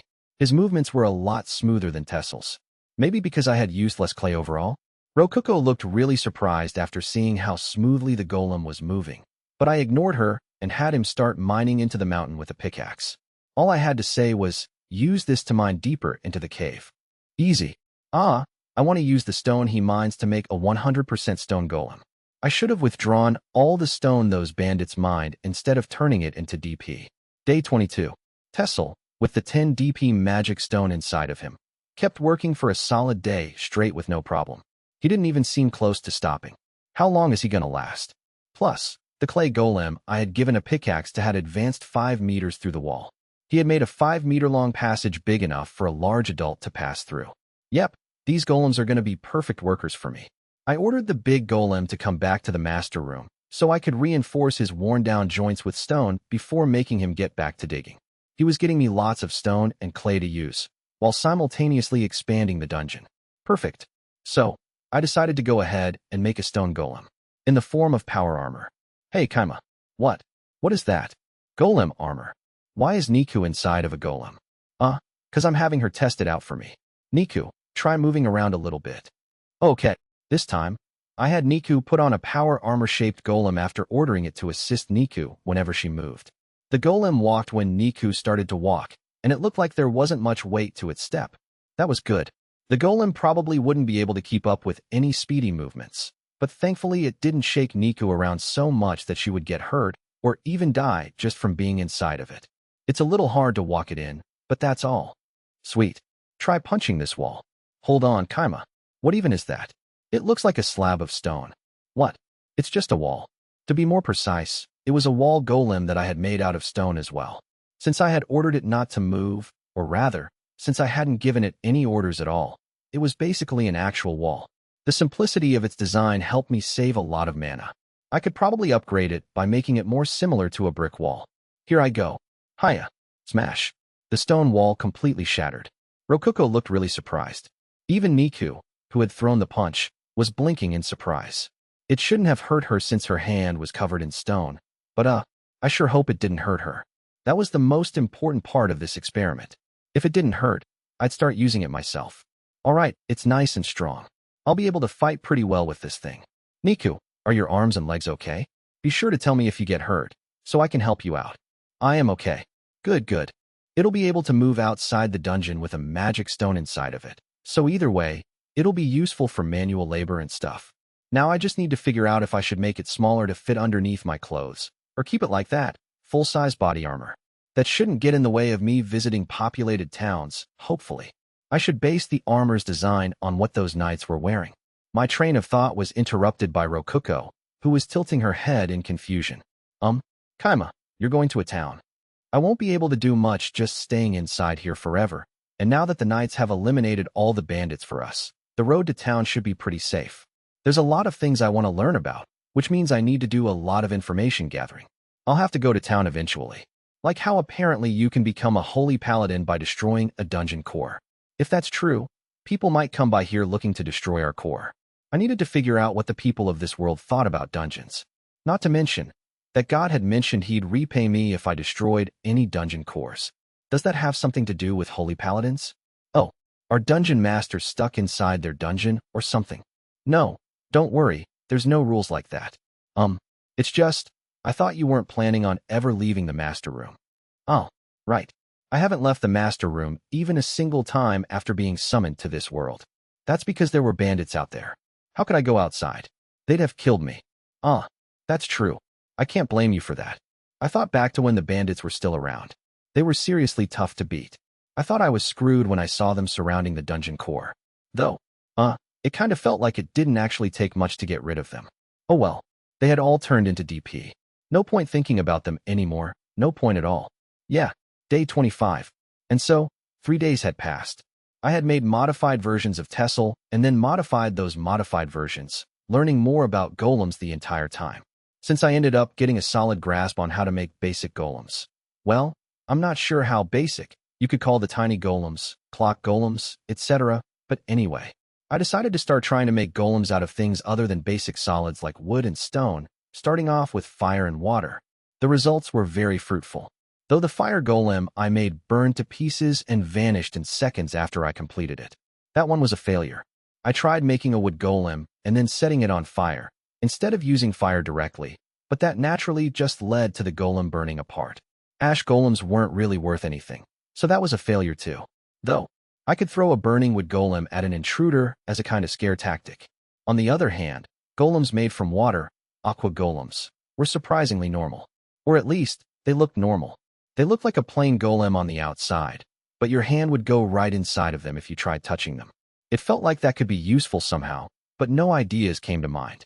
You could raise some fish inside of them, I guess. At least I knew where to get a nifty aquarium if I ever needed one. Or so I thought, moments before the aqua golem broke apart and poured onto the ground. I guess shaking my hand around inside of it was doing damage somehow. I would really need to think hard about how to use one of them. All that resulted in my masterpiece, the golem blade. It was a sword-shaped golem, made from an iron ingot I bought for 30 DP. I had shaped the metal into the shape of a Japanese katana, and the result was a pretty nice-looking sword. That surprised me, since I had only used a single metal in it. I could make the blade vibrate by pouring mana into it, which would allow it to cut through even a thick tree like a buzzing chainsaw. It wasn't exactly a vibroblade, but it was basically a magic blade. I could even make the blade shoot outwards as a surprise gimmick. Though my real masterpiece was the movement-assisting wearable cloth golem. In the end, golems in the shape of power armor just stood out too much and were hard to move quickly due to their weight. I abandoned that idea and just made a golem out of clothing instead. I even made gloves that would help support my wrists and improve my grip strength. Way to go, Magic. You really can do anything. The wearable cloth golem's main order was to assist the wearer's movements, but it could more or less fight for me as well. When paired with the golem blade, I could fight on the level of a trained soldier despite having never wielded a weapon in my life before thanks to its help. By the way, I had taught the golem what exactly to do through video footage of those knights, bandits, and adventurers fighting. This dungeon menu is amazing. I can't believe it saved backup footage of everything I saw through the dungeon monitor. That's high-tech. Highbrow technology. Well, I won't be able to keep up with it once it starts moving on its own, so it'll probably hurt my muscles a lot if I have to use it. I hope muscle pain will be the most of my problems, but yeah, now I definitely won't be a sitting duck out there. I used the leftover iron to fortify the wearable cloth golem, so it should have had some nice defensive power too. Worst case scenario, I could order it to run back to the dungeon. It'd get me back to safety even if I lost consciousness in the process. I cared a lot about staying alive. Even if I lost all my limbs, the only thing I needed to sleep was my life itself. And there you have it. My ultimate armor and weapon. What do you think? I think you have brain problems. As usual, Rococo didn't hesitate at all before insulting me. Sheesh. And it should have been obvious how great the golems were, too. Oh, wait. Maybe she was just that upset about how I only had enough materials to make 2 sets of the golems, one for me and one for Nikyo. Sorry, Rococo. You're the dungeon core, so you'll have to stay home for this one. Wait. Can you even go outside? You are the dungeon core, right? Hey, wait a second. I never said I wanted a matching outfit or anything. Okay. Anyway, be sure to summon like 5 goblins or something if any adventurers come. We'll probably be fine for a while, but still. I put on the wearable cloth golem and sheathed my golem blade. Nika did the same, except her golem blade was small like a knife. Just to be safe, I ordered it not to attack me. It would still be as strong as a normal knife, but there was no helping that. Anyway, now I'm ready to go to a town with people in it. Day 27. Nika learned to read and write pretty fast, so I rewarded her with a hamburger. Rococo was already munching happily on the melon roll I had given her. So heartwarming. To put it in Japanese terms, Nika had learned the local language's equivalent to hiragana. But that was more than enough for her to read and write most things, apparently. By the way, Master. Would you please register your mana on my collar? Huh. It was rare for Nika to talk on her own like that. I didn't know what she was talking about at first, but apparently the submission collar Nika was wearing had a mana registration system. I've heard that every person in the world has a unique wavelength to their mana. Oh, huh. Like fingerprints? That's pretty interesting. Dealing with something like that sounded like a pain, but if I didn't do it, someone might steal Niku, and I'd have no excuse then. Plus, if Nika got stolen, I'd have a problem much more tedious than a collar's registration system to deal with. She could go in and out of the ordinary cave's master room. After all, I asked whether or not I was basically stealing her from the boss of the bandits, but apparently the collar resets itself after its present owner dies. One of Niku's fellow slaves in the slums had temporarily gotten free after their master died. Whoever finds a free slave like that gets to claim them as their own. The slave Nika knew had apparently been caught by someone else and then sold to the slum slave market. You can't take off the collar yourself? I can't. It would kill me. A submission collar was a relatively cheap item used primarily to choke its wearer, but when someone became a slave, they would be forced to make a contract through magic where they would die if the submission collar was ever removed. Basically, contract magic would kill the slaves if they tried taking their collars off. Holy crap. Contract magic is terrifying. Not only that, but the collar would tighten on its own if the slave ever defied its master or tried to harm them. I don't know how exactly it works, but sheesh, that's way too strict. The master of the slave could also tighten the collar whenever they pleased just by thinking about it. Some people would summon their slaves by tightening the collar a little, even. To top things off, it was pretty expensive to remove the collar safely. Yep, this thing is a real pain. Alright, I'll definitely register my mana then. I want to avoid as many problems as possible here. Okay, please pour your mana into the plate on my collar. After you do that, please check whether it worked by squeezing the collar. I placed my fingers on the plate and poured mana into it. Yeah, It definitely felt like my mana connected to some password channel system thing. Registration complete? I wasn't too happy about it, but I envisioned Nika's collar squeezing as a test to see if it worked. And then, NGH. Whoa. See, cancel. Stop choking her. I saw the collar squeeze tightly. It was visibly digging into her neck. That's not light squeezing at all. Holy crap. Stop. What kind of monster would do this to someone just to call them over? Hey, are you okay? NNN. Cough. Why yes, thank you. Niku, teary-eyed from having her oxygen supply cut off, replied to me with flushed cheeks while coughing. I'm sorry. I'm so sorry. Hey, now I'm your slave for real, master. Niku smiled brightly. What? This is the first time I've ever seen her smile. Why now? Day 28. All right, Rokuko. Only summon 5 goblins, if any adventurers come. Only 5. No more than that. When you buy melon rolls, get them from the pastry set. You can have 2 a day. Will see. You be careful too, Kaima. Okay. And so, I left the cave with Rokuko staying behind to keep watch. It hit me that I was leaving the master room for the first time. I had been letting Niku take care of getting clay and recovering Tessel and all that good stuff. I could just use the monitor whenever I wanted to look outside. What if the outside air is poisonous to people from my world or something? Like, what if the planet's mana is actually super deadly to me? Aren't we going? Why, yeah, we're going. Right now? Right now. Hurry up and go already. Don't push me, all right? No matter what. Don't push me. Push you?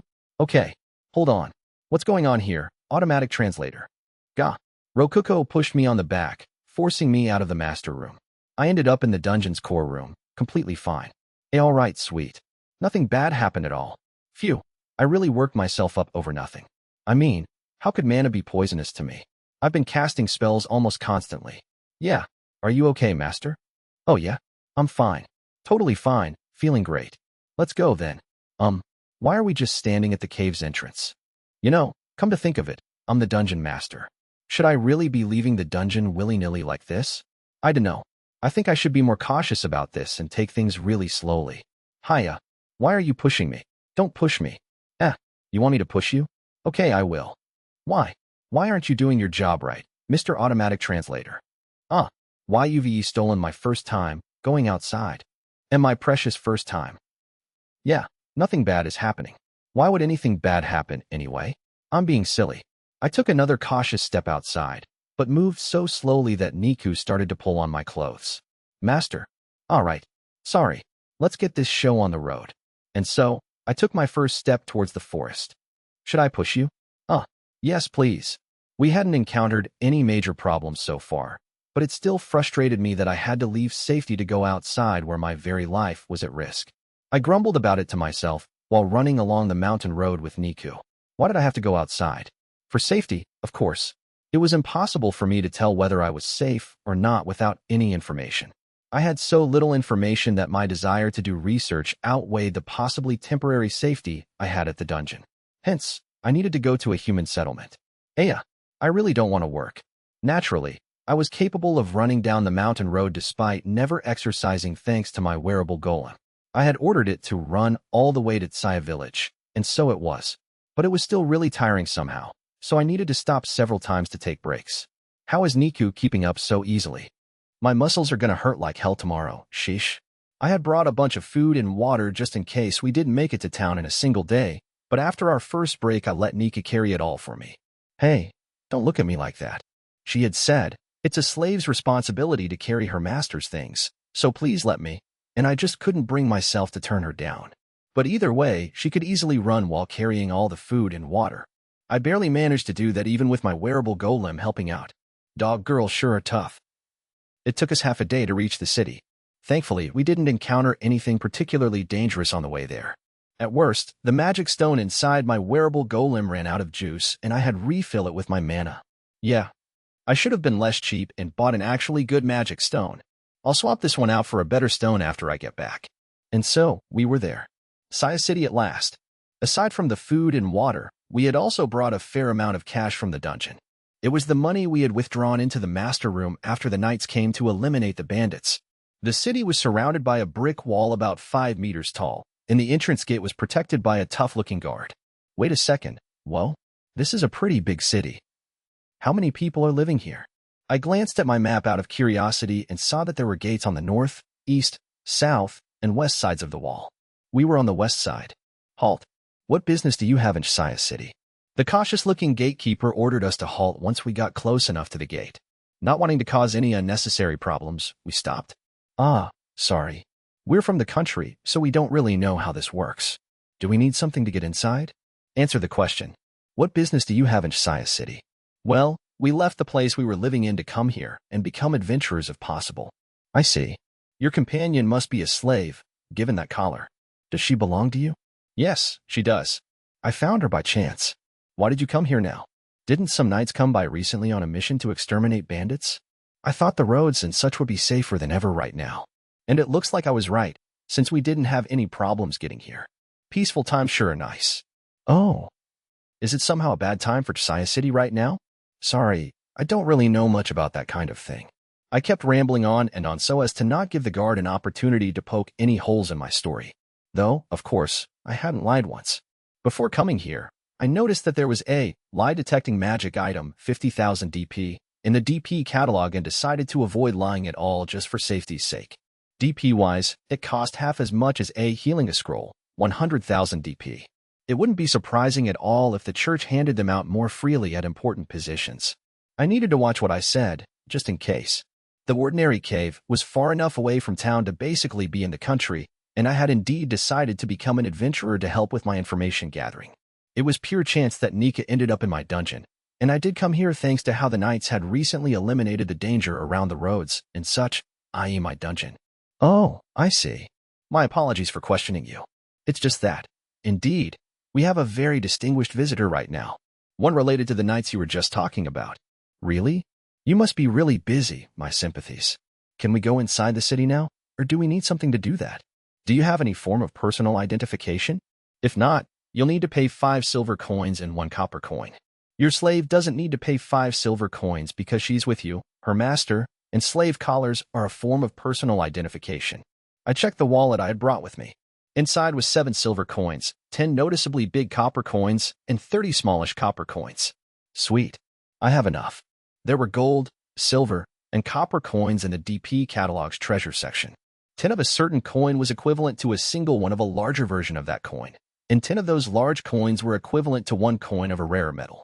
For example, 10 copper coins were worth 1 large copper coin, and 10 large copper coins were worth 1 silver coin. I didn't know if there was any coin more valuable than a gold coin, though. Oh, and the silver coins are a form of insurance. The guild will give you a form of identification after you become an adventurer. If you show that to me, I can return your coins. Though, someone from the country like you likely won't have enough money to pay for both this and your registration at the guild. It costs 3 silver coins for 1 person to become an adventurer, after all. You'll only have to pay 3 coppers as insurance if a guard follows you to the guild until you get your identification. Though I'll warn you now, 2 of those coppers will stay with us as payment for the extra work. I'm free right now, so we can go right away if you wish. So basically, I've got 2 options.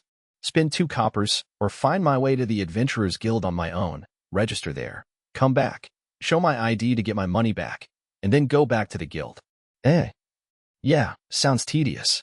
I should just ask for his help. That sounds great. You don't mind? Not at all. I'll show you to the guild. Hey, you over there. Watch the gate for me. I'm showing these travelers to the guild. I gave him 4 copper coins. Thankfully, that meant I still had plenty of cash left. The guard swapped places, and I went with the first one towards the Adventurers Guild. 2 coppers to have him guide me there was pretty cheap. Probably. How much is 2 coppers worth, anyway? We advanced down the main street of the city, and soon enough delicious scents wafted into my nostrils. There must have been a lot of people making kebabs, as the tasty smell of meat was thick in the air. I wondered what kind of meat was used to make kebabs in this world. They probably ended up huge. And looking at a sign near one of the stands, they cost about 5 copper coins each. I guess that means 1 copper coin is worth about 100 yen? I'll try to think about it like that. Hey, I understand how you feel, but would you mind waiting for that until you get your identification? I am working right now. The guard hurried me on after I wasted too much time staring at one of the kebab stands. This guard really is a good guy, huh? I'll spare his life if he ever comes to my dungeon. After walking for a bit, we reached a fairly large building. A sign with a drawing of swords, potions, and scrolls on it was hanging on the door. That must have been the signpost for the Adventurers Guild. I went inside and saw that it was filled with people who looked like adventurers, partying hard and drinking a ton of beer. I was surprised to see all of them drinking so hard at noon. Maybe they had worked all night and were on the verge of going home? I followed the guard to the counter, and soon enough the receptionist handed over the registration forms. Surprisingly enough, it was wood-based paper, not sheepskin parchment or anything like that. I was impressed. The form looked handwritten. This world might not have developed printing technology yet. Can you write your name? If not, I can write it for you at the cost of 1 copper. No need. Niku, it's your time to shine. Yes, master. I asked Nika to write my name for me. The only language I could write in was Japanese. I couldn't comprehend this world's language whatsoever. The automatic translator would take any text I looked at and turn it into Japanese in my brain. But the Japanese I wrote didn't turn into characters people of this world could read. It's such a pain. I'm so glad I saved Niku. Suddenly, I realized that the guard and the receptionist were looking Niku and me over with furrowed brows. Was it that rare for a child slave to be literate? I'm surprised. She's such a small child, and yet... Well, I needed her to be useful somehow. I see. For some reason, the receptionist was giving me a kind of disgusted look. Should I not have taught Niku to read or something? And it might be a bit late for me to say this, but I look pretty different from most of the people in the city. I thought it'd be fine since Nico had black hair too, but the bandits and everyone else here all looked like Europeans. I tried wearing normal-looking golem clothes, but that might have not been enough. Either way, though, my face had nothing to do with my guild registration. Are you really going to register that slave child as well? Is there a problem with that? Can slaves not be registered? Is there an age limit? Is she writing the wrong things? No, there isn't any problem with the paperwork or anything of that sort. Nika finished writing my name, and we quickly finished the rest of the registration. We paid 6 silver coins to cover the registration fee, leaving us with only 1 silver coin, 10 large copper coins, and 30 normal copper coins. We lost a lot of cash all at once. After a short wait, we were given our Adventurers Guild cards. Now that you have personal identification, I will return to my post. Oh, okay. Thanks for all your help. Anytime. It's my job. Next time you come to the city, it'll cost 1 copper to get inside. The guard went back to his post after checking our guild cards. With that settled, I decided to start gathering information by checking out what quests the guild was offering. Now, I need to explain guild ranks. Oh, okay. Scratch that. Things weren't settled yet. I still had a lecture to listen to. Gatekeeper's perspective. I am a gatekeeper. Though it feels like bragging to say so myself, I'm quite adept at my job, and I can spot anyone suspicious from a mile away. And here I see 2 travelers walking towards the gate I'm guarding, looking as suspicious as anyone I've ever seen. One is a black-haired man, and the other is a small girl with similarly black hair. It's rare for me to see black hair around these parts. Are they siblings? But either way, is that man making the girl carry everything for him? I see he has a sword, but...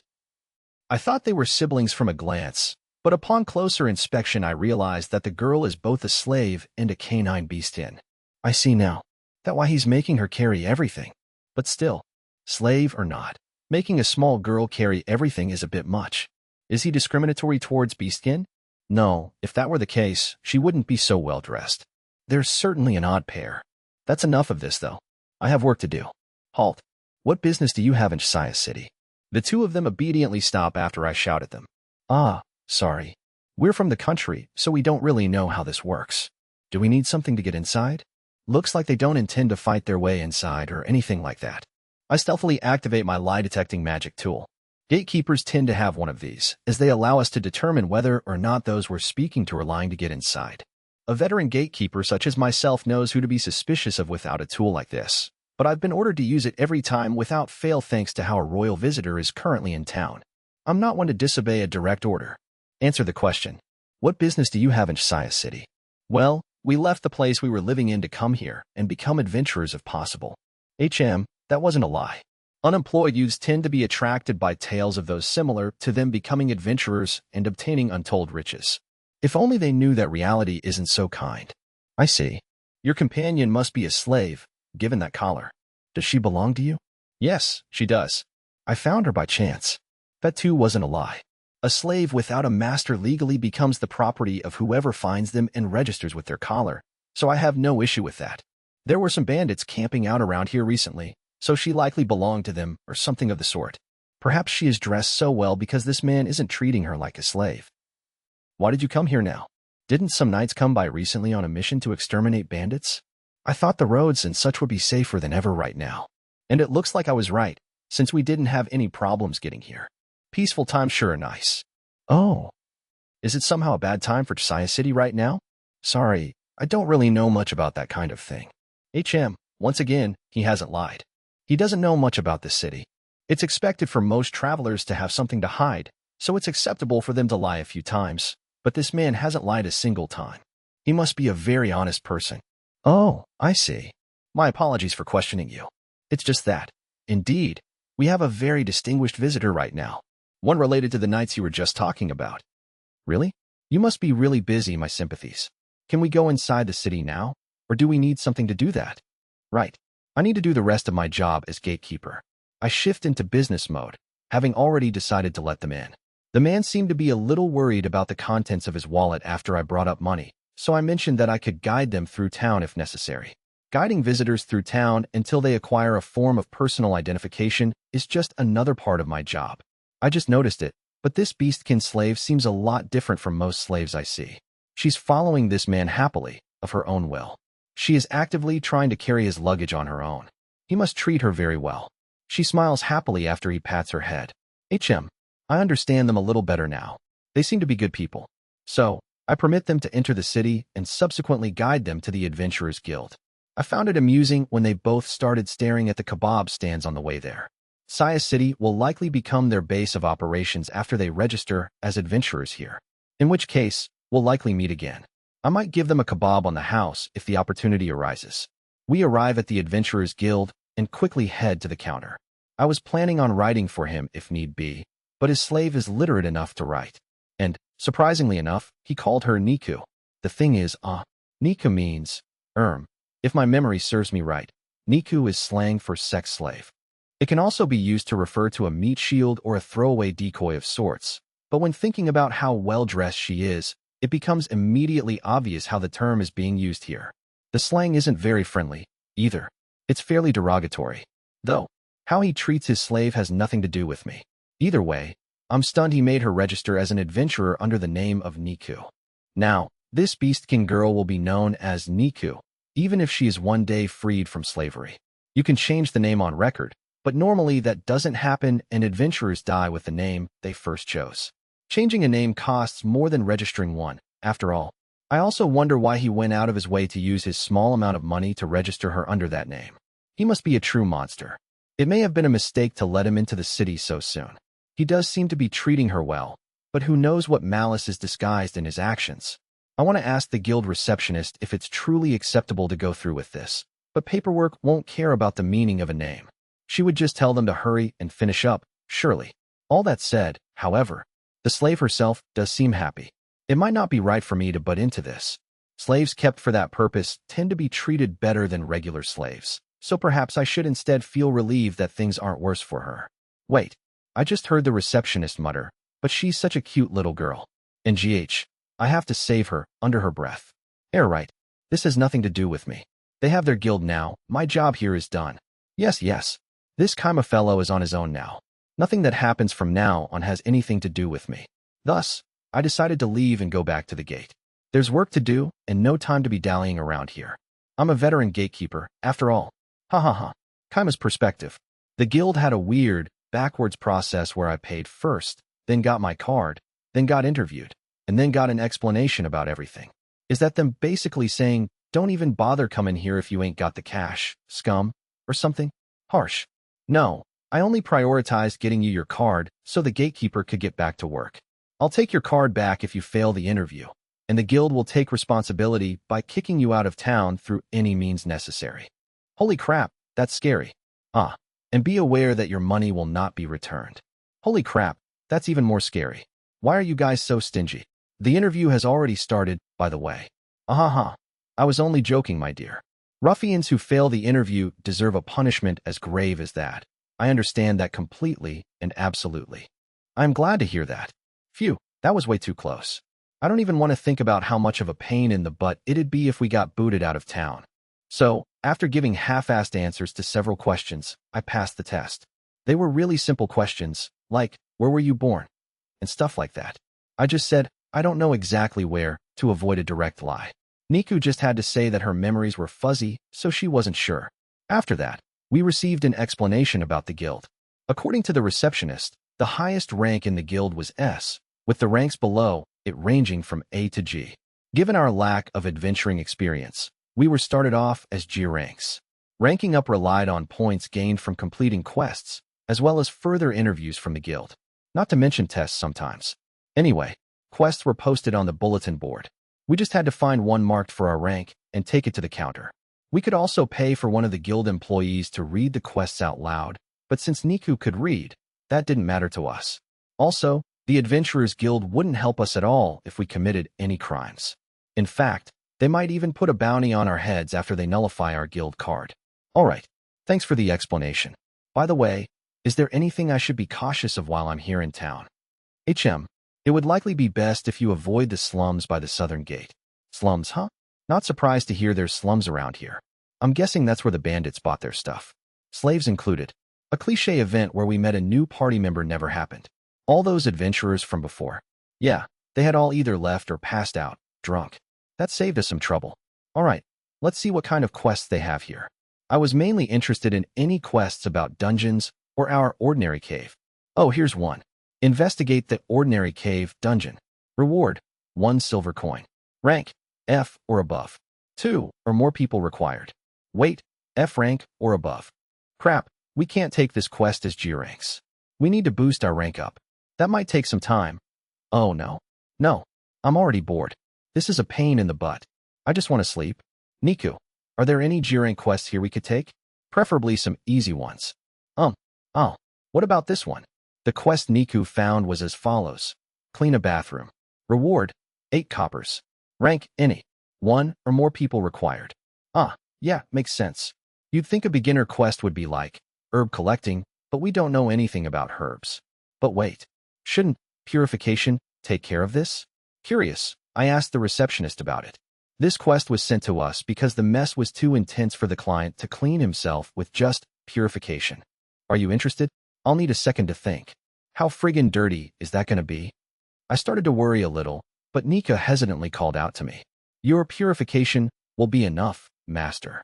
It cleans me a lot more than a normal one. What? Really? Yours feels amazing, master. It makes me feel all floaty. I know it can clean any mess. If it can't, I'll clean the bathroom myself. I'm good at cleaning. Huh. I had no idea my magic was especially strong or anything. I know visualization is important with magic. Maybe something's going on there. But either way, Niku can back me up if it doesn't work. Let's give it a shot. I would like to take this quest. Very well. The guild accepts your services. The client is the blacksmith located in the West Industrial District. Take care not to get lost. Here is the quest slip you should show to the client. Be certain to receive his signature after completing the job. Our services were accepted, so we immediately started the quest.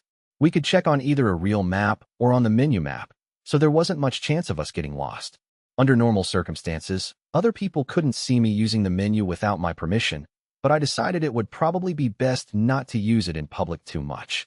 I'd look suspicious if I started staring into space for too long. I told my wearable golem where to go, and after a bit it suddenly stopped. We had arrived. The combined powers of a map and my wearable golem were unstoppable. I decided to show the quest slip to the client and settle things as fast as possible. The client was a surly-looking, somewhat aged man who did in fact look like a craftsman.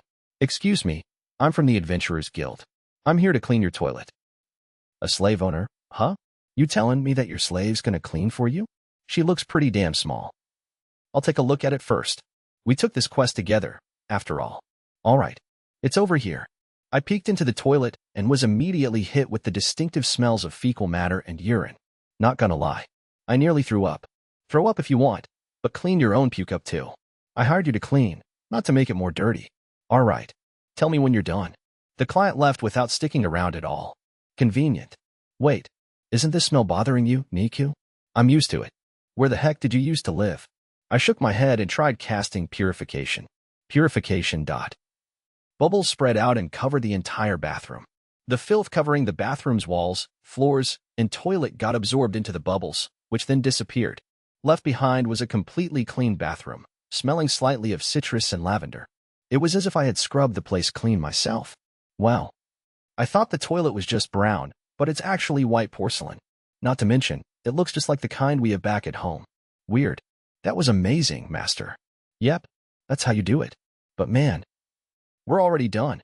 I wouldn't mind using this as an opportunity to get a little famous, but standing out too much would be bad for business. I'll just kill some time with a nap. All right. Nico, I want you to pretend to clean the bathroom for a bit. I'm going out to gather some info. If anybody drops by, say you're busy cleaning and they can't come in. Yeah. Keep doing that for about an hour. Does your golem watch have enough mana in it to last that long? Oh, and also, don't let anyone see you checking the watch. You understood. 1 hour, okay. If nobody checks up on you, keep going until I come back. If somebody does come and it's been over an hour, get them to sign the quest slip and hold on to it. You understood. I left Nico in the bathroom and stealthily made my way outside. Clean or not, I had no intention of taking a nap inside someone's bathroom. I walked all the way to the shopping district in search of a good place to nap. It wasn't that far away from the industrial district, and it looked a lot like the city's main street of sorts. It even had stands lining the road. Oh, right? There were some kebab stands around here. Should I buy one for Nico? It'd be smart of me to do at least a little information gathering, since that was the excuse I used to get away. Right. Hopefully I could find some information on the best spots for taking a nice afternoon nap. I was caught off guard by just how many stores there were. This one sells nothing but bread, and yep, it all looks hard as crap. I thought back to how that bandit had practically cried over that one melon roll. It looked like that hard bread cost 2 coppers for 3 pieces. Yeah, I would cry too. By the way, I could use the menu even though I wasn't in the dungeon. It would be neat if I could use DP to buy things here to make quests easier, but I could only look at the catalog, not buy anything. Too bad. I guess that meant that DP was connected to the dungeon somehow? Either way, it might be fun to compare the store price of random things to their DP cost. Wait, I'm looking for a place to nap, right? I had forgotten my actual goal and started information gathering for real by accident. Although that made me disappointed in myself, it was undeniable that a fantasy city was the perfect environment to tickle a man's heart. But as fascinating as the city was, there were so many buildings I was struggling to find a place to sleep. At this rate, it'd be faster for me to give up searching on my own and just ask someone else. I started looking for a store that would probably have answers for me. Hey, there's a greengrocer. I bet their stuff is cheap as well. I'll buy some fruit or something and use the opportunity to squeeze some information out of the storekeeper. Looks like he's selling fruits that look like apples. Actually, wait, these are just apples. They're smaller than the ones I'm used to, but this world apparently has watermelons. These are probably apples too. I pointed to the probably apples and called out to the storekeeper. Hey, how much are these? Those are 2 for 3 coppers. All right, cool. I'll have 2. Oh, and don't worry about bagging them up. I'll eat one here. Roger that. Eat them wherever you want, but step aside a little. Don't want you getting in the way of any other customers. I handed over 3 copper coins, took 2 apples, and bit into one after stepping aside. Oof, so sour. Whoa. These are pretty sour, huh? You think so? The apples were just as good this year as they are every year. Oh, I'm not trying to complain or anything like that. I've just never had an apple from around these parts before. No need to glare at me. I won't ask for my money back. It's cool that the apples around here normally taste like this. I see. My bad. Are you a traveler? An adventurer? I just reached this city today. Oh. There's some sweetness in the sourness. Tastes good. You can tell? Huh? The shopkeeper had glared at me after I mentioned the apples tasting sour, but he soon lowered his guard. He was a nice guy. In truth, the sourness was a little overpowering, but it didn't taste so bad if I just kept in mind that the sourness was normal. Yep, I've heard that sour apples go pretty well with sugar. Apparently they're good for making candy with. Heh, you sure know a lot. But sugar is pretty valuable around here, and apples are sweet enough on their own. Oh, some pretty sweet info just fell right into my lap.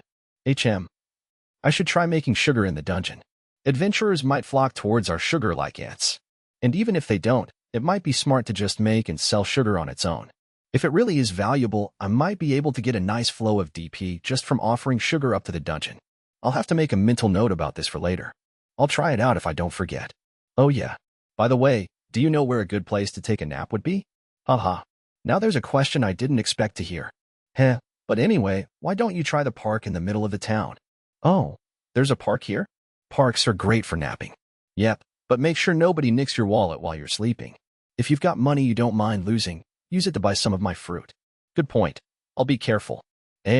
Also, got any interesting news you wouldn't mind sharing? Eh? You know, you're a funny guy, so I'll tell you what I know. You know how some knights have been hanging around Sai lately? Yep, I know.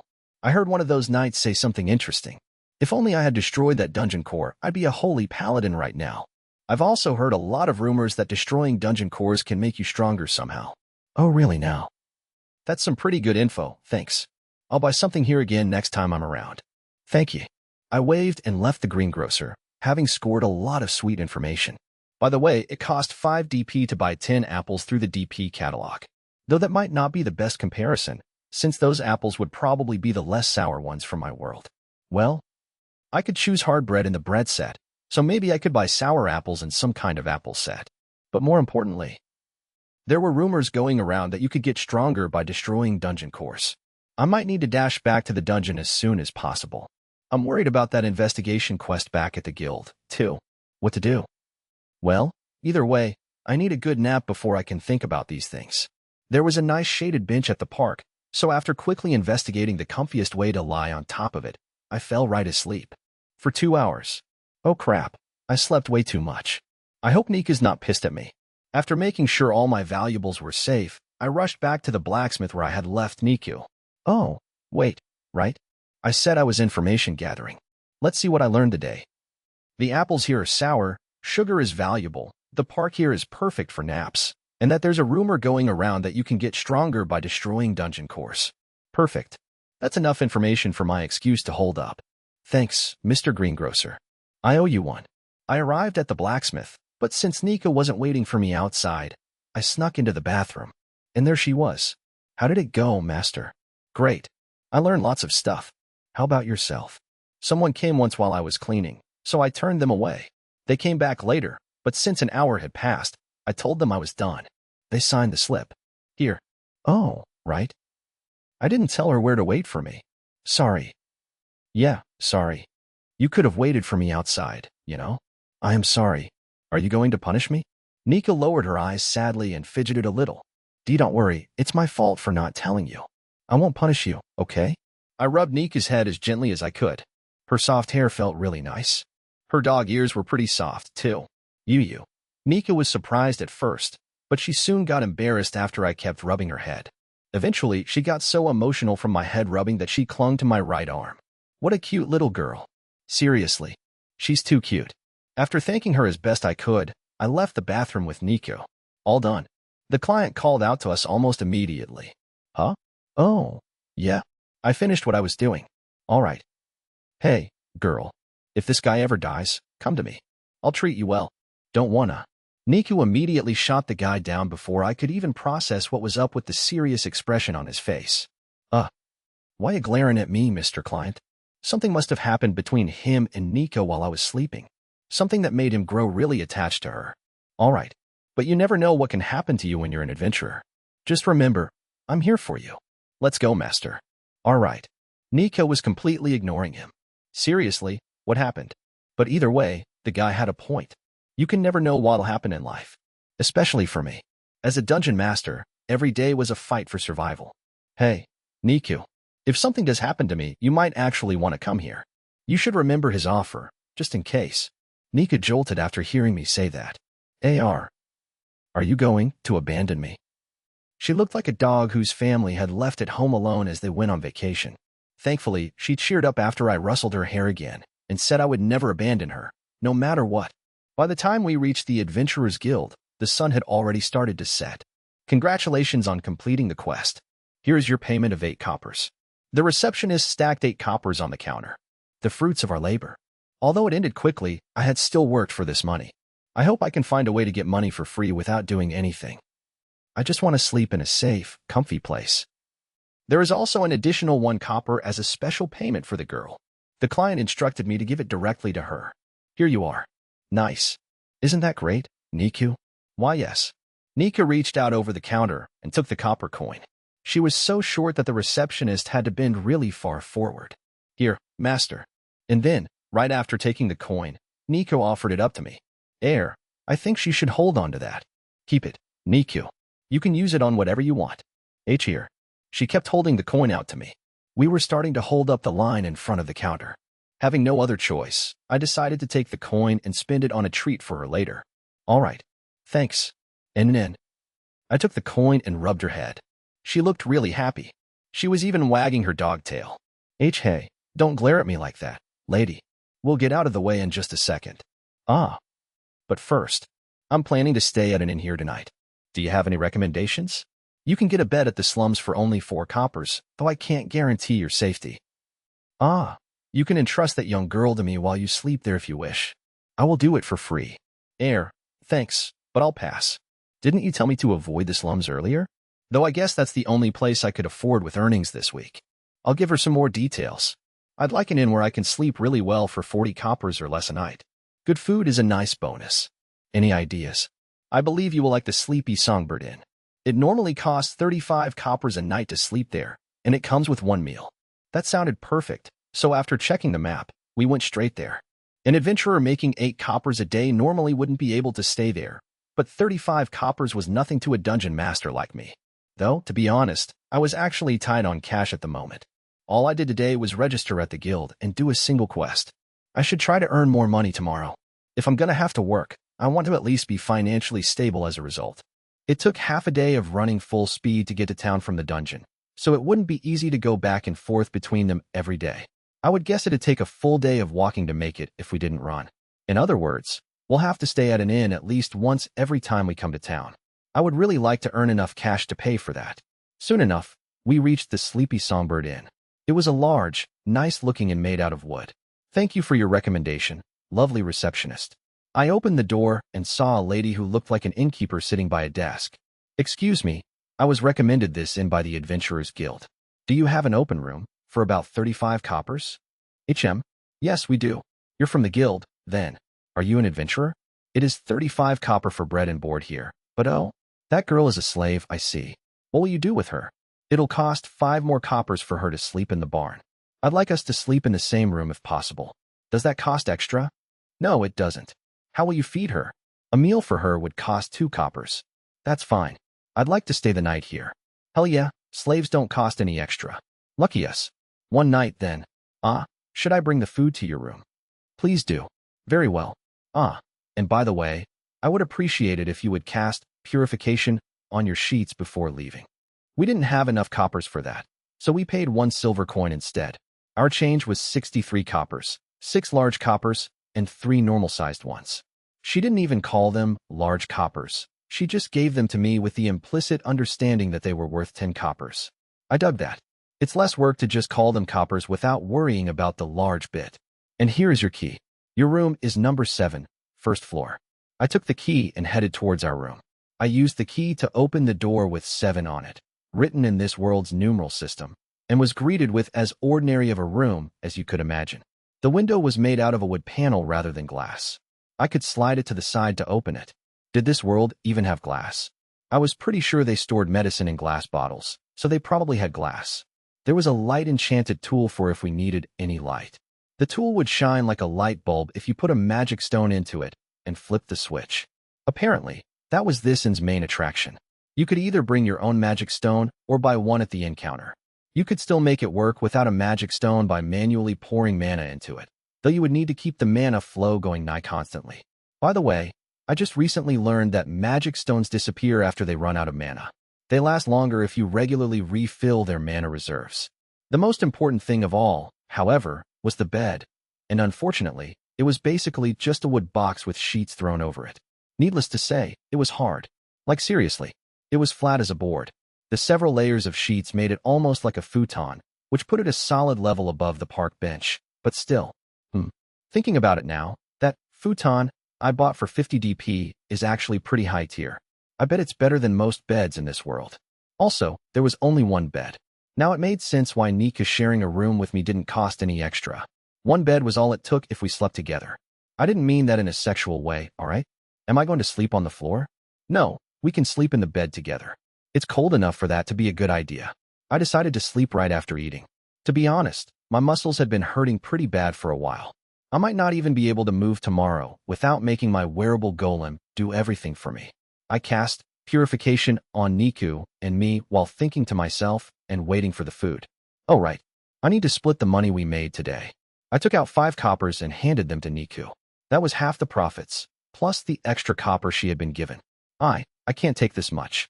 I didn't even do anything. You found the quest and told me I could take care of it with my purification, didn't you? That's more than enough. Don't worry about it. But those meat kebabs cost about 5 coppers, didn't they? I really want to eat a meat kebab with you, Niku. Okay, I'll take it. Naturally, I didn't actually intend to make her pay for her kebab. Maybe due to us talking about kebabs, I heard a stomach growl. Not mine. Nika's. Oh yeah. She hasn't eaten anything since we got here. Now I feel a little guilty for eating that apple earlier. The innkeeper soon brought us our food. My meal was 2 pieces of hard bread and a bowl of vegetable soup, whereas Niku only got the pieces of bread. Interesting. So that's the kind of thing slaves eat. I split my soup with Niku before using my half to force the hard bread down my throat. The vegetable soup itself was actually pretty good. Yep, it didn't have a strong flavor or anything, but I could taste the vegetables and it was nice. Day 29. We left the inn after morning came.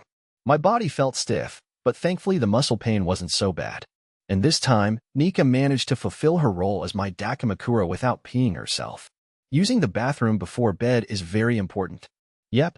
Though naturally, I had to stop her when she tried stripping off her clothes before getting into bed with me. That was going a bit too far. I remembered at the last moment that the innkeeper had requested that I use purification on the sheets before leaving, and so I did. I had gotten really used to purification, though. I misjudged its strength and accidentally cleaned the entire room too. Well, not like she's gonna get mad at me for that. I saved her some time and effort. Got everything, Niku? Yes, everything. Sweet. Let's go drop by the food stands for some breakfast. Oh, okay. I returned our key to the sleepy Songbirden's innkeeper and left. Sleeping there had been very fruitful. Now I knew more about invaders and what kind of stuff people would expect for a certain price. I wonder if Rokuko's holding up all right at the dungeon all by herself. She's, probably fine. She managed on her own before I got here. After all, I'm kinda getting homesick for the dungeon's master room.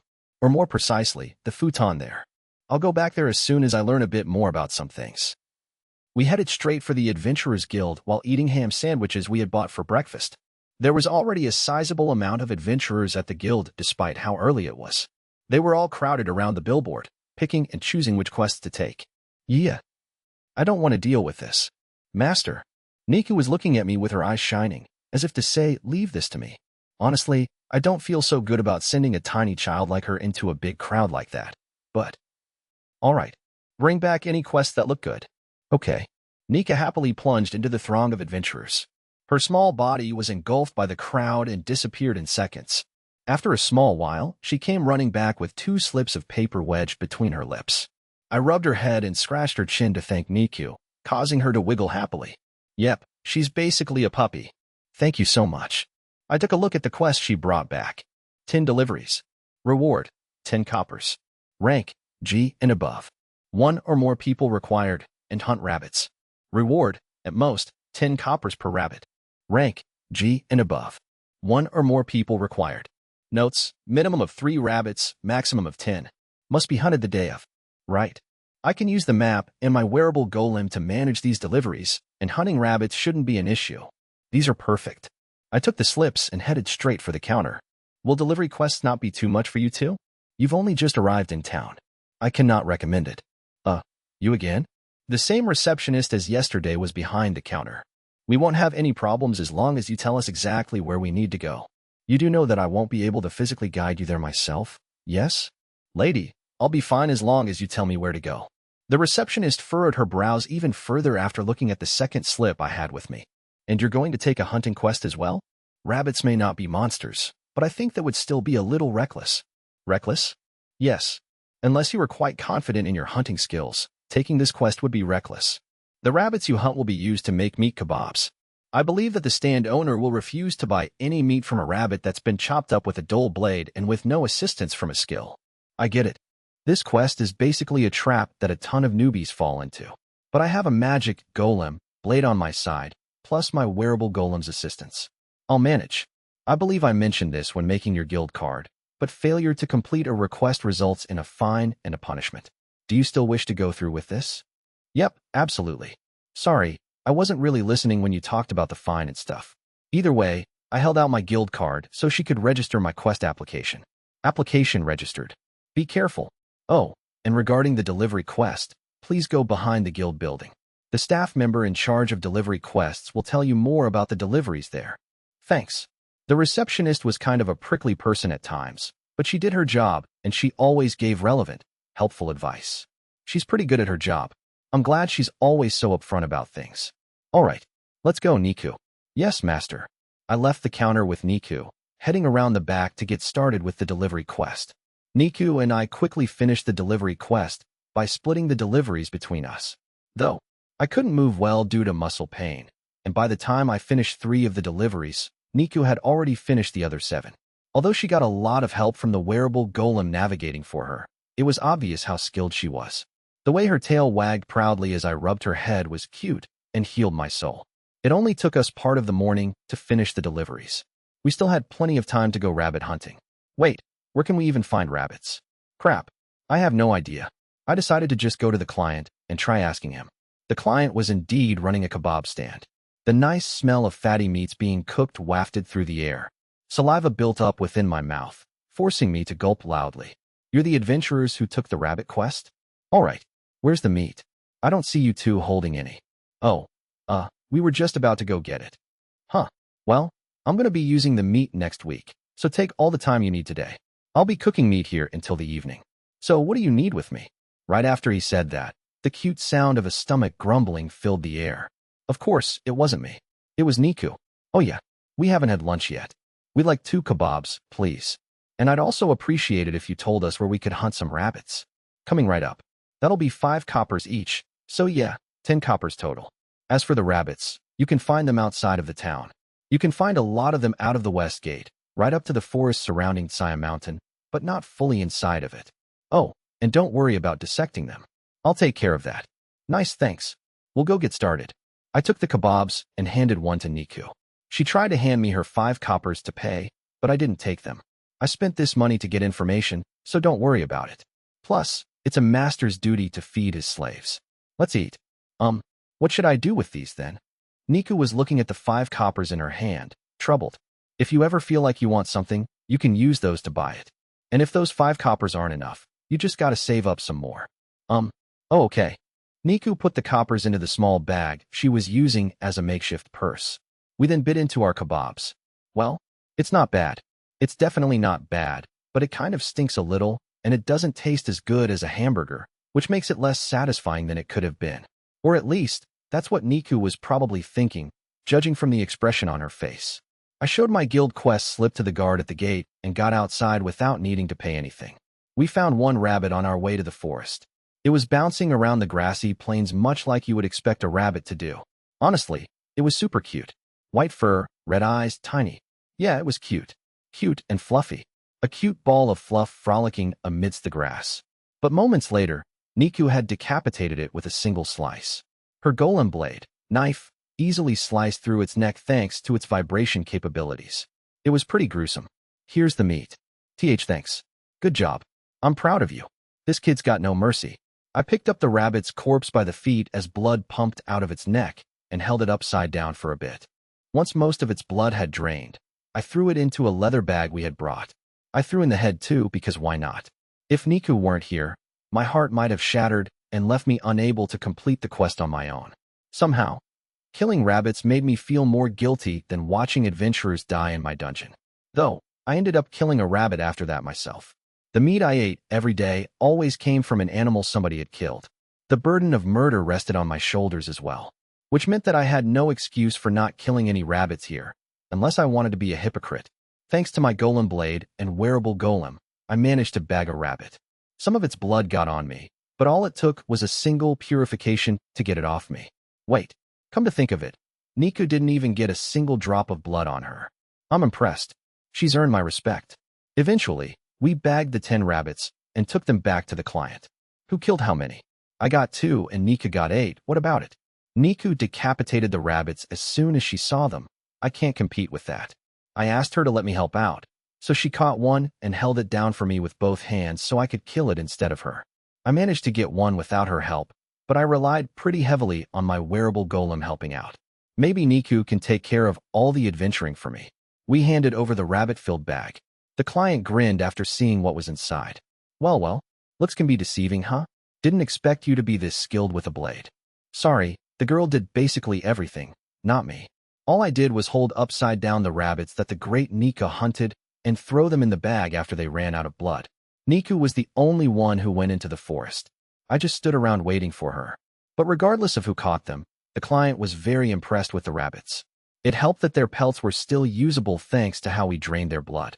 All the rabbits, except one, earned the maximum payment of 10 coppers, resulting in a net gain of 97 coppers. Though as a bonus for how solid they were overall, he paid us a whole silver coin instead. Huh, which was the one worth 7 coppers? Yeah. You know it was the one I caught on my own. My bad for slicing its torso in half. And so, we returned to the guild with our quest slips. The sun was just starting to go down, indicating that it was slightly past noon. There were fewer people inside than yesterday, maybe due to most adventurers working until the afternoon. The same receptionist as always was behind the counter. There were a few other receptionists too, but thinking it best to deal with someone we had experience with, I brought the slips to her. So how were they? Too much for you, just like I said. Yep, it sure was the same receptionist as always. I decided to just roll with her sharp tongue as a sign of the concern and affection she had for us now that we've known each other for 2 days. Nope, we finished them both. Here you go. Wow, you certainly did finish them. And you received high praise for your performance on both. The receptionist was looking at the slips with surprise. And 90% of that praise is for my little girl here. Hell yeah. In that case, congratulations. You can now rank up. Do you wish to rank up? Wah, rank up. In other words, we'd be leaving G rank and going up to F rank. There are 2 requirements for ranking up to F rank. Complete 10 or more quests, and have one of those quests be a hunting or extermination quest. Additionally, if a quest is completed with high praise for the client, it counts as 2 quests. And furthermore, this rabbit hunting quest has 3 as a minimum number of rabbits, so it counts as 1 quest per 3 rabbits. In conclusion, you completed 5 quests with high praise, and thus fulfilled the requirements for ranking up. Do you wish to rank up? Yes. Then please give me your guild card. Please sit down and wait for a moment. After Niku and I handed our guild cards to her, the receptionist disappeared into the deepest room in the guild. I hope ranking up in 2 days isn't something that's going to make people notice us.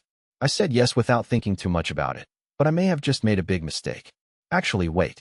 We need to be F ranked to accept the quest about investigating the ordinary cave, so it all works out. I can ask all the questions I want about the ordinary cave, without looking suspicious if I can take that quest. After we sat and waited for a little bit, the receptionist came back.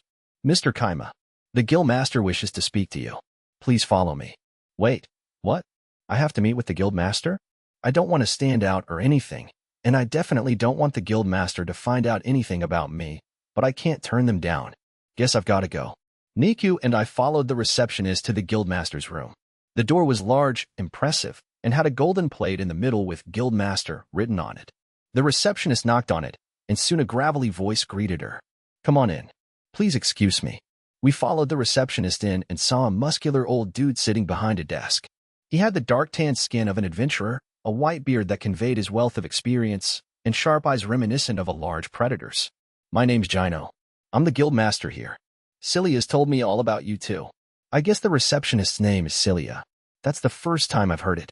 The guildmaster looked closely at Niku and spoke in a deliberate tone. Girl, what do you think about this guy? He's my master. Niku responded instantly. All right.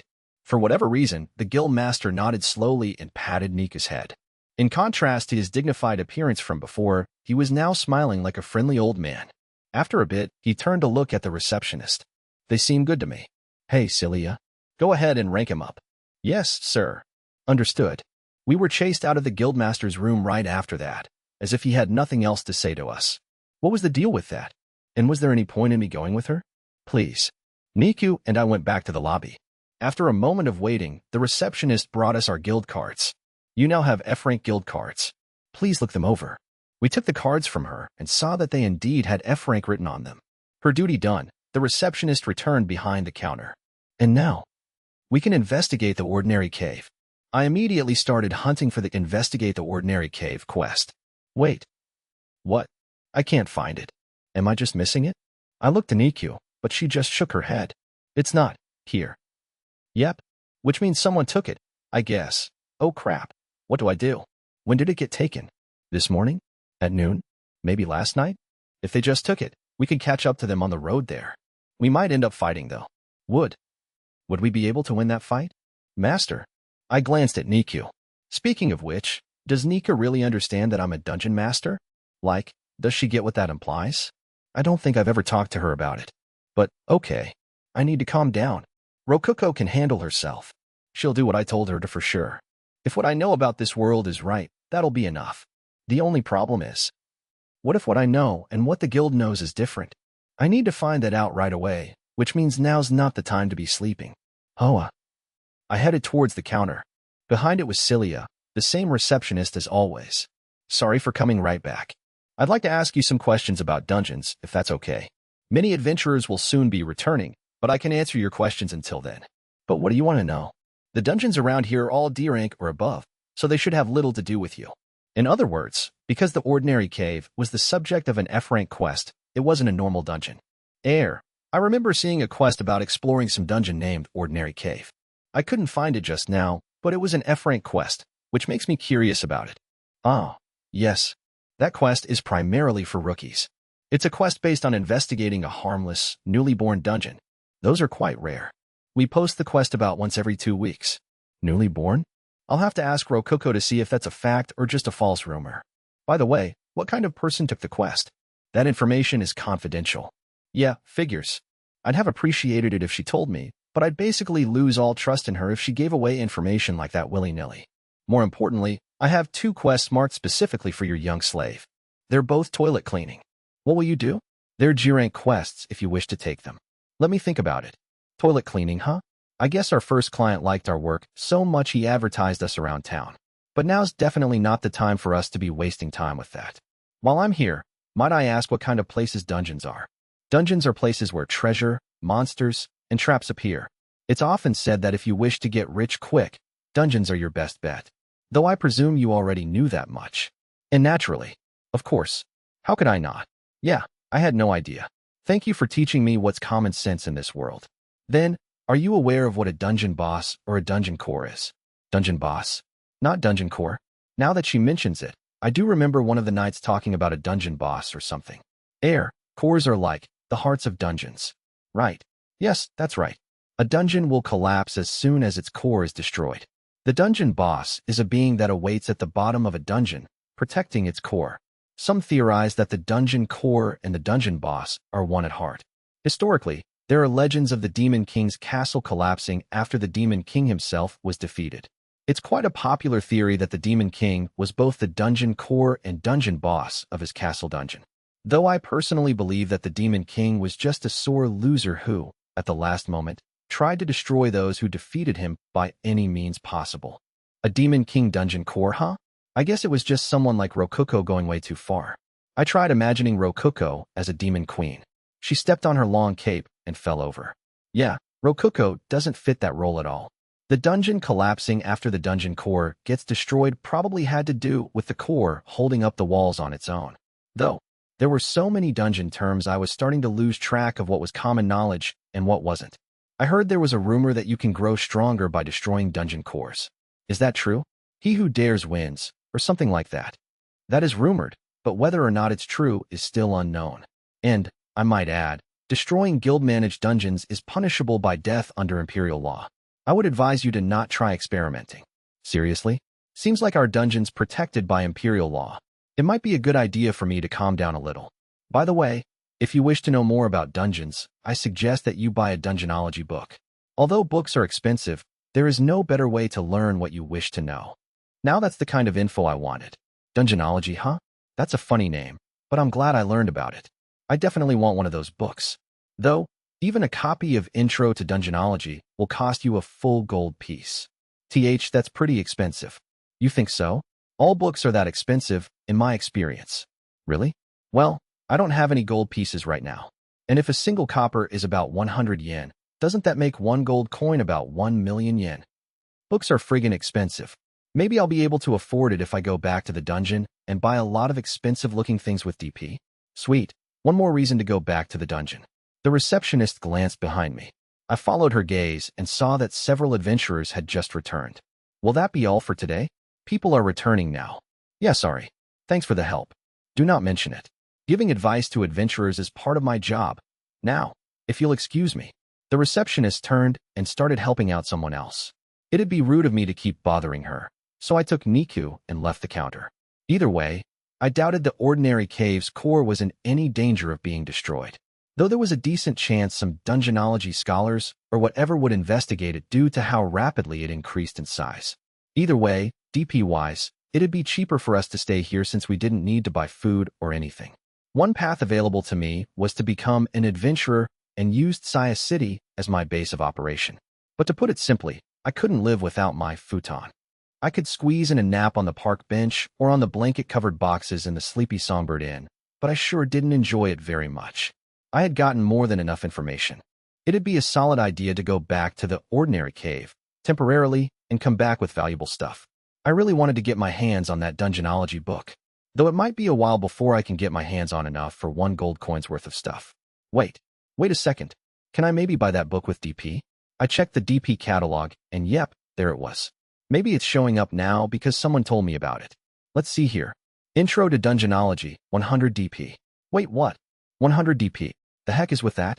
I can buy a book worth 1 gold piece, worth 1 million yen, for 100 DP. I'm pretty sure 5 copper coins costs 5 DP. What in the world is going on here? Either way, it looked like it would be a good idea to go back to the dungeon and buy Intro to Dungeonology. Niku, we're going back to the dungeon. Yes, master. Nika nodded. It was already evening. If we didn't hurry, the gate might close on us. I took Niku and rushed for the west gate. Once we reached it, we saw the gatekeeper that guided us to the guild's standing guard. Oh, and what brings you two here this late? It's about time for me to shut the gate. We have some business near the mountain. If nothing happens, we should be back in about 2 days. Shouldn't you have more baggage? You don't seem very prepared for a trip like that. Oh crap, he's right. We're barely carrying anything. I figured we wouldn't need much since our base is at the mountain, but normal adventurers won't have anything like that.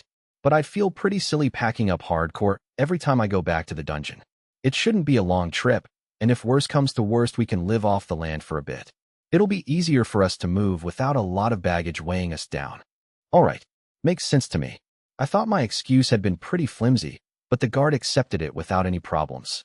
Adventurers being good survivalists was probably just common sense. Maybe I should start leaving from the south gate. I was advised to avoid the slums, but I can just say I'm buying an inn in the slums to save money. Nobody will doubt that.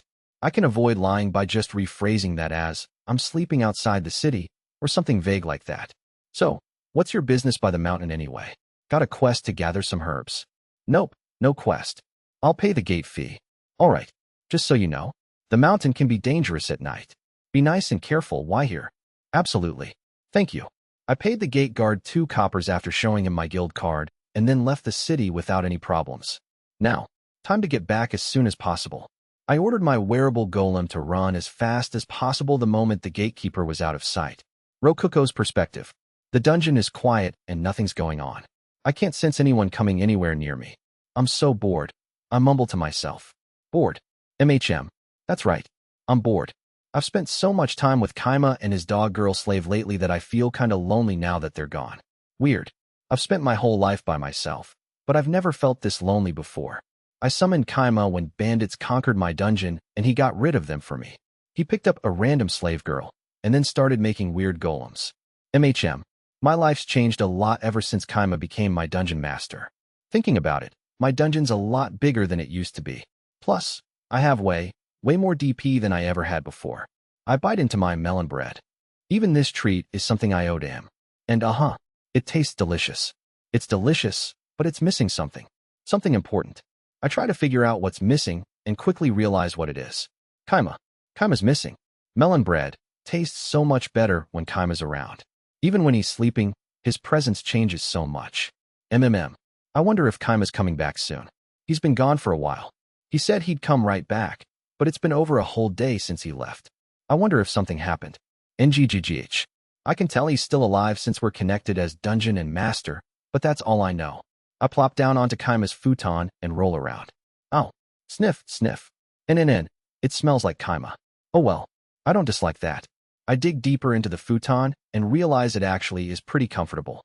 Now I understand why Kaima wants to stay inside of it all the time. I stretch a little in the futon and decide to go to sleep. As a dungeon core, I don't need sleep or anything, but I've been wondering how sleep feels for a while now. Kaima always looks really happy when he's sleeping. I'm the only one here right now, but it won't matter if I take a nap. It's not like anyone's coming here anyway. But speak of the devil. I can sense someone coming towards my dungeon. It's not Kaima. I could easily tell if it was Kaima. Who is that? Don't they know they're getting in the way of me sleeping? Ah. I guess this is how Kaima feels whenever he tells me not to bother him when he's sleeping. Humph. But well, this is okay. I'll just take care of them and get back in bed as soon as I can. Chapter 3. Huh. So this is the ordinary cave, huh? A male adventurer stepped into the mostly empty cave. The rest of his party followed after him a few steps later. In total, there were 3 of them, all F-rank adventurers who had come after taking this investigation quest together. Hey now, be careful. This is a dungeon. Who knows what kind of traps are in here? Don't worry so much. Even the guild said there's nothing here, remember? The only thing we'll find is the dungeon core. You have a point, but the leader ignored his passive friend's warning and kept walking into the dungeon. There were hallways to the left and right of them, but otherwise, they couldn't see anything important. The only thing out of the ordinary was how the wooden doors looked a little burnt. Looks like there aren't any bandits left. Obviously, knights wouldn't slip up like that. But I did hear that there were like 20 bandits here. Yeah, 20. Damn. Whoever came here before us sure was unlucky. Yep, I'm pretty sure they all died. Oh. Looks like this is a dead end. Want to try the other hallway? Yeah, seems like there's still some more rooms. Let's try it. The adventurers advanced deeper into the dungeon without any issues. That was to be expected. There were no traps or monsters in this dungeon, excluding the 5 or so goblins that would come out of the dungeon core, that is. The quest the adventurers were on was an easy job where they got a whole silver coin for just reporting how many goblins came out of the core. It was, more or less, a goblin extermination quest. But even an F-rank adventurer could easily take down 5 goblins on their own. A party of 3 could handle 10 goblins no sweat. And so, they finally reached the deepest room in the dungeon. 5 goblins immediately sprang out of core, but they posed no threat to the adventurers who knew that they would be coming. 2, 3 swings of a sword and they were gone. How were there fewer swings than goblins? Simple. They killed multiple goblins per swing. 1, 2, 3, and 5. Alright. Quest complete. HM? What's up? One of the adventurers was staring at the dungeon core. Hey, I've got an idea. Yeah, let's try breaking this dungeon core. What the hell are you talking about, man? The guild ordered us not to do that. But think about it. I've heard destroying a dungeon core nets you enough power that a knight could become a holy paladin just like that. If we destroy it, we'd probably become strong enough to end up as A-rank adventurers. A-rank. The adventurer swallowed hard. A-rank. Those adventurers who reached A-rank were considered to be the best of the best, living examples of success for others to strive towards. Many people became adventurers in search of wealth, but most ended up as F-rank or E-rank adventurers at best. It was fairly common for adventurers to take up second jobs. Only once an adventurer reached D-rank would he be able to live off adventuring on its own. C-rank adventurers were veterans. B-rank adventurers were strong enough to earn the respect of all those veterans, and it became common to earn a whole gold piece minimum per quest. An A-rank adventurer would be so successful as to be famous around the world. And on top of all those ranks was the inhuman S-rank. It was said that a single S-rank adventurer could change the fate of the world, but naturally, that wasn't relevant to these 3 adventurers. But think about it. If we lie and say the dungeon's fine, then the next people who take the quest will end up reporting that the core is gone. We'll be caught and executed. Then all we have to do is say we couldn't find the core. That way, whoever came here before us will look suspicious instead. Which is perfect, because whoever came before us is actually the bandits and the knights. The guild won't be able to do anything since the bandits are all gone and the knights aren't adventurers. Man, you're a genius. In reality, their lie would be found out immediately with a lie detecting tool, but unfortunately none of the 3 adventurers knew such things existed. With that argument settled, all that awaited was action. The adventurers drew their swords and started wailing on the dungeon core. Their blades bounced off a few times, but they were causing real damage. The core itself did nothing entirely, as if it had been given an order to not do anything. And soon enough, a heavy blow made it shatter like a crystal ball. Day 30. What? I jumped awake, drenched in a cold sweat. That was a bad dream. A nightmare where the dungeon core got destroyed. Thanks to the dumb ideas of a stupid adventurer, the core to my dungeon got destroyed. Phew. Setting up camp early wasn't worth it if it meant having nightmares like that. Niku and I hadn't brought much with us, so after eating the last of our food and water, we had slept on the cold, hard ground, with our wearable golems ordered to attack anyone who tried to ambush us in our sleep. Ideally, we would have reached the ordinary cave before needing to sleep, but not even running at full speed got us there before the sun set. Our wearable golems could have kept going on track even in pitch darkness, but branches we couldn't see would have kept slapping our faces nonstop, so we just gave up. Speaking of which, how do our wearable golems even see anything? Can they even see in the first place? Putting that aside, I had a lot of thoughts about that nightmare. It was very plausible that people who became adventurers out of greed would try to destroy our dungeon's core out of that same greed. Thinking about it now, the investigation quest didn't even matter. At any point, someone could visit the ordinary cave on their own time and destroy the core before vanishing to another town. It would be nigh impossible to catch them. Yep. In other words, Rokuko has just been lucky up until now. There was no guarantee whatsoever that a random passerby wouldn't sneak into the ordinary cave and destroy its core at any moment. The nightmare I had could become reality at any point, as long as the ordinary cave existed. And actually, since someone took the investigation quest before me, it might actually be happening right now. NNN. Papa, squeeze me. More. I glanced to my side and saw that Niku was hugging me tightly despite being asleep. I didn't want to wake her up from whatever nice dream she was having, but I had no choice. It may have been early in the morning, but we could see again. That was enough. I cast purification on my sweaty body, woke up Niku, and resumed our dash to the ordinary cave. NGH. My muscles hurt so friggin' much. It was already close to noon when we reached the ordinary cave. It took longer than expected, but we had finally gotten home. Though, the first thing we saw after exiting the forest and looking towards the cave was something neither of us ever expected. There was Rokuko, sitting on a white chair next to a white table, gracefully drinking tea. She was even in the form I first saw her in, rather than her DP-saving form. And in front of her was a lady I've never seen before, looking gently at Rokuko with her long white hair trailing behind her back. She radiated a classy aura that likely reflected some kind of noble status. Beside her stood a blonde guy. Oh, wait, no. Beside her stood a cross-dressing blonde girl wearing the black clothes of a butler while holding an umbrella over the first girl. And then, Fufu. What happened after that? Rokuko gracefully tilted her cup to drink the tea. The refined lady used that opportunity to talk to her, smiling gently. Basically, the entrance to our cave had turned into the royal garden of a palace. What the heck is Rokuko doing? Who is that girl?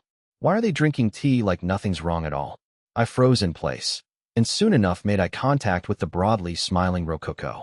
Oh, Kaima. Welcome back. That didn't take long at all. What are you doing? Can't you tell? I'm having a tea party like the refined lady I am. Rokuko, not in her lowly form, puffed out her sizable chest with pride. That's not what I meant. I want to know why you're doing that. Number 89 came over to spend time with me. Oh wow, number 89, huh? Wait. Number 89? She's a dungeon core. I looked more closely at the white-haired girl sitting next to her. She looked like much more of a refined lady than Rokuko. Well, hello there. May I call you Kaima? The lady elegantly waved her hand. To be honest, she was exactly my type. Like, exactly, holy shit. But for some reason, a chill ran down my spine. I was just talking to number 89 about what happened recently. I told her about you too, Kaima. All right, Rokuko. Come here for a second. Ma'am, please excuse us. I pulled Rokuko away and started whispering to her. How much have you told her? I just got to the part where the bandits were all about to die. Oh, and I gave her a melon roll too. She really loved it. Rokuko let out a girlish squeal of happiness, clearly pleased that her older sister enjoyed her gift. So I thumped her on the side of the head. Oh, why'd you do that? Rokuko barked at me like an angry dog. Scratch that. Big tits or not, she's still more like an angry puppy. Listen up. Stop telling her things she doesn't need to know. She might be our enemy. And no matter what, don't tell her anything about my golems. NGH, okay. But number 89 definitely isn't our enemy. Who taught you the absolutely incredible battle strategy of summoning nothing but goblins? Number 89. Who told you to use DP only to summon monsters without ever expanding your dungeon past one room? Number 89. So? Are you really sure she definitely isn't our enemy? B but. In GH, alright. So basically, here's how it is. Dungeon core number 89 wasn't letting Rococo grow as a dungeon, while, simultaneously, her own dungeon was shooting up through the rankings. There was some connection there, and it was very possible that she'd be getting in our way from now on. Rather, she would probably eliminate us the second she could if we ever get in her way. Number 695. Will your secret discussion be over soon? I would like to join you too. Oh, okay. We're coming right over. Number 89. And yet, Rococo still looked happy after Dungeon Core number 89 called out to her. Yeah. If I hadn't used my absolute authority over her as Dungeon Master, she would have spilled the beans instantly. Though it was still possible that she let some secrets leak. Whether or not I have absolute authority over her, my order wouldn't mean much if she was letting things slip unconsciously. So, what happened to the bandits after that?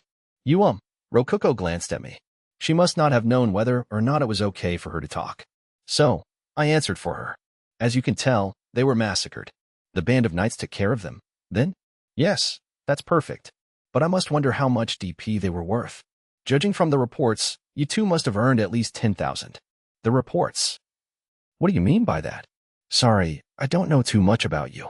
Ah, I imagine not. You were summoned here from another world, after all. Guess Rococo already told her about my summoning and all that. Makes sense. That happened pretty early. Allow me to introduce myself. Dungeon Core number 89 straightened her back and, with a hand on her chest, introduced herself with a clear voice. I am Dungeon Core number 89. A prior master of mine called me Haku. I know that humans prefer such names over numerical designations, so please feel free to call me Haku as well. I manage the Ivory Labyrinth, located within the Liverio Empire's capital city. Dungeon Core number 695 is my little sister, as you know. It is a pleasure to meet you. Dungeon Core number 89 smiled gracefully at me. Haku's a lot shorter than Dungeon Core whatever, so I'll roll with that. I responded to Haku's greeting in turn, taking care to speak with enough gravity and weight that she wouldn't look down on me. Indeed, it is nice to meet you as well. My name is Kaima Masuda. Please call me Kaima. I have been working as the dungeon master of your little sister's dungeon, the Ordinary Cave. I pray that we can work well together. Oh my, you are quite the polite one. I am impressed. Hearing Haku say that made Rococo panic a little. Should I introduce myself too? I am Dungeon Core number 695 and... we both know who you are, so... Oh, right. We gotta get ready. Some adventurers are coming. My. Are you perhaps worried about that because of this? Haku took the Ordinary Cave investigation quest slip out from her cleavage. Why was she keeping it there?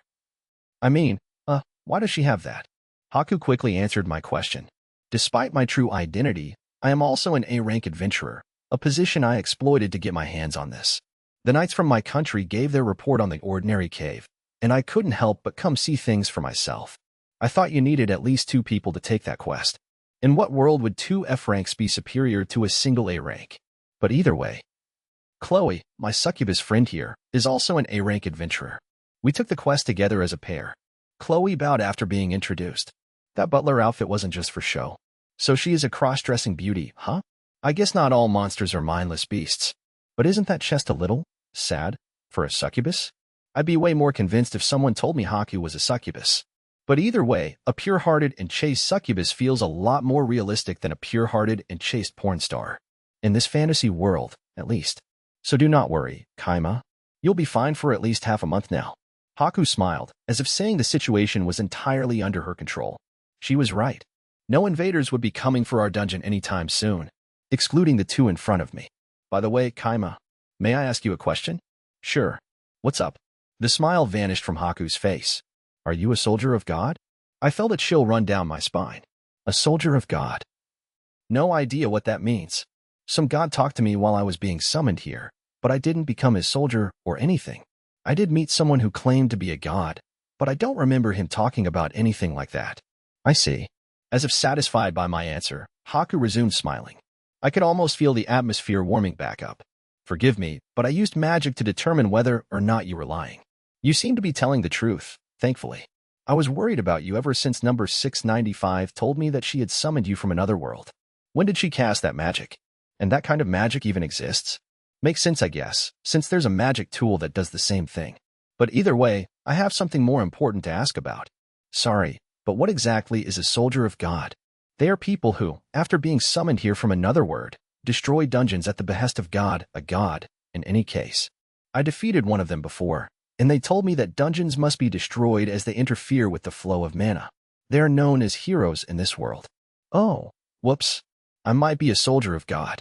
Not really planning on doing anything like that, though. Now then, I would like to have a conversation alone with you, Kaima. Do you mind? Ah, you can wait here with Chloe, number 695.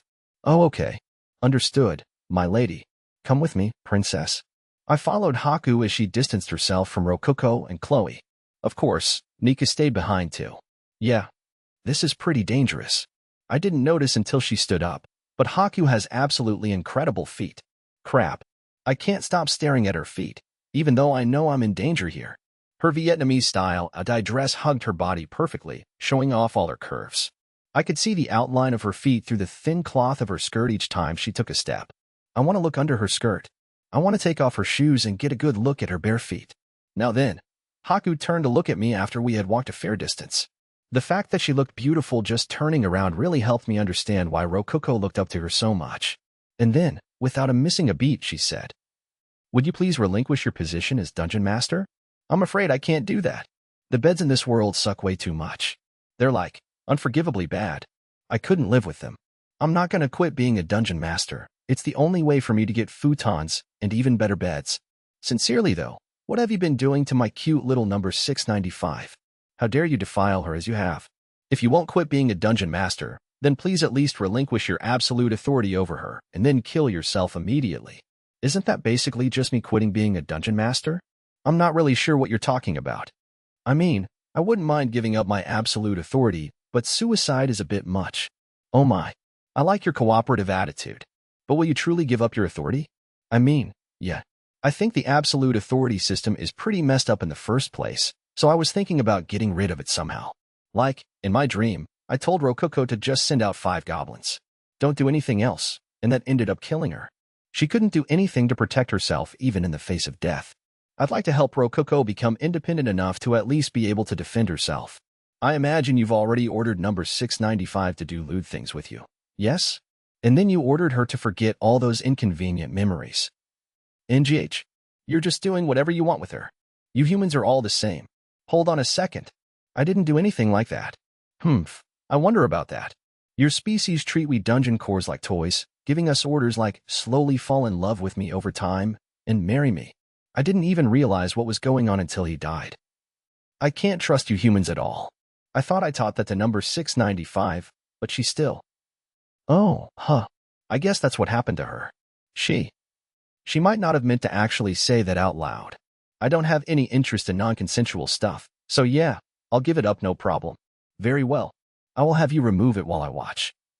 Wait just a moment. In other words, you are interested in her as long as it doesn't involve your absolute authority? Just what do you intend to do to number 695? You've got a pretty strong imagination, huh? She was just making up false accusations as she went along. Well, whatever. There's just one thing I want to make sure of here. Haku, are you Rococo's enemy? I have no idea what you're talking about. In what world would I ever be number 695's enemy? So we're going to be playing that game, huh? Why did you teach those battle strategies to Rococo? Those battle strategies? I'm afraid that I taught her so many things. I don't know precisely what you're referring to.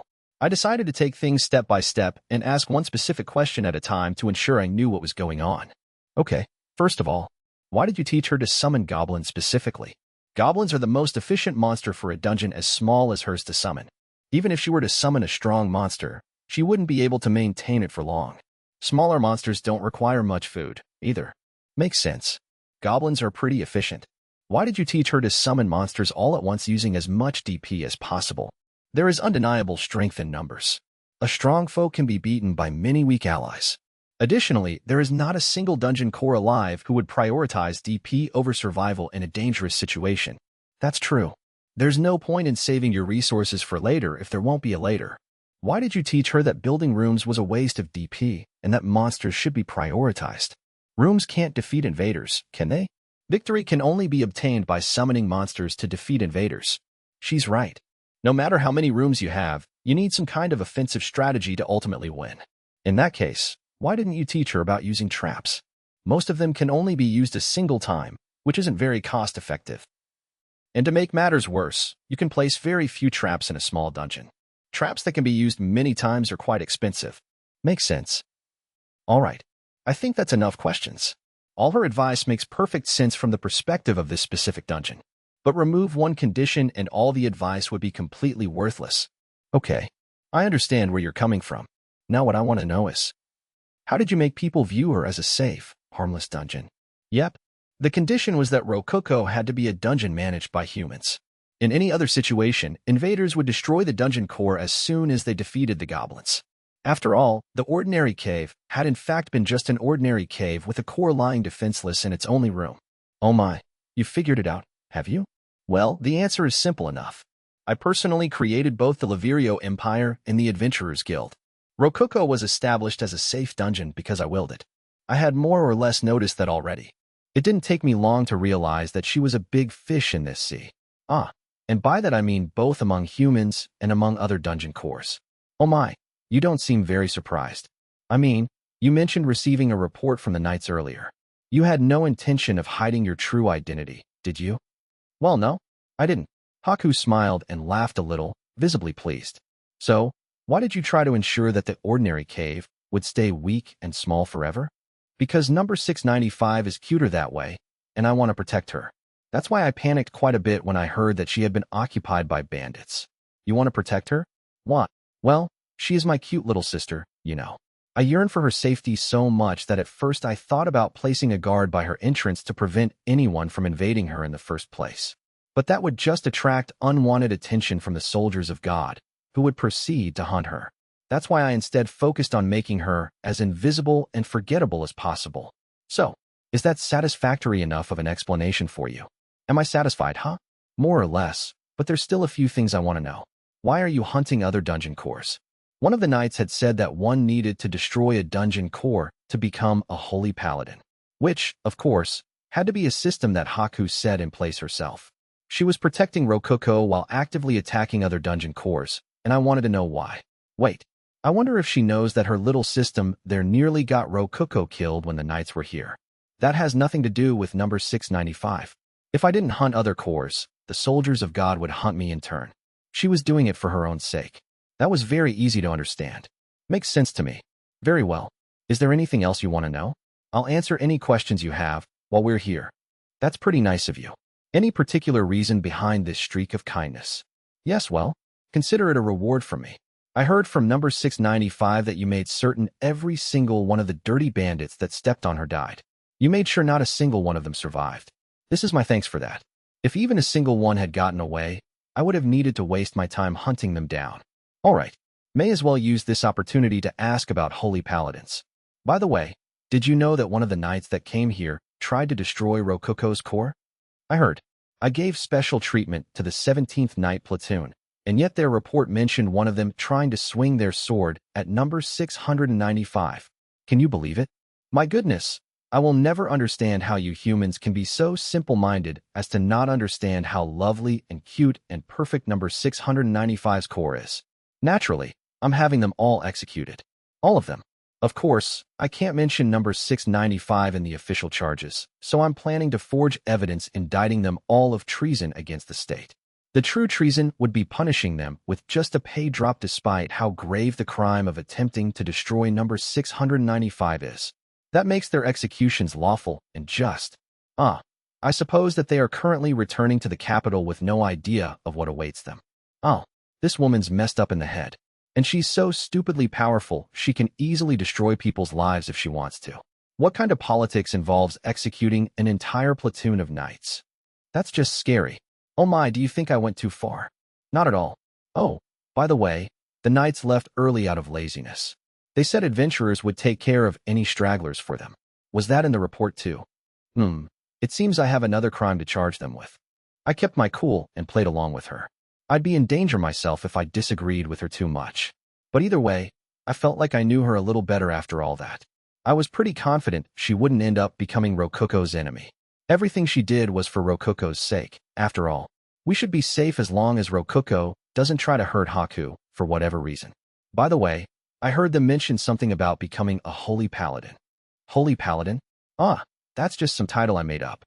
There's no real point to destroying dungeon cores unless you're a soldier of God. They earn God's favor by contributing to the restoration of the mana flow.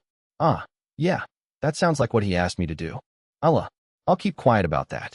Don't kill me, please. I'm not planning on destroying any dungeon cores. Okay, you don't seem to be a useless man who just sleeps all day, so it might be wise for me to recognize you as number 695's Dungeon Master for now. I'll spare your life at the very least, as thanks for doing so well and saving her from the bandits. Sweet, I'm gonna survive this. I feel like she's looking down on me pretty hard, but whatever. As long as she's not my enemy. I mean, her feet are super pretty. There's not a single bad person in the world with pretty feet. Actually, sorry, that's not true at all. There's a lot of villains that like to step on people with their sexy feet. Right. Very well. Let us have a dungeon battle. I'll recognize you as her master if you can defeat me. Haha. There's another word I don't know. And my tedious radar is beeping like crazy. Please no. I took a deep breath. Calm down. Calm down. What is a dungeon battle? It's a competition. Yes, a competition where dungeons attempt to invade each other. There are many rules, but let's start with the basics. The most fundamental rules are that the dungeons connect their entrances with space-time magic and proceed to send an army of monsters into each other. Whoever reaches the other's core first wins. Simple, isn't it? Putting aside the space-time magic stuff, the rules certainly were simple, though accepting her challenge was completely out of the question. How could the ordinary cave, a safe and beginner-friendly dungeon perfect for up-and-coming adventurers? Field trips to see the dungeon core are available. Ever hope to beat her, the Ivory Labyrinth, a legendary dungeon located deep within the ancient Lavirio Empire's capital city? Haku was on a completely different level than us. At best, we had less than 0.5% chance of winning. And of course, I will go easy on you. My dungeon is extremely difficult and hasn't been conquered once over the centuries that it has existed, to say nothing of the several large branch dungeons I have split off from it. How could I not give myself a handicap? Of course, Haku had noticed how imbalanced her suggestion was, and so she added some additional rules. First of all, I will loan you 100,000 DP to use.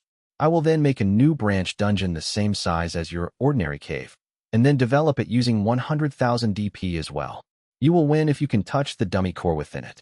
What do you think? You'll loan me DP? You can do that. Of course. It wouldn't be an exaggeration to say that dungeon battles were created for the sake of dueling for DP. And by the way, you can keep the DP if you win. I'll even reward your victory with an extra 100,000. These conditions seem pretty biased in our favor.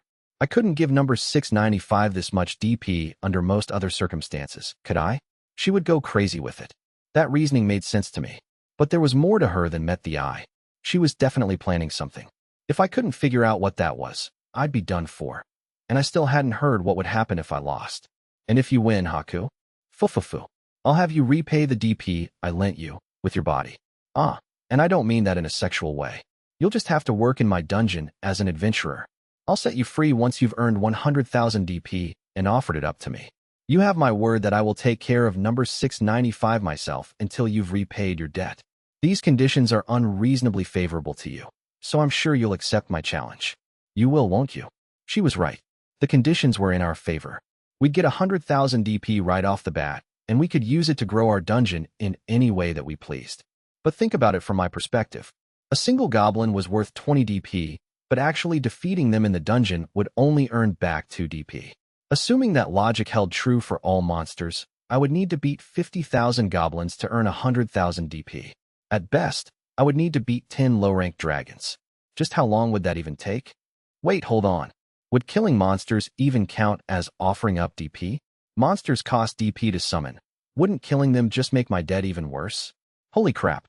Thinking about it now, even just aiming for items wouldn't do me any good. Any item I could find in the dungeon would be one Haku used DP to place herself. I'd be finished if she just didn't accept that. After all, dungeon masters and dungeon cores are the only things that can actually earn DP. Earning 100,000 DP as an adventurer sounds pretty difficult. Oh my, that wasn't my intention.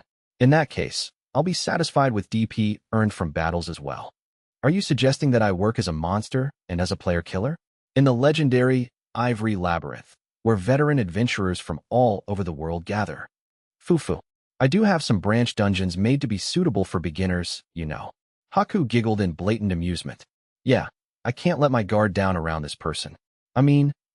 Around this dungeon core. Very well. I will accept any DP you expend in any of my dungeons to be part of your repayment. How do you feel about that? I think that's much more fair. But what do you get from it? Under those rules, if I, for example, found and used a healing scroll 100,000 DP on myself, I would immediately have paid back my debt in full. DP does return to the mana stream after adventurers expend it, but that's merely a side benefit. The main benefit of you working my dungeons is that I get an excuse to take Rokuko to the capital and take care of her there personally while leaving guards to protect her dungeon. Under normal circumstances, she would never accept such a thing. Makes sense. She has a lot to gain if it comes to keeping Rokuko safe. You will accept this challenge. I do need to see whether you're a skilled enough dungeon master to truly protect number 695, after all. I guess turning her down was never in the cards for me. And that's what we discussed. Number 695. We'll be having a dungeon battle. What's a dungeon battle? Number 89. Wait, what? Seriously? You don't know that either? Haku and I explained the term to Rokuko. Wow, that sounds like fun. Though, it is a competition, so we'll be fighting with DP on the line. I'll lend you your share of DP this time. You can share DP with me. How do you know so little about anything, Rokuko? I also didn't know about these things before, but that's totally different. And I wonder how DP is shared anyway. It's only natural that you didn't know that. Number 695. You never had the opportunity to learn. The truth is DP is exchanged by kissing. It's true. We have to give each other a nice, long kiss. Mwah. Really? Is that true, Chloe? No.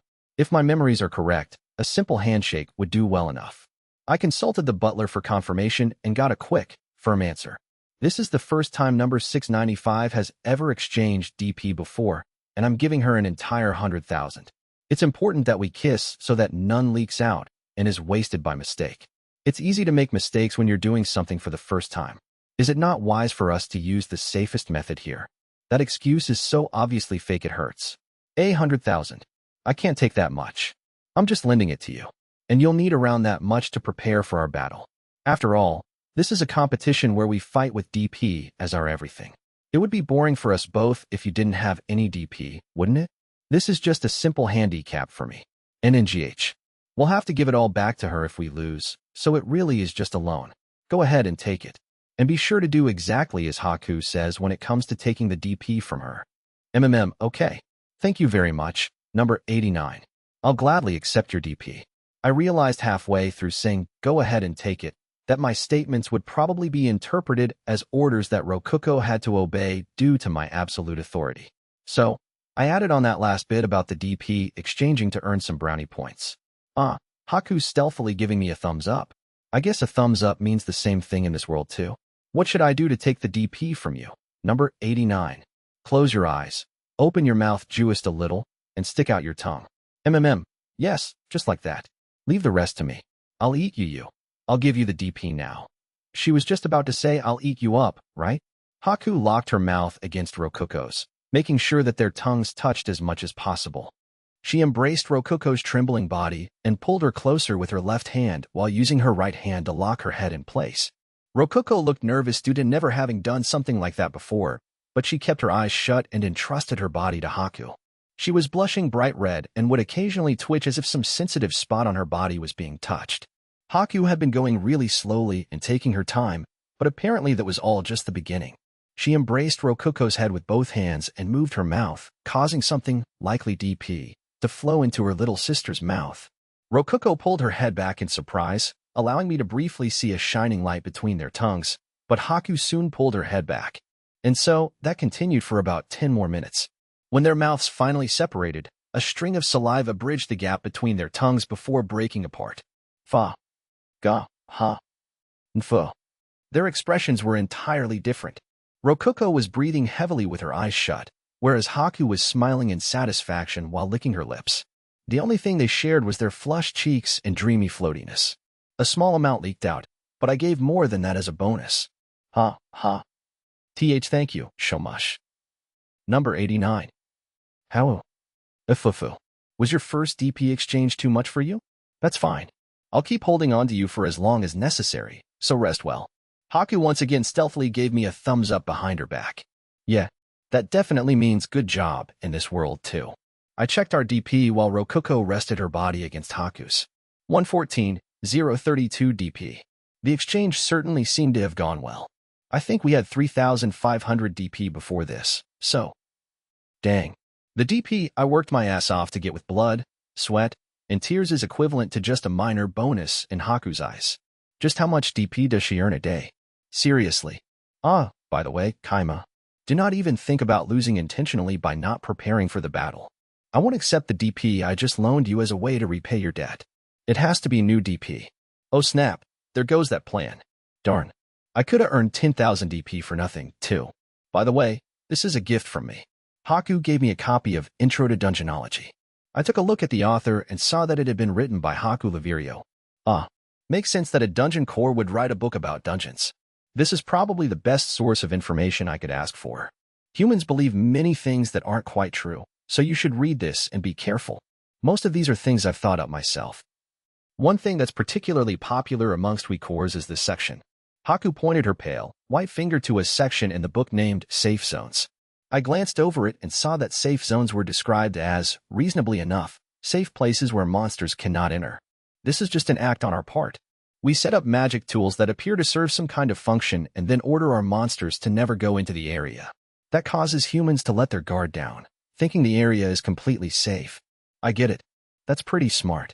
You could earn DP from the adventurers resting within your dungeon, but the best thing of all was that safe zones weren't safe at all. The adventurers would all have their guard completely down without any eyewitnesses.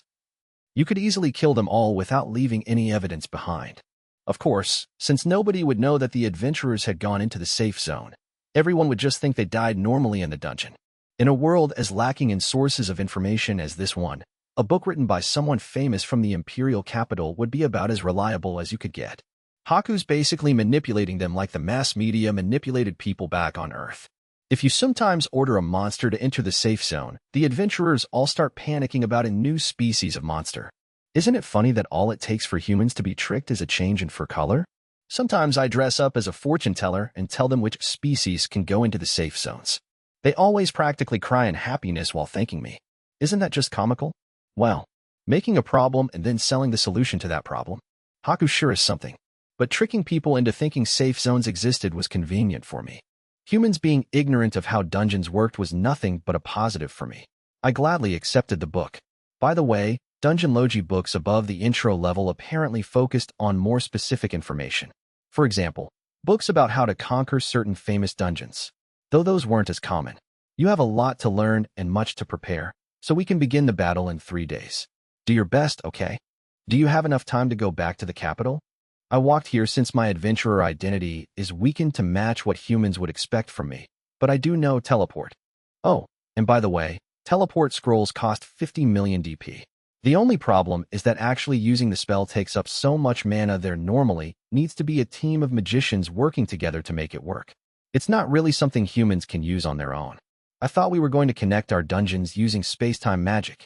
That is actually a natural ability of dungeons, much like the menu. I dedicated several of my scientists to research it, but all they could figure out was that it was done through some form of space-time magic. All their research only resulted in us learning something that was obvious from the start. Isn't that odd? In my opinion, space-time magic is odd enough on its own, but okay. Well then, see you in 3 days. I'm looking forward to our battle. MMM. In the depth of my mind are memories of distant lands once traveled, forming a mental path from here to there. Fly through space, fly through time. There becomes here, and here becomes there. Fuse, conjoin, connect. Teleport. Haku chanted in a sing-song voice, causing both her and Chloe to float up, before a bright flash of intense light exploded around them. When the light faded, they had left nothing behind but a soft wind that brushed against our cheeks. Rokuko remained in a daze for some time after Haku left, but she came back to normal eventually. She checked out the DP almost immediately, and, after seeing the 110,000 DP, passed out with her eyes rolling in the back of her head. I went ahead and woke her up. She didn't have to know that I glanced at her bare feet a few times before doing so. I wonder if she's going to abandon her lowly form now that we have tons of DP. So, do you think we can win? For sure. The rules were designed to give us a chance, though she has a pretty huge advantage over us. Rokuko looked surprised after hearing me say that. She seemingly didn't understand how Haku had an advantage. Really? I know that number 89 is really amazing, but she gave us a whole extra 10,000 DP to use, didn't she? She didn't mention resources she already had in the conditions at all. It'd be totally legal for her to bring out a dragon she had already placed in one of her dungeons, since that technically wouldn't be her using DP. She probably won't go that far, but I wouldn't be surprised at all if her monsters come swinging with magically enchanted weapons or something like that. Rokuko sighed and shook her head. Huh, Kaima, I don't know how you always find crazy loopholes like that. It's like, impressive, but maybe not in a good way. Hey, that older sister you love so much made those rules with that loophole in mind. She intends to exploit it. That's what's really impressive here. I wouldn't expect anything less from number 89. Yep, she's basically a monster, and I do mean that in a good way. She probably wouldn't take advantage of the loophole too much against Rokuko, but I doubted she'd show mercy to anyone else. And since I was her main opponent this time, yeah, I guess I'm gonna have to go all out here. I just want to sleep. I'm tired of all this. I want to abandon everything and just sleep. But if I lose this fight, my sleeping time is gonna get cut down hardcore. I won't even get a futon to sleep on. No thanks. Alright then. Rokuko, Niku, it's time to work. What were the first things I bought with my newfound 110,000 DP? Shovels and pickaxes, of course. Day 31. The first thing to do was expand the dungeon. Dig holes. Lots of big, deep holes. Digging holes both made it cheaper to expand the dungeon and got me materials to make golems with. So naturally, my main role in the operation was making more golems as the dungeon got mined out. I let Rokuko and Niku give the mining golems more detailed instructions while I focused entirely on making new golems. The only problem was that my natural mana regeneration couldn't keep up with how fast I was making golems, so I was drinking mana potions, 150 DP, pretty much constantly. NGH, so bitter. My body must have been absorbing the potions as soon as I drank them, as the liquid didn't build up in my stomach. I could drink as much of them as I wanted, no problem. I should just buy a barrel of this stuff. A barrel of mana potions. Oh, looks like mana potion was added as an option under the barrel of liquid item path. Seriously? It only cost 1,000 DP, too. That's an absolute steal. Maybe the glass on the normal mana potions is expensive. It does look like it's made of crystal glass. Soon, I selected the Add a Floor, 5,000 DP, option from the menu. I added one basement floor and one upper floor. It was convenient that I could add both upper and lower floors from the cave. I wanted to make a dungeon that forced you to go up and down floors to reach the true bottom, so I told Rokuko and Nika what instructions to give to the golems to make that happen. Dig even deeper. Bring me clay, stone, whatever. I want anything I can make golems with. So, are we really going to dig out the basement floor? That seems like a lot of work. Why don't we just get rid of all the clay and stuff with DP? 'Cause that'd be a waste. I want that clay for golem making. I intended to make the basement floor and second floor, in other words, the second and third floors of our dungeon labyrinthine in nature, which meant adding a bunch of complex, interweaving hallways. By the way, it'd take 10,000 DP to make a new floor on its own, but digging out the hallways beforehand made it only 5,000 DP. Plus, manual digging would net me tons of materials to make golems with. Rokuko, you're the only one other than me who can use the map to give detailed instructions to the golems. I'm counting on you. NGH. Oh, okay, sure. Oh, wait. Did I use my absolute authority just now by accident? Rokuko. Only consider my orders to have absolute authority if I end them with, and that's an order, or something to that effect. You can use your own judgment for anything else. And just so you know, I'm planning on giving up my absolute authority after this dungeon battle is over. I had decided to get rid of my absolute authority after the battle was over since I needed it now to make sure she didn't mess up my more detailed instructions. Eh? Oh, okay. Are you fine with that? Hey, we're partners in body and soul. I'd like us to treat each other as equals. Partners. Why, yeah, that's right. Dungeon cores and masters are spiritually connected and stuff. Yep, and that's why I'm counting on you right now. But not ordering you around. Leave it to me. I'll do my best. Rokuko smiled brightly and resumed giving the golems digging instructions. I had Niku working as well. She was digging a ton of pitfalls near the entrance to the dungeon. The real trick was that one of those pitfalls actually led to a tunnel which would end with a single dummy core, 5,000 DP. It's pretty standard stuff for a pitfall to end with a hidden tunnel, though the only thing at the end will be a dummy core. Thanks to the castlink function, I could instantly swap the real dungeon core with any dummy core. In other words, the more dummy cores I placed, the more opportunities one had to keep the real core safe. The castling function wasn't as useful in this situation since Haku would win if she touched even a dummy core.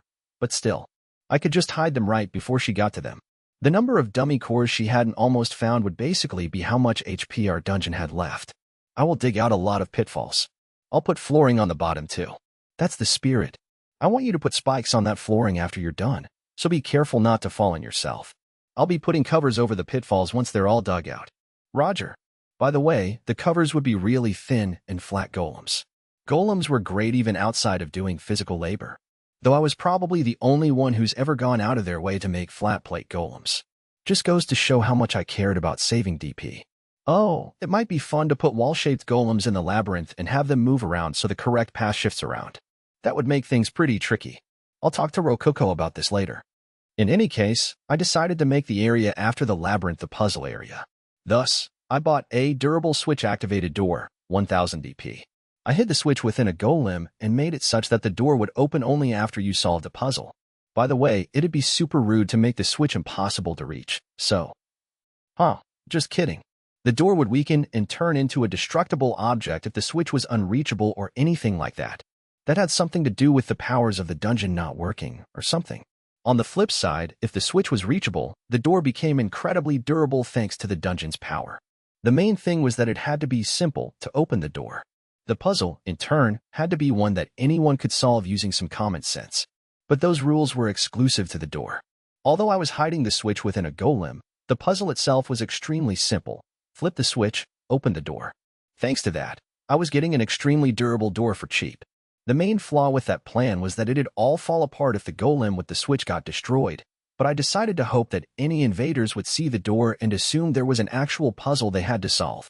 Though, it might be smart to do the opposite and make a puzzle that looks easy, but is actually super tough. If they get the puzzle wrong, I could use a floor-styled golem as a makeshift trapdoor to drop them to a lower floor. Alrighty, I've got lots of traps to set. I'll mix up plenty of pre-made DP catalog traps and my own handmade traps. I really want to make a bunch of weird traps nobody else has seen before. Let's just hope I can think up of some good ones. I'm not going to be getting much sleep at this rate. The second this battle's over, I'm going to jump in bed and sleep for days. Day 33. And so, 3 days had passed since the dungeon battle had been declared. It was time for war. Phew, we finished just in time. There are actually a few things we didn't do in time. This is why I said we should have just used DP to take care of everything. We needed that DP to summon monsters, though. You know that. My preparations had been very inclusive. We were ready both defensively and offensively. The focus of our strategy would just be racing straight towards the enemy's dungeon core. Phew. We had used a ton of DP. Despite all my efforts to cut down on costs, we had still ended up using close to 80,000 DP. But not a single one of those points had been wasted. I'm getting nostalgic for when I cared a lot about saving up like 200 DP. Wait a second, Kaima. What's with that pillow? Huh? This one? It's a heavenly pillow, 10,000 DP. What about it? Yep. 1/8 of the DP we had spent was on this baby. Hey, it wasn't a waste of DP or anything. This pillow is absolutely vital for helping me work efficiently and sleep effectively. This heavenly pillow was a necessary expense. More importantly, nice look, Rococo. You really put your all into dressing up today, huh? Hee, of course. Honestly, I'm surprised you noticed. How could I not? I mean, she's in her princess night mode. And, just so you know, Rococo, you're not gonna be fighting. I really hope that sword on your hip is just for show. But really, that's no fair. I want something too, Kaima. We still have a lot of DP left, don't we? I mean, I left that DP as an emergency stock in case something happens. What? Do you want me to summon 10,000 DP worth of goblins for you? Why goblins? I don't like them that much. All right. If we win this, I'll let you have 10,000 DP to do whatever you want with. You can use it on gacha, goblins, a dragon, goblins, or even goblins. Seriously, why goblins? Either way, our dungeon had been completely revamped. No longer was it just an ordinary cave, with nothing but rocks and dirt inside of it. Our little cave had turned into a real, admirable dungeon. I can't think of a new name for it, though. Whatever. Someone will name it something eventually. Hey, Niku. You did some good work too. Thank you. I rubbed Niku's head as she leaned heavily against me. Despite her exhaustion, I saw her dog tail wagging energetically.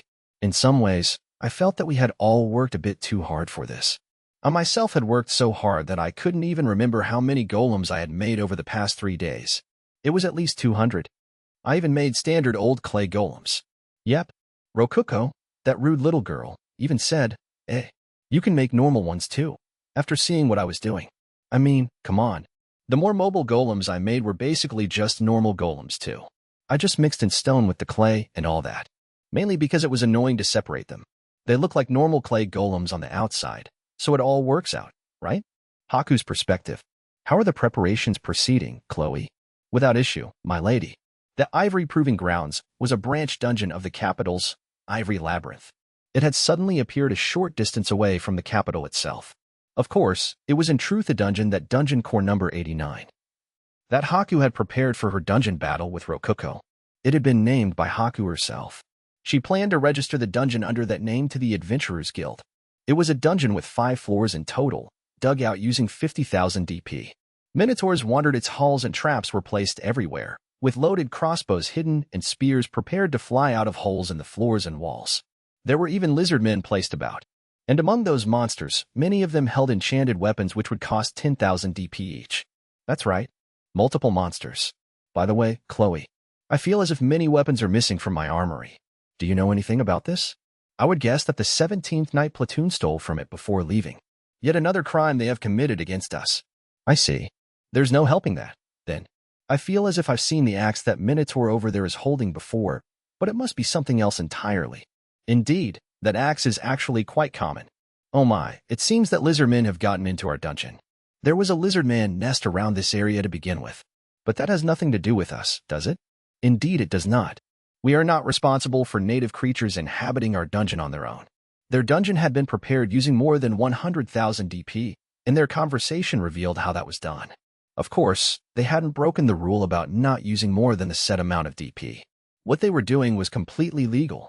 As for the 7th Night Platoon, whose members now faced even more false charges, let us pray for them. The Ivory Proving Grounds, despite being a freshly made dungeon, was already difficult enough to pose immense danger for beginning adventurers. Even a party of C-rank adventurers would struggle to conquer it.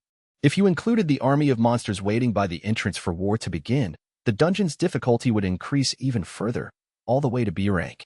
The attacking force alone was 15 Minotaurs, 3,000 DP, 50 Lizardmen, 150 DP, and 100 Goblins, 20 DP. All of those monsters were favored by Haku for how balanced their strength was with their DP cost. Perhaps out of the goodness of her heart, or perhaps to avoid suspicion, none of the monsters in the attacking force wielded enchanted weapons. Now then, shall we begin? I'm going to contact them, Chloe. Understood, my lady. Haku opened up the menu and sent a transmission to the ordinary cave. Yet again, such a thing would normally require extensive preparation and resources. Can you hear me? Number 695? Sister. Yes, I can hear you. I'm so happy I get to see you again. An adorable voice came out from the menu, causing Haku to smile. This time, Rokuko was wearing a cute set of dress armor. She looked so cute in it that Haku wanted to seek her out on the battlefield to capture her.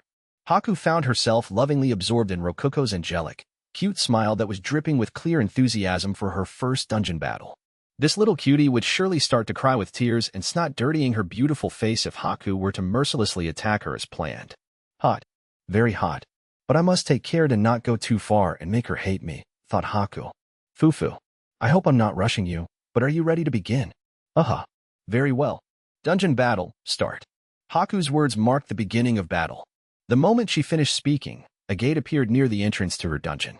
It was large enough for a platoon of knights to pass through easily, and on the other side awaited the ordinary cave's golems. I see. Golems certainly are a good choice for an army's vanguard. Clay golems in particular are cheap and therefore easy to gather in large groups. Not only that, but since golems could move for essentially no cost thanks to free mana from the dungeon, they had the least upkeep necessary out of any monster. However, despite being offensively and defensively powerful, they were slow. Please attack with the lizardmen. Lizardmen, attack. Both armies charged towards the gate. Haku, determining that the golems would simply crush her goblins, prioritized attacking them with her lizardmen.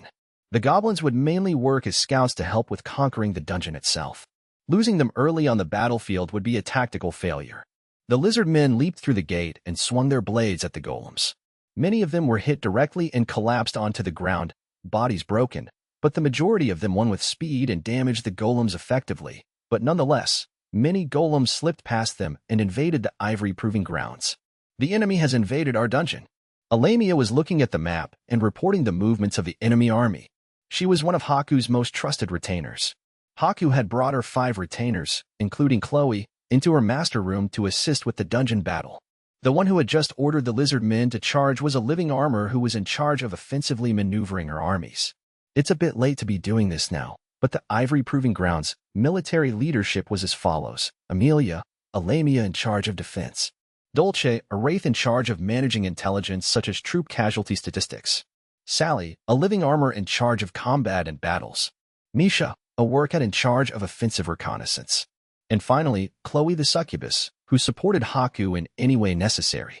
Haku herself served as a unified leader that gave orders to each retainer and took care of the general decision-making.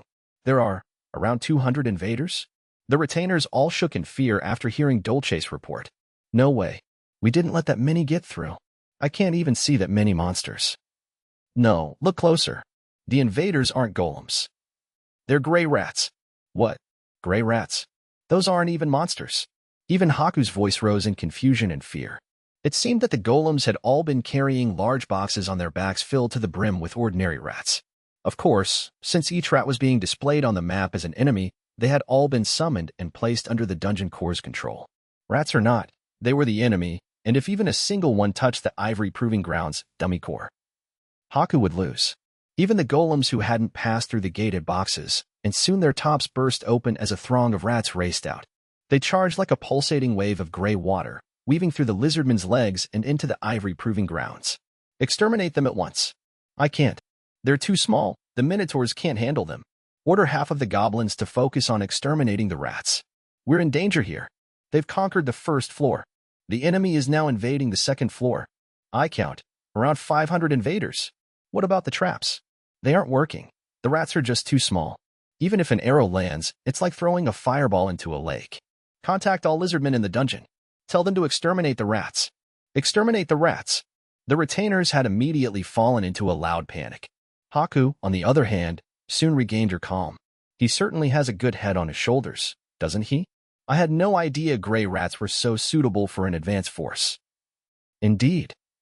It may only be a matter of time until our dungeon is completely conquered. Forgive me, the first floor of our dungeon was conquered in a matter of moments. I don't blame you, Chloe. None of us expected a strategy like this. I might have to take some notes and use rats in another battle myself. When caught off guard like this, they are exceptionally difficult to counter. But I have an idea. Amelia placed several flamethrower traps along the hallways of the third floor. That should buy us some time. Thank you very much. Traps could still be placed on any floors without invaders on them. Flamethrowers were fairly expensive, but they were the best thing for killing rats. Either way, though, Haku wasn't worried. The rats certainly were effective as scouts for conquering the dungeon, but they couldn't succeed on their own. Reason being, she had placed a boss room before the core room.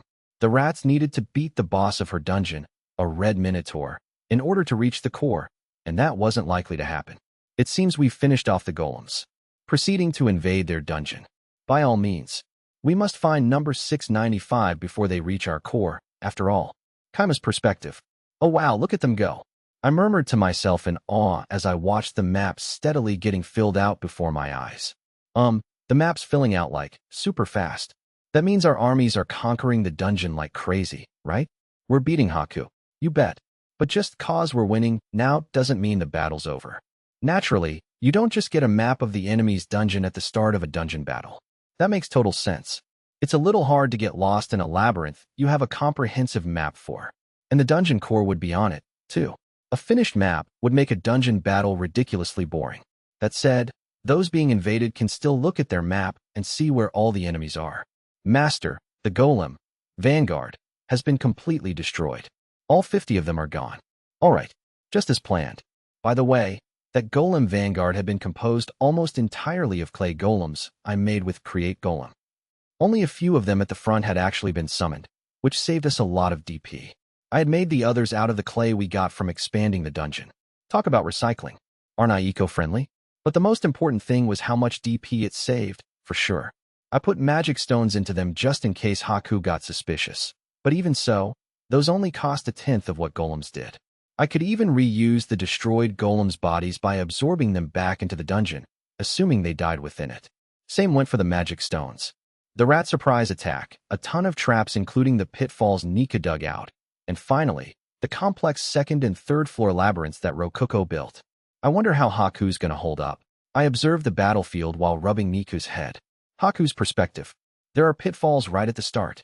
Order the goblins to go first. We'll find the pitfalls by seeing where they fall. Back at the Ivory Proving Grounds camp, the retainer handling offensive reconnaissance was hurriedly dealing with the traps before her. Right from the start, she had to deal with pitfalls. Several of their troops were swallowed up by them in an instant. Normally, she would just launch bodies at the pitfalls until they were filled up with corpses, but they were invading an enemy dungeon. The monsters just got absorbed the moment they died. That wasn't a major problem, though. She could just avoid the pitfalls after determining where they were located. Okay, I've marked all the pitfalls down. Invasion start. Wait, a minotaur just fell. NGH, the spears at the bottom killed him instantly. But why? I just saw a goblin walk right there, and he was fine. Unfortunately, the ordinary cave even had pitfalls that ignored goblins and only activated for minotaurs and lizard men. Pitfalls that choose specific targets. I'm certain those cost a lot of DP. He must be trying to finish the battle right at the beginning. Another minotaur gone. We only have 11 left. And we're down to 30 lizard men, too. Come on, Misha. Do your job right. I'm telling you, the goblins walked all over those places. Another minotaur fell. Their numbers were dwindling. Somewhere, a pitfall's covering collapsed after a lizard man and 2 goblins all stepped on it at once. Haku didn't let that slip her by. I see now. I believe the pitfall covers are collapsing based on weight. That's why the goblins haven't been falling. Yes. That explains what's happening, and such a covering could be mass-produced for little DP. That man certainly is clever. There should be empty air beneath the pitfall covers. It will take some time, but please advance slowly while hitting the floor and listening for any changes. Understood. Goblins, do it. My goodness. Clever indeed. I can't think of a better way to buy time than this. But now that we know how it works, we have nothing to fear. The goblins advance through the dungeon, hitting the floor and sometimes breaking the pitfall covers. We've conquered the enemy dungeon's first floor. We have an unfortunate amount of wounded due to surprise attacks on the way here. Many of our goblins died on the way. I was quite impressed with the trap that launches a sword through a door after you try to open it. I'll have to think about using that trap myself. Now, how are things on our dungeon's side? The enemy troops have reached the 3rd floor, and our flamethrowers are holding many of the rats back. The flamethrower traps were indeed just flamethrowers that spat out fire. This time, Haku had chosen flamethrowers that turned on and off in a set pattern. If she set them to fire constantly, they would soon jam up and become completely useless. Having them pause temporarily on a regular basis was necessary. The lizard men we went out of our way to get aren't proving to be very helpful against rats. How are we doing offensively? The 2nd floor of the enemy dungeon is a labyrinth. Truly? He would use a labyrinth to challenge me, the Ivory Labyrinth? I am impressed, to say the least. Split our troops and begin exploring. Impressed or not, Haku wasn't worried. Labyrinths were effective against adventurers, but not dungeons. Mazes were meaningless in the face of a map, and once the exit was discovered, troops could be directed along the correct path with ease. It looks like golems are wandering around. They're moving in groups of 5. And they have bows. Golems with swords are guarding archers in the back. They're crushing our goblins. What? Golems, acting like adventurers? That's quite a sight. We have no choice but to use lizard men against them. Move the goblins as sentries while attacking with lizard men, then minotaurs. What in the world? Those golems have really powerful weapons. They're cutting right through our lizardmen's blades. I can't believe it. The 3 swordsmen in this golem squad all have magic equipment. What did you just say? These golems have magic blades. No matter how economical it was to summon golems, they weren't strong enough to bother equipping them with magic blades. After all, even a low-tier magic blade would cost a ton of DP and stronger monsters would make much better use of them. And really now, we've been seeing nothing but golems for a while now. He must truly love golems. Is he using them out of favoritism or something of the sort? If so, That lack of seriousness will prove to be his undoing. Gather our troops and crush the golems between our minotaurs. Understood. Wait. What? Hold on. The map is acting weird. Why is there a wall right there? What? The map showed a passageway, but looking through the monsters' perspectives, no such passageway could be found. And as they tried to figure out what was going on, their gathering troops were being steadily cut down. No way. Is this an illusory labyrinth? No way. One of this size would cost way more than 100,000 DP. Perhaps he isolated only a few crucial areas to be mobile. If so, he could buy one with only 40,000 DP. Hopefully that is the case, and that would make this his last line of defense. Haku genuinely admired Kaima's strategical skill. He had used his small pool of DP quite efficiently. Very good. This dungeon battle had been founded on the idea that they would duel with the same amount of DP. The winner, then, would be decided solely by the quality of their strategies and tactics. Who could use less DP to do more? That was the true core of this battle. Would Kaima have won had Haku fought fair and truly used the same amount of DP? She didn't even need to question it. She knew, deep inside, that he was her definite superior. Fufu. I suppose my one regret here is that we are dueling with a mere 100,000 DP. If the battle had been won with 1 million DP instead, their duel would have become a genuine war. But instead, they were fighting with only 100,000 DP. From Haku's perspective, that wasn't nearly enough for Kaima to prevent her from winning in quick fashion. Kaima's perspective. I had equipped the sword-wielding golems with mass-produced golem blades.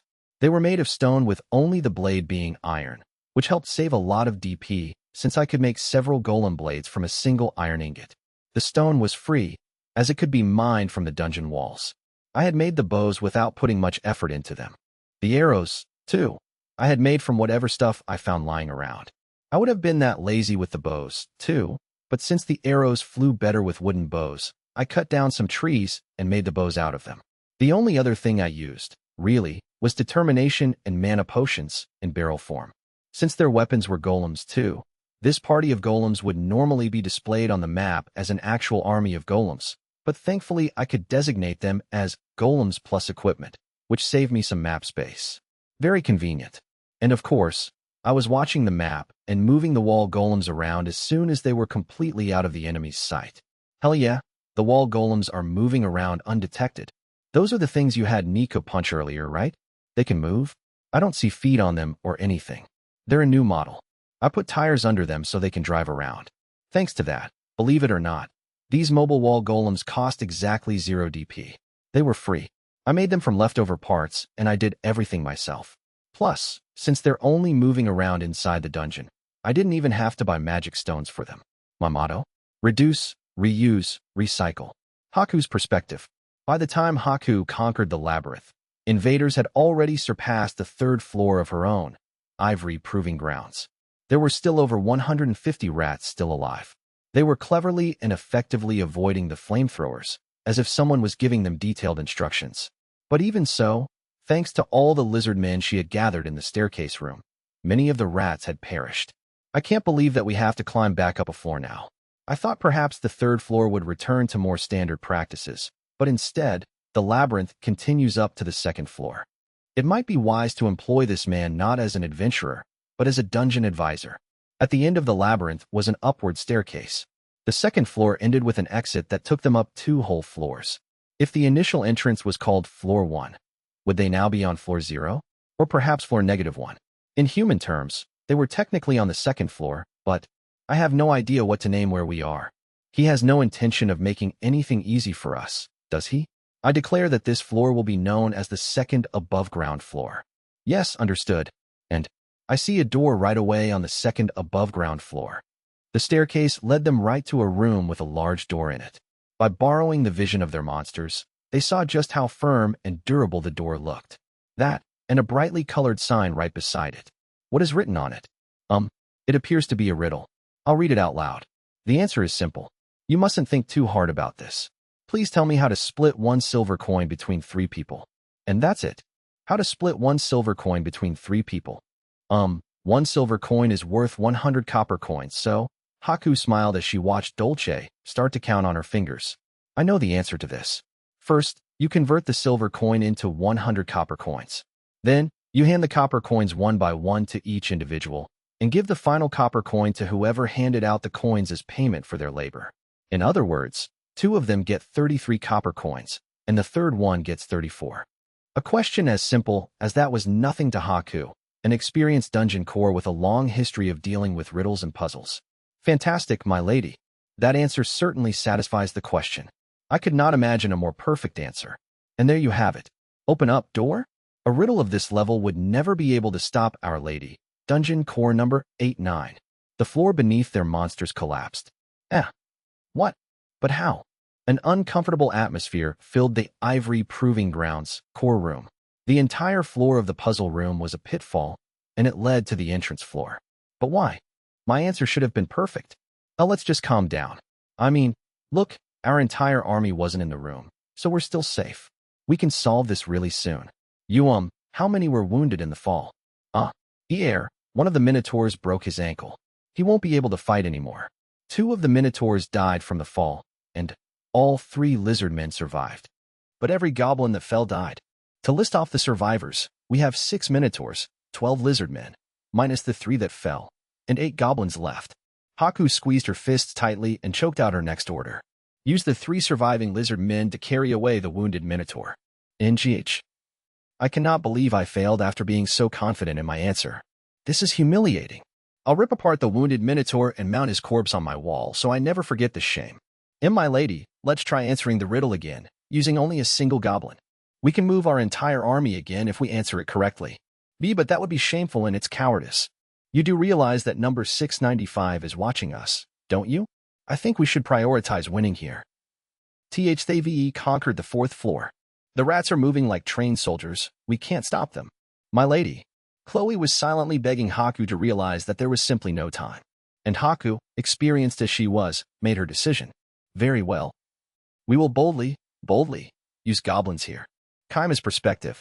Whoever found the silver coin gets the extra copper coin. Poof, whoosh, crash. The extra copper coin becomes the party's shared property, while the other 99 coins are split equally. Poof, whoosh, crash. You cut the silver coin into thirds and split those. Poof, whoosh, crash. 2 of the party members are slaves, and their owner gets to keep all the money to himself. Poof, whoosh, crash. The money is given to an impartial third party who chooses how to split the money himself. Poof, whoosh, crash. She's completely fallen for it. Though, as expected, she started sending out only a single goblin after getting the riddle wrong once. It might be fun to block off the door if there's not enough weight on the room's floor. Hey, Kaima. Isn't this riddle the one that I... Yep. This is the one you solved in 3 seconds, Rokuko. You're incredible. I'm sincerely impressed. You didn't even read the entire riddle before answering. That's because it told me the answer at the start. I can't believe number 89 is struggling so much with it. This kind of riddle is harder the smarter you are. Once you get stuck, it's really hard to realize what's going on. And I mean, wow, your older sister really is smart. I'm actually really impressed with all the wild answers she's thinking up on the spot. I watched Haku's troops out of the corner of my eye while guiding the rats through her dungeon. They were a lot easier to control now that so many of them had died. I might even be able to win this without using my secret weapon, huh? Haku's perspective. Poof, whoosh, crash. Due to a wrong answer, another goblin fell down the pitfall. Gah. My lady. Haku had completely fallen into the puzzle's trap. No matter how hard or long she thought, every answer was wrong. Wrong. NGH, how fearsome. I didn't expect such a psychological attack during a dungeon battle like this. My lady. Is this truly a Gate of Wisdom? A Gate of Wisdom is a special dungeon trap that tests the wisdom of invading adventurers. It was an incredibly sturdy door, but anyone could pass through it if they solved its riddle. Haku had challenged the riddle on the plaque assuming that the door before her was in fact a Gate of Wisdom. What? Do you have any evidence that it is not, Chloe? Indeed. First of all, I question the veracity of any puzzle that one with a mind as strong as yours could not solve, my lady. And secondly, I must also question whether Kaima would have enough DP to purchase a Gate of Wisdom, considering how expensive the traps before this one have been. Indeed. Haku herself had said, I doubt there will be any significant traps beyond this point, after overcoming the labyrinth. A Gate of Wisdom would, at the very least, cost 30,000 DP. The simpler the riddle, the more sturdy it would be, and the harder the riddle, the more fragile it would be. It would cost large amounts of DP to keep the door sturdy with such a difficult riddle. This was quite an expensive trap for a battle of only 100,000 DP.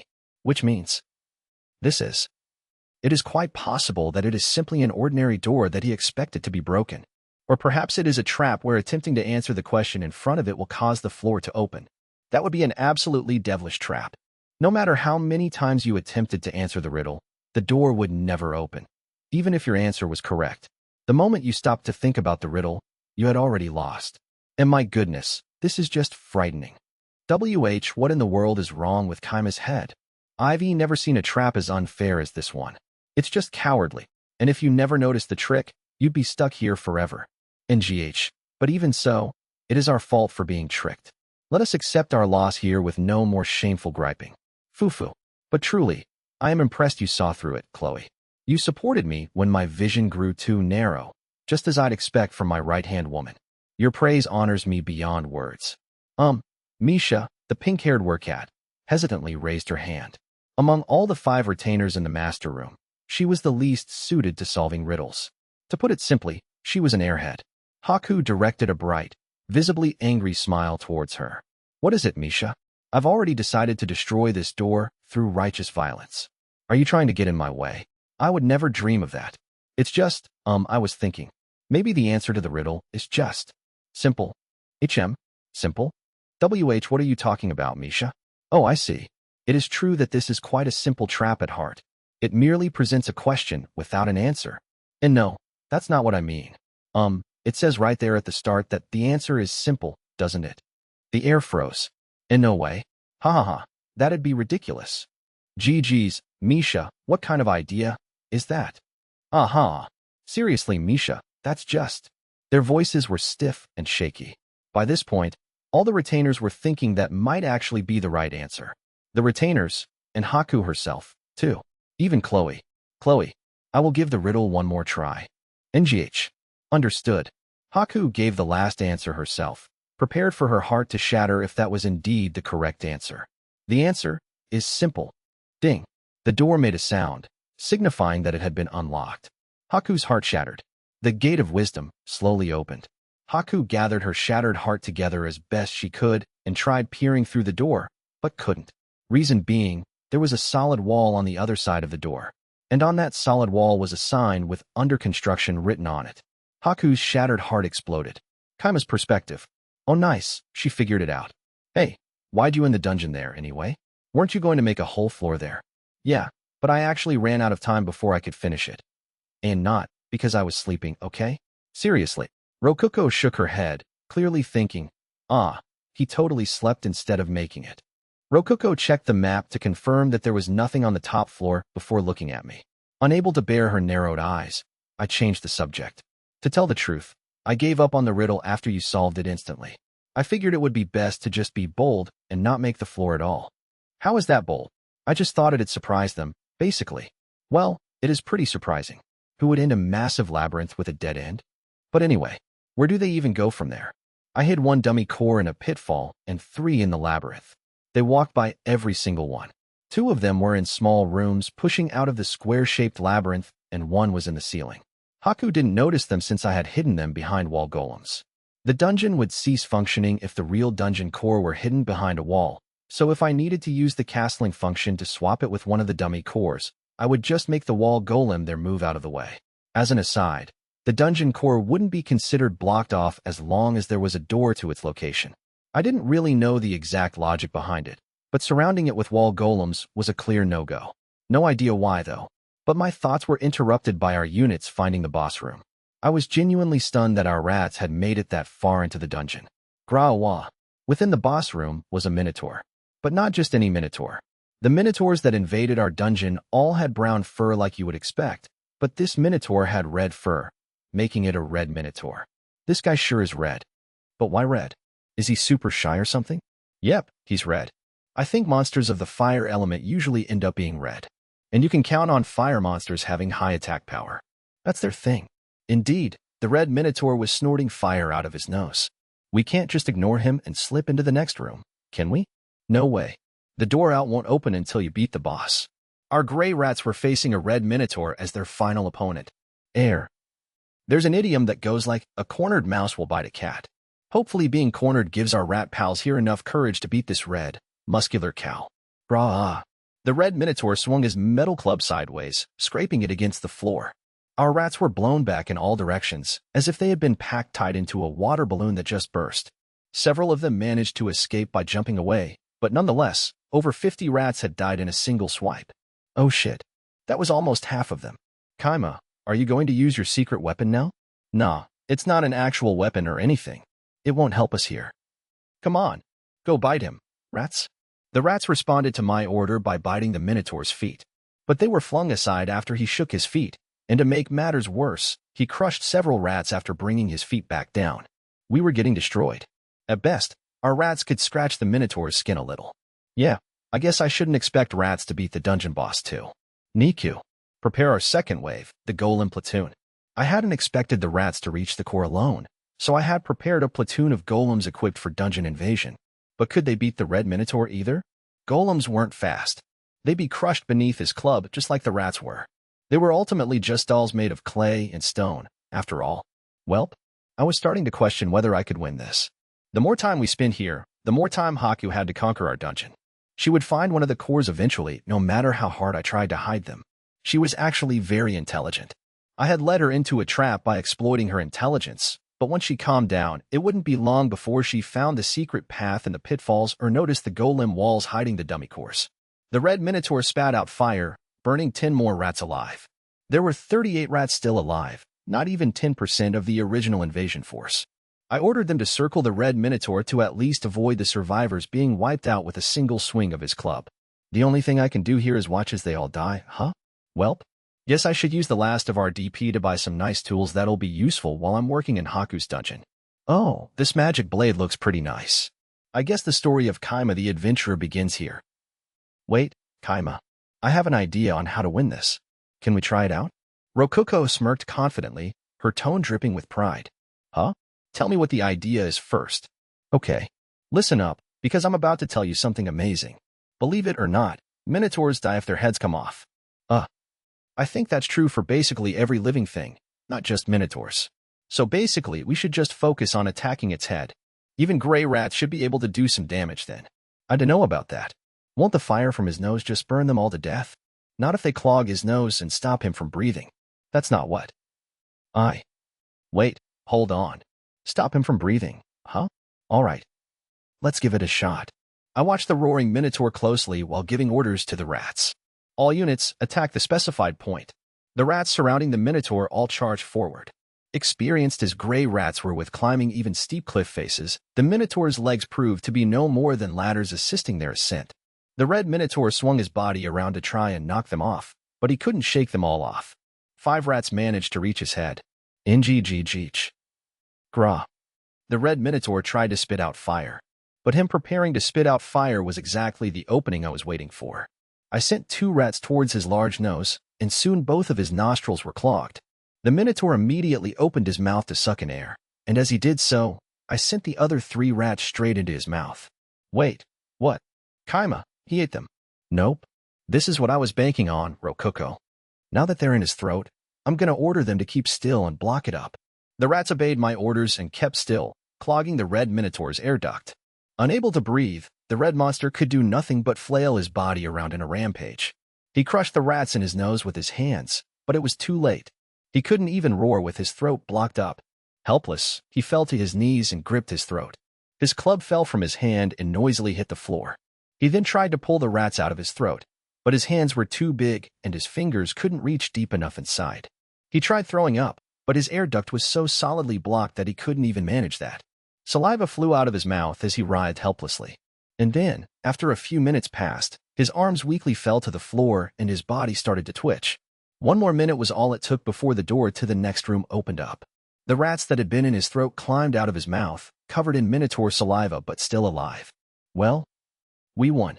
Yep, we won. Minotaurs die if you clog their throats, I guess?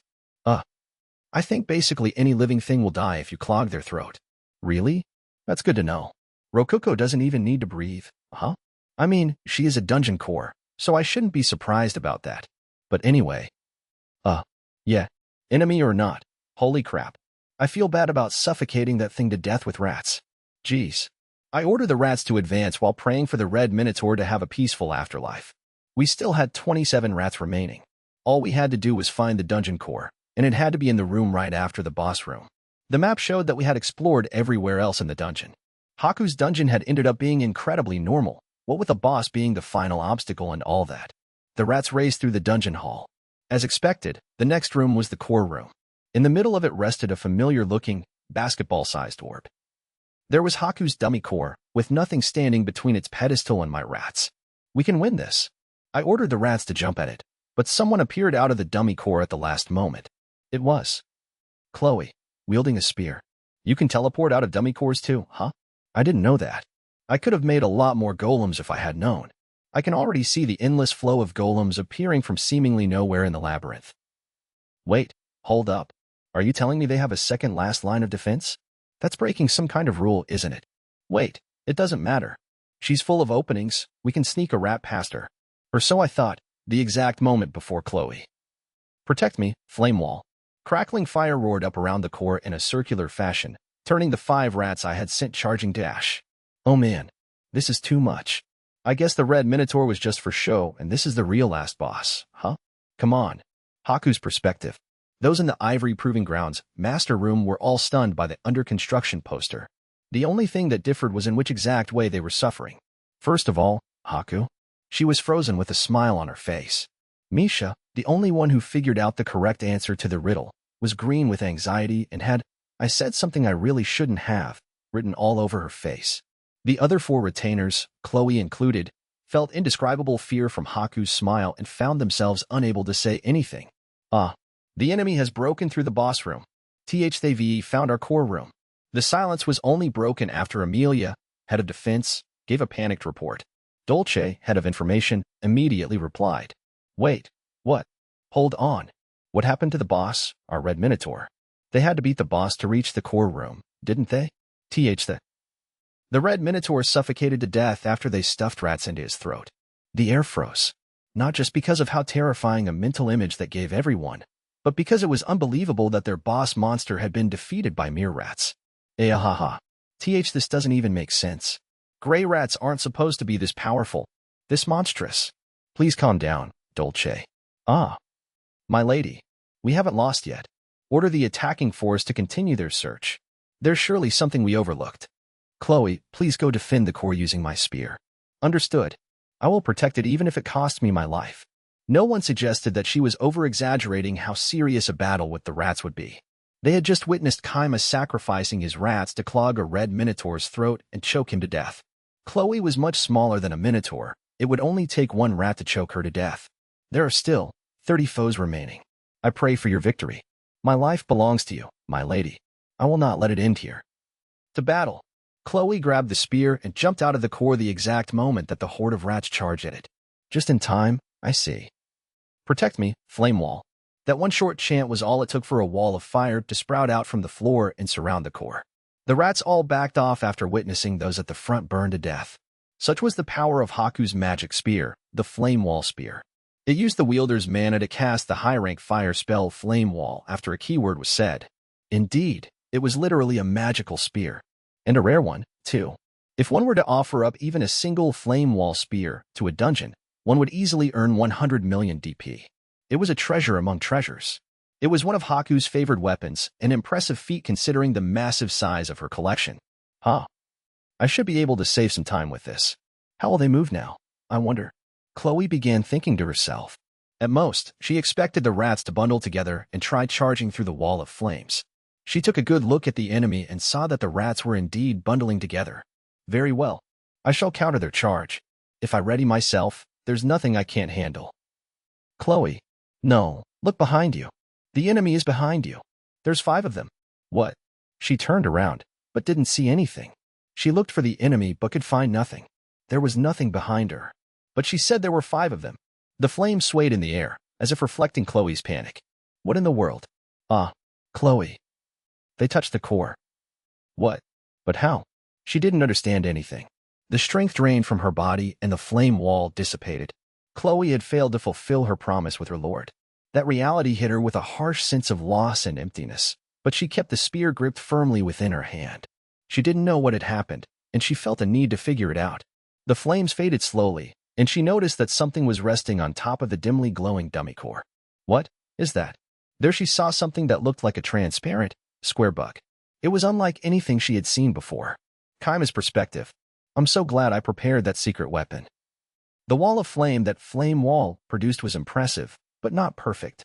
It sprouted from the floor and went up a good distance, but it didn't reach the ceiling. Oh, so that's what those weird things were for. I knew you could do it, Master. Hey, don't call them weird. They're called drones in my word, and they're like tiny helicopters. Okay, yeah, they look weird in this world. I had originally intended for the drones to help the rats reach locations they couldn't on their own while exploring the dungeon. Making them transparent was just a side thing. I just happened to have a bunch of empty mana potions lying around, so I tried making the drone out of the clear glass bottles and things went surprisingly well. The result? My ultimate secret weapon, the stealth drone capsule. I had made them with only a single material, and thanks to them being golems, they didn't even need a power source. Even skeleton frame drones in modern Japan still needed to have visible power sources and communication devices on them. Magic sure is amazing. And miraculously enough, I made them just large enough for rats to fit inside of them. Though, it was such a tight squeeze that I had to break the drones to get the rats out. I felt kind of bad about that, but we won thanks to it. Hopefully the rats forgave me. Long story short, we didn't have to actually beat Chloe like we did the Red Minotaur. And thanks to the drones being clear, they were very hard to see, especially in the middle of a bunch of roaring flames. It was a bit difficult to pilot the drones while they were buffeted by hot wind, but I managed to land one of them on the core. Things would have gotten real bad real fast if I had missed it. Either way, I successfully made the touchdown. We had won. Epilogue. You defeated me. Following the battle, Haku visited our ordinary cave, once again. Chloe was of course with her, wearing the same butler outfit as always. I may have lost, but that was a battle with much for me to learn from. Never would I have thought that gray rats had so much potential within them. Both as scouts and as warriors, I had known the rats would serve as excellent scouts, but I honestly hadn't expected at all that they would beat the boss on their own. By the way, I sent the surviving rats into the forest and ordered them to survive for as long as possible. I might end up using them again sometime. I'm sure they'll grow in numbers if I leave them alone for a bit. I truly did not anticipate being unable to find even a single one of your dummy cores. Where did you end up hiding your dungeon core? Would you be kind enough to tell me? Sure, if you pay me an extra 50,000 DP. Oh my, that little? Very well. Please tell me. I won't be able to sleep at this rate. Whoops. I said that as a joke, but she's actually planning to pay me. Guess I have to tell her now. I'll keep where I hid the dummy cores a secret for now, though. But I had actually hidden the real dungeon core in such a silly place that I was worried Haku would get mad at me. Fearing the worst, I answered her. Well, to tell the truth, our dungeon actually wraps around the outside of the mountain. There's a small room about 1 kilometer away from here. I put the core in there. I pointed in the direction of the goblin room from forever ago. My initial plan involved Haku noticing that immediately and going straight towards it, but in the end, I never had to move our dungeon core even a single time. And as expected, Haku was stunned to hear that. But she didn't seem mad at all. Rather, she just seemed to be sincerely impressed. It's true. Now that I'm paying attention to it, I can sense the mana in that direction. I can't believe that you extended your dungeon not only to the field outside of the cave's entrance, but that far around the mountain as well. I didn't notice that at all. In other words, you put the dungeon core in a single room connected directly to the outside. What a bold move. My lady, I am quite surprised as well. I knew number 89 strategies were right. I don't know how you came to that conclusion, Rokuko, but you're definitely wrong. There's a big difference between using a hidden room off to the side and having your whole dungeon just be a single room. Come on. Your labyrinth was impressive as well, filled with tricks even I've never seen before. Even your pitfalls were cleverly inventive. Though I do wish to note a flaw in placing weight-based pitfalls on your first floor. I used minotaurs as my primary offensive might this time, but I also have armies based on weightless wraiths. I believe it would have been better to place those pitfalls on the second floor and with plans to adjust them according to which troops I sent out. Weight-based pitfalls. Oh, those broken covers I made. Those were just an accident. I accidentally doubled the thickness of the golem covering a few times due to lack of sleep. The fact they wouldn't break under goblins, but would under minotaurs was basically just lucky. I'll keep quiet about that, though, since she went out of her way to give me advice. And it would have been fine for me even if those pitfalls never activated. She just never would have found the secret path in one of them. And also, NGH, was that riddle you used with the Gate of Wisdom from your world? Yep. Honestly, I had a tough time getting that gate thing ready. Not a lot of my riddles worked with it. You know other riddles like that? Well, either way, it was quite a clever trap. May I please punch you in the face just once? Ha ha ha, nope. She still looked pretty frustrated about getting tricked by that riddle. I decided not to tell her that Rokuko had solved it in 3 seconds. I'm interested in those riddles you didn't use. They're basically just little word games. Though it looks like they're being translated into your language without my input. So, for example, if I were to say, go break a leg to Rokuko, she would hear that as me saying go snap the bone in your leg, without comprehending the good luck nuance of the phrase whatsoever. She often just wouldn't quite understand what I was saying. Unfortunately, that meant that even legendary puns were completely lost on her. Following that, a riddle like, what time do you have to go to the dentist? Answer being 2:30 wouldn't work with the Gate of Wisdom. The first riddle I went with was this word becomes shorter if you add 2 letters to it. What is the word? The answer was just short, but that didn't work in this world's language, because according to Rokuko, shorter and short didn't share the same relationship somehow. To take things a step even further, a riddle based on making letters out of matchsticks wouldn't work either. The shape of letters in this world was completely different, after all. Pictures in general still worked, though, so I was planning on doing something like that next time. Learning about all this was the moment when I simultaneously thought, magic is incredible, and gave up learning this world's language. So much stuff is being auto-translated that I had no way to study it. I might have been able to manage it if I tried really hard, but come on. I wasn't going to do that, especially not when I was managing just fine as is. Oh yeah, guess what, sister? My name right now is Rokuko. This comes from the number 695 in Kaima's language. Ro is 6, Ku is 9, and Ko is 5. Yep. Thanks to auto-translator stuff, Rokuko hadn't noticed the logic behind the name I gave her at first. I told her what was up after noticing that, and it made her super happy. I thought she'd be ticked off that I just straight up turned her number into a name, but that actually ended up being really important to her. I couldn't have picked a better name, basically. Yeah, I don't get dungeon cores at all. It seemed they even had special rules regarding their names, like attaching dungeon core number before the number itself as a sign of respect or something like that. Oh my, that's wonderful. Ah, what a splendid name. I'm quite jealous. Please call me Rokuko from now on, sister. Certainly, Rokuko. That name truly is wonderful. My former master named me Hako just because my hair is white, you know? He truly was the worst master imaginable, without a speck of good taste within him. Despite all I said earlier, there were some words that coincidentally were the same in both Japanese and this world's language. For example, Haku could mean white in Japanese as well. Wait, what? Haku, your name doesn't come from your number? 89. Haku blinked in surprise after hearing me say that. How would Haku come from 89? Wait. Is that how it works in your world's language? There's a lot of different ways to interpret it, but yeah, Haku can mean both white and 89 in my language. Haku closed her eyes briefly and put a hand on her head. It looked like that revelation was giving her a lot to think about. After a minute or two, she opened her mouth again. Rokuko, would you please call me Haku from now on as well? That way, both of our names will come from the numbers of another world. Okay, Haku. She still seemed to be a little conflicted, but Haku nonetheless rubbed Rokuko's head while smiling a somewhat pained smile. It seems we've gone quite off subject. There is still much I'd like to discuss with you, but I am unfortunately a fairly busy individual. I built an entire dungeon for this, which I now need to take care of. And although I am concerned about that last trick you pulled, it would be exceptionally boorish of me to pry that far into another dungeon's secrets, wouldn't it? That last trick. She must be talking about my secret weapon. I wouldn't mind telling her at this point, but she may want to have some fun by trying to figure it out herself. Now then, Rokuko. It's about time for us to exchange DP, isn't it? Why yepers? Haku took Rokuko's hand and gave her a gentle, pleased smile. She paid us 150,000 DP in total. Despite talking about how busy she was, she really took her time with the mouth-to-mouth DP exchange. I'm glad you're enjoying yourself, Haku. Day 34. Haku went home the next day. With the dungeon battle over, I made the decision to get serious about my duties as dungeon master and focus on managing our dungeon. I actually decided to just sleep for a while.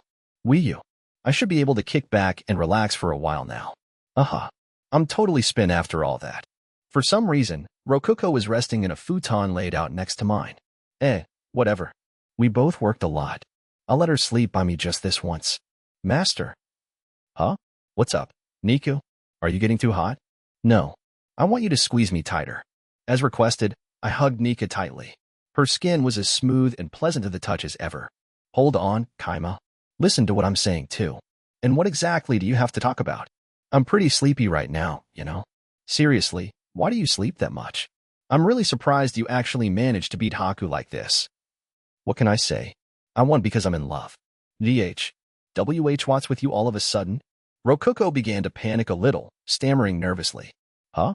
You're the one who asked how I can sleep so much. I just love sleeping.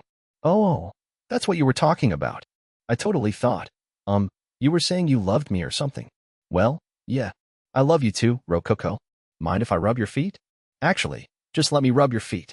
No way. Rokuko turned me down, blushing. All right.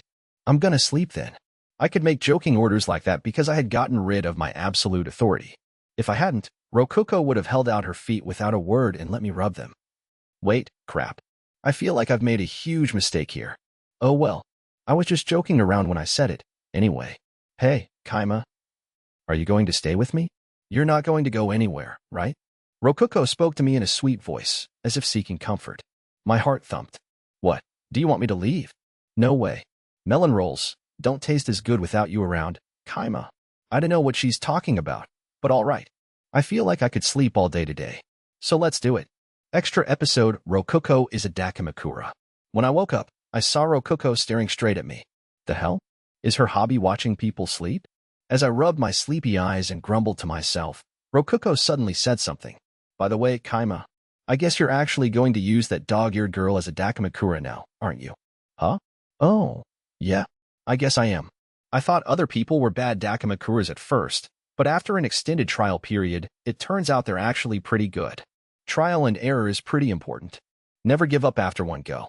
Keep at it, and things might just work out. Yep. Words to live by. Rokuko gave me a meaningful look and thought for a minute before opening her mouth again. Hey, Kaima. I want to try that out too. Is that okay? I guess she wants me to lend her Niku.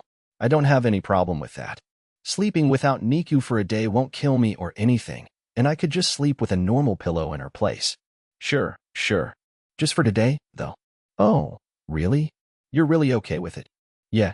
She really makes a point to get my clear permission. Do I really look like I'm someone who can't sleep without someone else in their bed? Okay, Nico, you need to sleep on your own today. Thanks. Wait, what?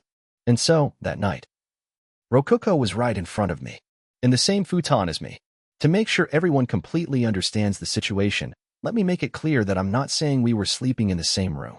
I'm saying we were in the same futon, under the same covers, and as an aside, Rokuko was in her bustier form. See, come on. Why aren't you hugging me? You need to squeeze your Dakimakura. Wait, hold up. How things end up like this? To be honest, I should have said something earlier. Rokuko had slid into my futon before I knew what was going on, and then she slid my arms around her back, making me hug her awkwardly from behind. I smelled something good. It was a sweet, soft scent quite different from Niku's. Didn't you hear me when I said I wanted to try being a Dakimakura too? Honestly, I thought you meant you wanted to try using Niku as a Dakimakura. What? Am I not a good enough Dakimakura for you? You are, but I mean, well, her hair tickled me less than Niku's due to it being so long, at least. That didn't make things any less embarrassing, though. I usually never got this close to Rokuko. You and I are partners in body and soul in the first place. Doesn't it just make sense for us to sleep together like this? Maybe. Either way, Rokuko felt a lot different from Niku. Not only because she was bigger, but because she had a sort of fluffy softness that Niku's puppy-esque body lacked. Wait. Hold on. Don't turn around to look at me, Rokuko. I'll be too embarrassed to sleep if you're staring at me like that. Come on. Your face is so close. Holy crap, it's so close. Your breath is literally hitting me. Sensing my slight panic, Rokuko humphed in satisfaction. No, your breath tickles so much. Hmph. Your face is bright red, Kaima. Why's that, I wonder? Are you that happy to have me as your Dakimakura? See, Simon, your face is way more red. Indeed. After Rokuko turned around, I realized that her cheeks were bright red. Yeah, that's not true. Rokuko immediately turned back around. Whoa now, cool it with the sudden movements. Don't blame me if my hands end up touching you in weird ways. It's not my fault my fingers are pushing into your soft body. This is all on you. What? I'll have you know I can sleep facing whichever direction I want. Like, at least use your small form for this. You're causing some, problems here. Know what I mean? At this rate, I'm gonna have to leave the futon. Come on. Hey, Kaima. My hips are feeling kind of cold. Would you mind pushing yours against mine to warm me up? I decline. You don't have to if you don't want to. If I pushed my crotch against her hips right now, some serious crap would go down. I mean, I'm a guy. I can't help what's going on down there right now. Okay. Rokuko pushed her back against my chest a little. Calm down, me. This is Rokuko we're dealing with. Actually, wait. Why would that be a problem? I mean, Rokuko does have some pretty feet. Wait, no? No. Sleep is a time of holiness. I mustn't allow my heart to be swayed like this. I closed my eyes and focused my mind on anything but Rokuko. As I did so, I felt sleepiness slowly come to me. All right, time for me to sleep. Hold on. I shut my eyes even tighter. At first I thought I'd never be able to sleep like this, but that turned out not to be the case. I fell asleep pretty fast, all things considered. Rokuko's perspective. Kaima's face is right in front of mine. I was really surprised when he took my offer to be his Dakimakura seriously. At first I really did plan on just using Niku, but after he said okay, I decided to push my luck and try being his Dakimakura myself. And then he really did fall asleep while hugging me from behind, as if I were his pillow, though he's pulling his hips away from mine for some reason. I was really looking forward to this, though. Are you actually sleeping? I poke his cheeks. Lee. He lets out a groan, which surprises me. But that's all he did. I guess he is asleep. It looks like Kaima really did go to sleep for real. His peaceful breathing makes me feel conflicted, like I'm relieved and a little sad at the same time. Well, okay. This isn't nearly as big of a deal as I thought it would be. Okay, it actually is. I'm really surprised Kaima could sleep in this situation. Geez. At least get so nervous that you can't sleep. Or start breathing so heavily it's obvious what's going on in your head. I'm your partner, but I'm the only one feeling that way. This isn't fair. I turn my back to Kaima, making sure to not wake him up. If I keep staring at him like that, my core's just going to explode. Geez. After calming down a little, I put my hand on Kaima's and wrap my fingers around his. This is making me smile for some reason. Geez, what the heck am I doing? In the end, I didn't sleep at all. I stayed awake and just faked being asleep after Kaima started to wake up. Seriously, what the heck am I doing?